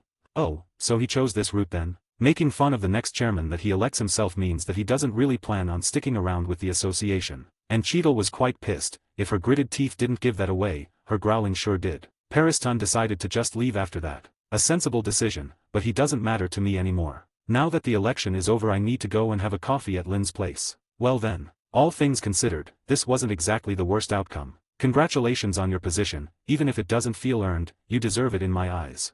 I said while patting Cheadle on the back. I couldn't really see her reaction because she was studying the ground, but I could easily discern that she was startled by the sudden physical contact. I will remember to avoid it in the future. After that, I just took my leave. Lynn also left with me. We didn't speak much about the circlet in the middle of the streets, but the limousine ride back to her house was still quite lively. We got to reminisce about a few things, either memories with Netero or Zig. Like the times when we all tried to check what would happen if we stole the eggs of a strange species on the Dark Continent, and the mother of the eggs proceeded to almost kill all of us. Good times. I think it was because Lynn wanted to try cooking an omelette with the egg as an ingredient. I only accepted because I couldn't really recognize the species in question. We also spoke about the times when we just hung out by ourselves while the other two were busy. An hour or two went by with the two of us just talking about random things. I don't really care if her driver hears us, especially since she said it was a trusted person. Eventually, we reached her house, and the true conversation started. Hope you liked the chapter. If you want to support me, search Vegan Master on Patreon. You also get a few 32 chapters in advance,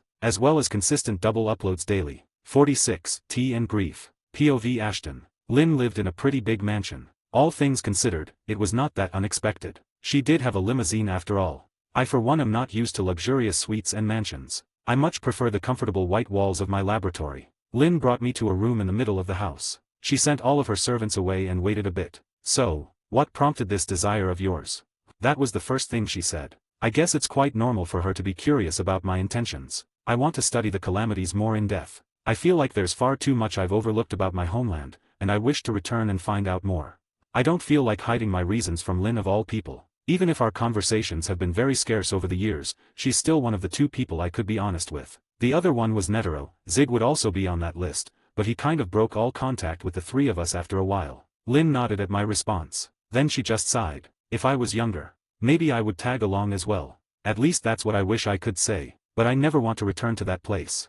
At least she's also being honest. The horrors of the Dark Continent affected her the worst out of all four of us. Zig and I were the least affected, mainly because I lived in that place and Zig was very courageous. Netero was only a bit affected, as in he no longer sought powerful opponents for no good reason. I guess his trip to the Dark Continent humbled him greatly. Before they found me, even surviving was a struggle. It's fine, Lynn. I want to go alone anyway, it's only fitting this way.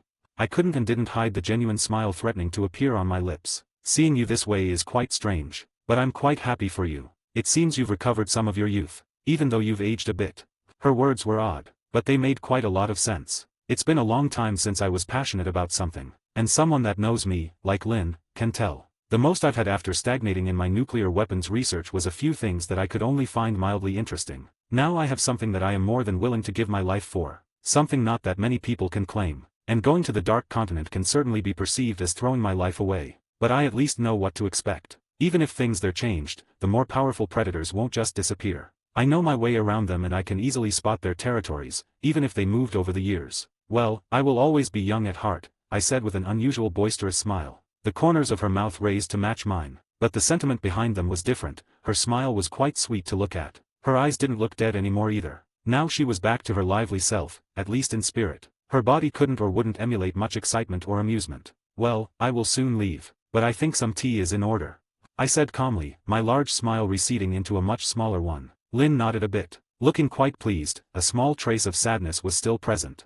She then went to the kitchen to make the both of us some tea. She is a gourmet hunter after all. If she let someone else make tea for her in her own house, it would be strange. She always took pride in her cooking, and making tea became one of her favorite hobbies as she got older. At least by Netero's word, he's not exactly the most reliable source of truthful information. Oh well, it seems my mind brings me back to him more and more lately. I guess I do miss him a bit more than I'd like to admit. Lynn soon came back into the room carrying a small tray. On it were 3 cups of tea, perfectly arranged and with a powerful aroma. I guess she's also not really over his death either. My eyes lingered a bit on the third seat, a chair with a simple framed picture on it, a smiling, cheerful old man with a curly beard. Well, we all deal with grief in different ways. I like to reminisce about the good old times. Lynn likes to actively keep him as a part of her daily life. Before she sat down, she put a cup in front of each seat. Cheers to an eternal bond.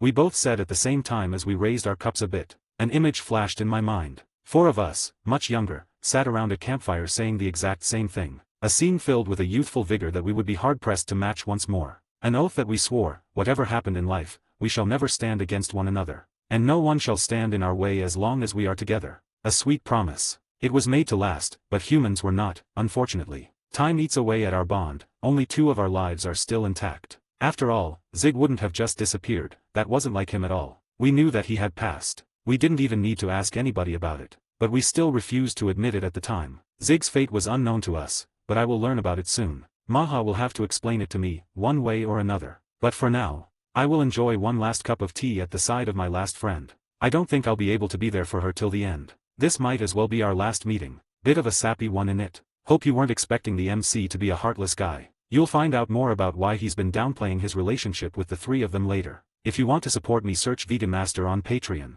47. The Zaldik Estate. POV Ashton. Not many words were exchanged after that. Both of us being lost in our own worlds, to the point where we had spent 1 hour sipping on empty cups. But I don't feel like I've wasted any time here. A goodbye should at least take this long. Like it took drinking with Netero. Lynn was still lost in her own world when I came back to my senses. But I won't blame her. Sometimes a world of your own imagination is much more pleasing than grim reality. And her imaginary world is most likely just like mine, a place created by memories and dreams. A place so serene it can't possibly be real. The palace of our own minds. That time is long past. But I don't think I will die yet. Maybe one day I will manage to make friends as I did back then. Relationships to last lifetimes. I am stronger mentally than others. I will somehow handle the loss. Well, I did use certain coping mechanisms. I tried my best to distance myself from them. But Netero was having none of that. He didn't want me to become some hollow shell, a sad excuse of a man that can only run away from his problems. He was what kept the promise alive. He took our oath more seriously than anyone else.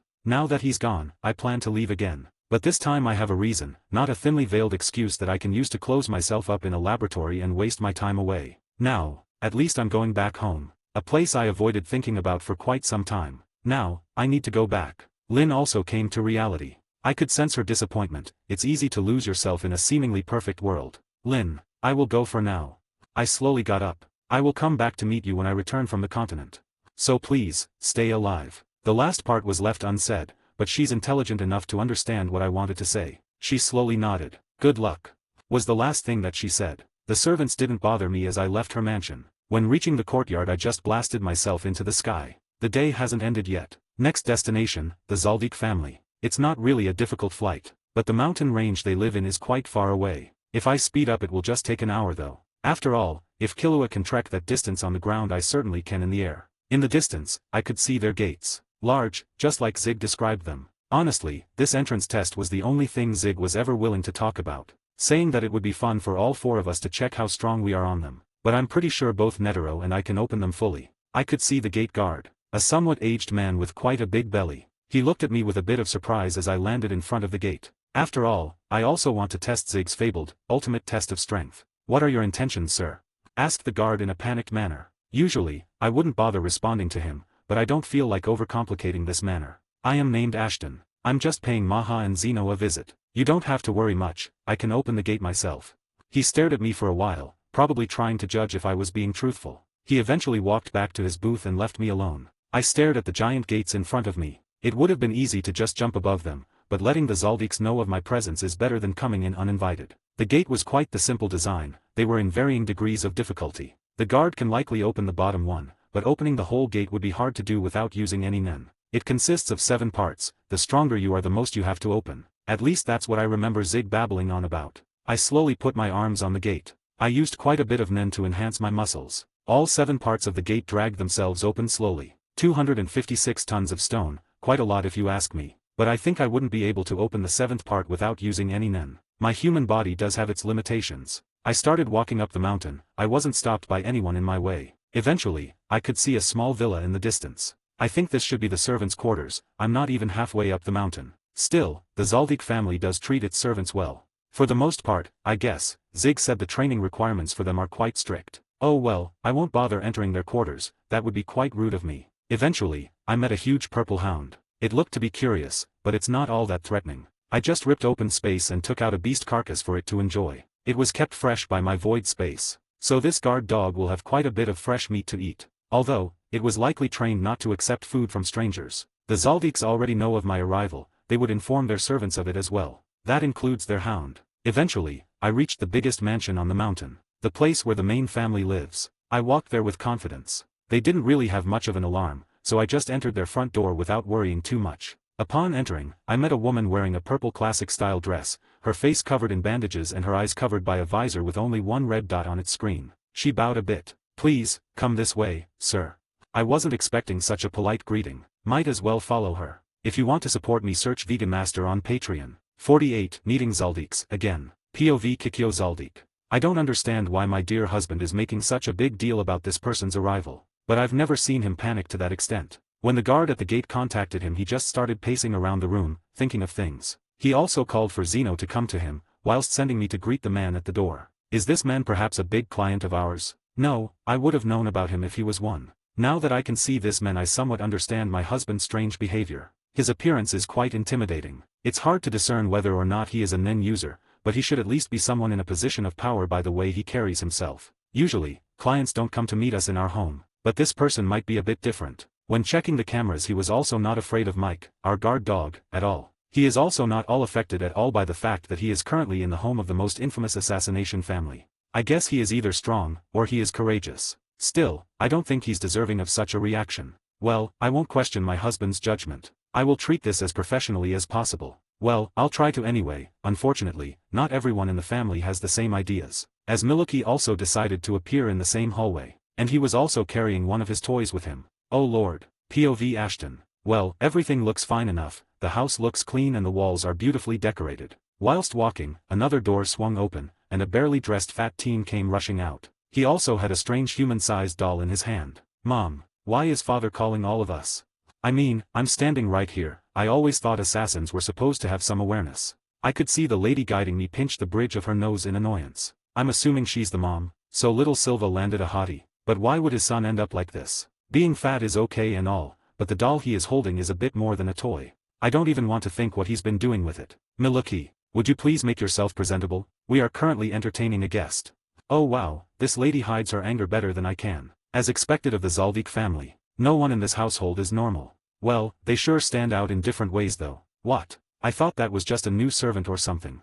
Oh wow. Well, I guess their servants are always well dressed. Some confusion might happen. Oh, who am I kidding? If he wasn't Zig's great-grandson, I'd rip his fat head off and mount it on a spike. Stop being disrespectful, Miluki. Go back to your room already, and take the disgusting doll away from our guest. Well, I guess her patience has its limits. And so does mine. Thankfully he scurried away when his mom flared up. He almost dropped his doll too. Silva was always a handsome kid. How did that come out of him? Most of the Zaldiks I've seen have been relatively good-looking. This family has always had a lot of luck with the gene pool roulette. It's disturbing to see such a drastic change from their usual appearances. I apologize for the inconvenience. I hope that misunderstanding doesn't affect our future cooperation. She said with a perfect bow. Oh, you are being way too courteous. This is merely a family visit. I am a friend, of sorts, with Silva, Zeno and Maha. I said in a calming tone. It's a bit nice to meet someone this polite in what is technically a den of assassins. I didn't want to inconvenience her too much. I see. Well then, I won't delay you any further. Let's continue walking for now.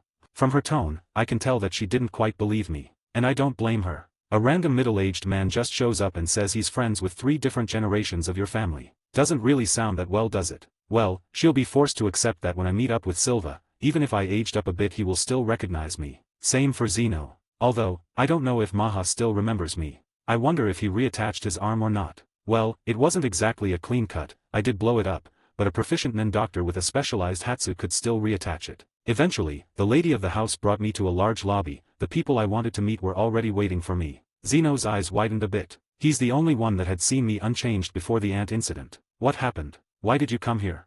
Asked Maha. His tone wasn't hostile in any way, but he wasn't exactly welcoming either. Well, good to see you 3 are just as I remember. Them being on guard is exactly what I expected. Little Silva. Look at how big you've grown up. I remember you being a little Zaldikling when you tried to stab my heart out. Teasing them is a bit fun. I can see that Zeno and Maha already realized I didn't have any bad intentions. They both just sighed and rubbed their foreheads. I could hear a gasp from behind me. I looked back to see the previous fatty looking horrified. I guess he's heard me act familiar with the senior members of his family and it scared him a bit. Well, you also look older than what father described you as. Silva looked at me strangely as he also relaxed a bit. Quite a few things happened. Why don't we all sit down for some tea? It's a bit of a story to tell.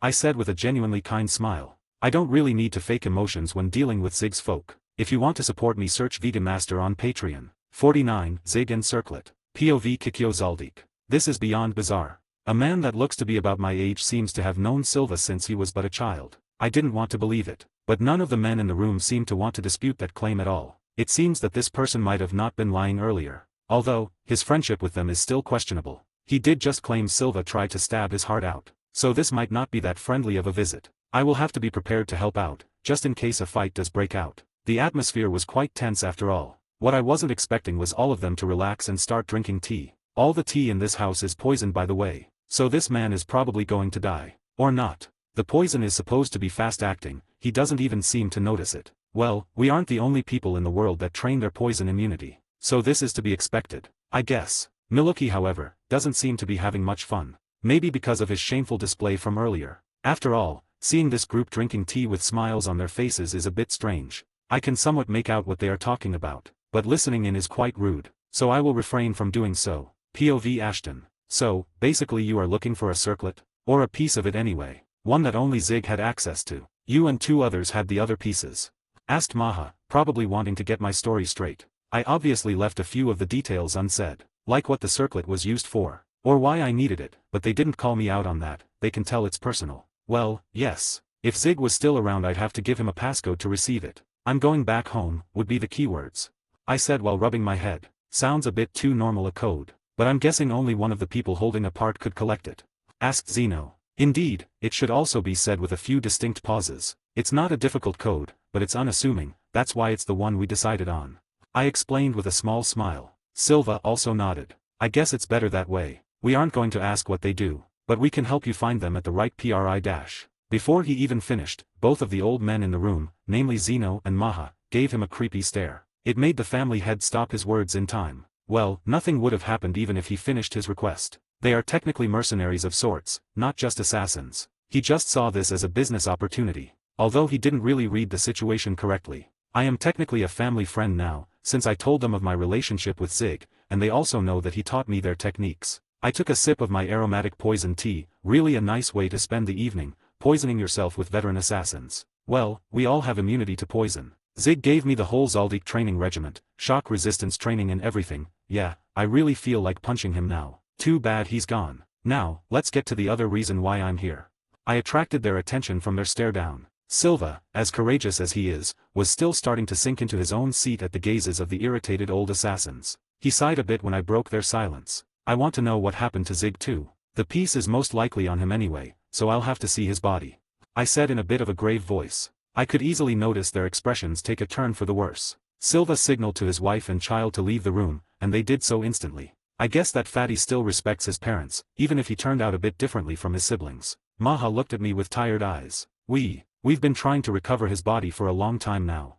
His voice was raspy and frustrated. On this mountain, there is something that managed to kill my son.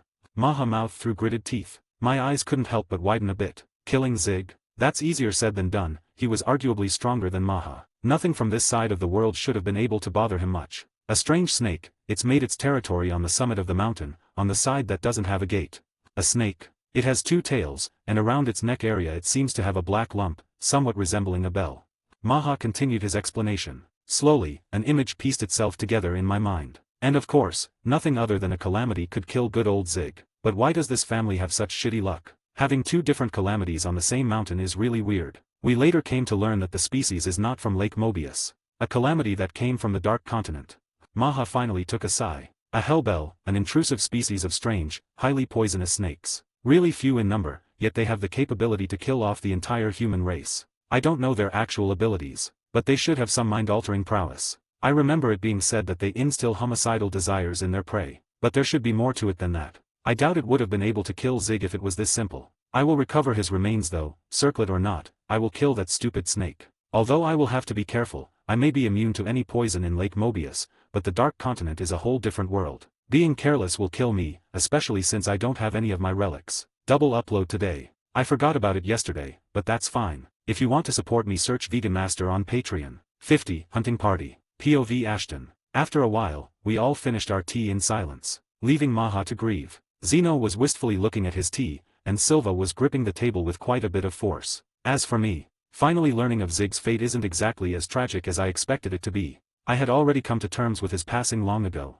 but what I feel is more in tune with what Maha feels. Anger, pure unadulterated hatred. No, I'm not even close to being over it. A blasted snake took the life of one of my only friends while his father and son could only watch in despair. That snake, well, wasn't I already planning on studying the calamities, or the 5 threats, closely? One of them has already appeared in front of me and even spit on my face. I'll help the Zaldiks get some closure whilst recovering the peace. Retrieving Zig's body is now on my urgent to-do list. I slowly put my cup back on its tray. If looked upon closely, one might discover a few cracks on its sides. Say, do you guys feel like hunting today?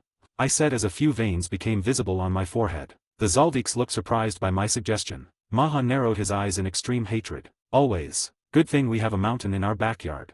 Zeno matched his grandfather's hatred towards that snake. Silva just nodded. He wasn't about to refuse, he respected his elders after all. POV narration. Zig's demise had always been a strain on the Zaldik family's psyche, at least to the older members. They didn't involve any of Silva's children in this endeavor, feeling it would be putting them in danger. Silva's children might be strong, but the enemy they were going against was much more terrifying. They wanted to be sure their lineage could continue through them if something was to happen to the 2 senior members and the current clan head. As for how they felt about losing Zig, Silva didn't have enough time to get too attached to his grandfather. Only a few meetings here and there, but he considered him a strange man, rarely serious and extremely playful. Still, he knew of his grandfather's strength. He was angered by the way things ended up. Zeno was Zig's son and he respected his father greatly. Not being able to do anything about his death was beyond frustrating to the aging assassin. And Maha. He regretted every moment of him allowing Zig to go to the Dark Continent. He had loved Zig, considered him to be the perfect son, maybe a bit more rebellious than most. But he was way more talented than Maha could ever dream to be.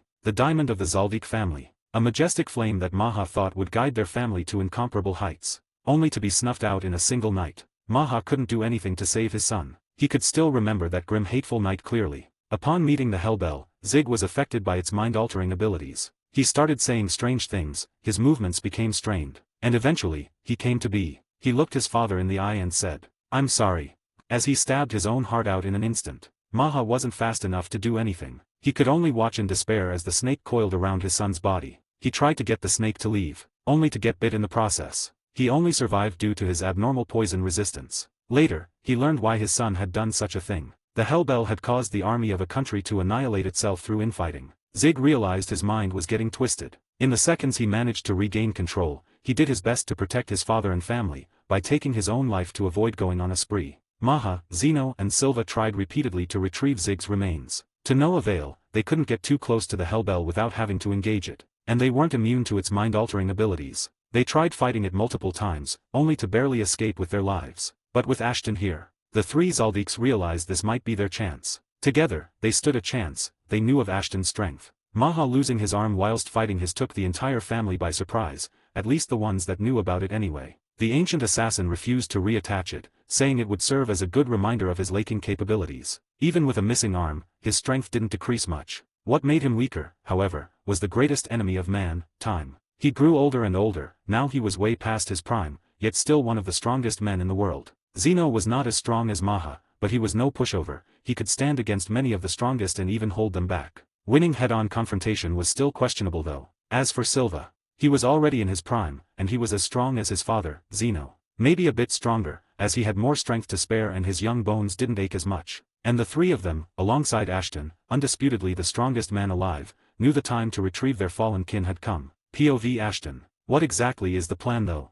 Asked Zeno, a bit curious. He's probably thinking of ways to approach this threat. After all, getting too close to it will make you vulnerable to its abilities. Even if we are strong in body, we are still human. Will we be able to resist the beast's mind-breaking attack?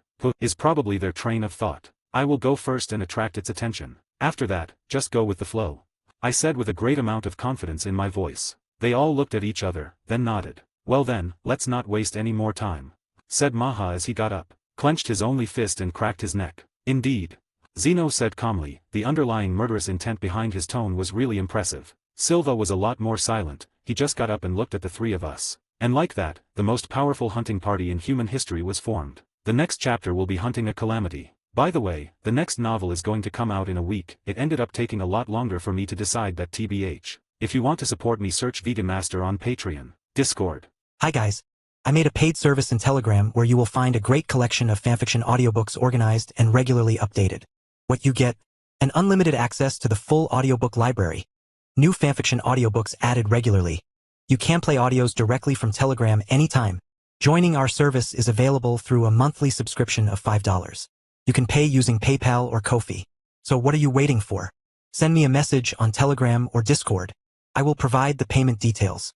After the payment is confirmed, you will receive access to the private Telegram channel containing all audiobooks. If you enjoy fanfiction and prefer listening instead of reading, this library is made for you. Message me anytime to join.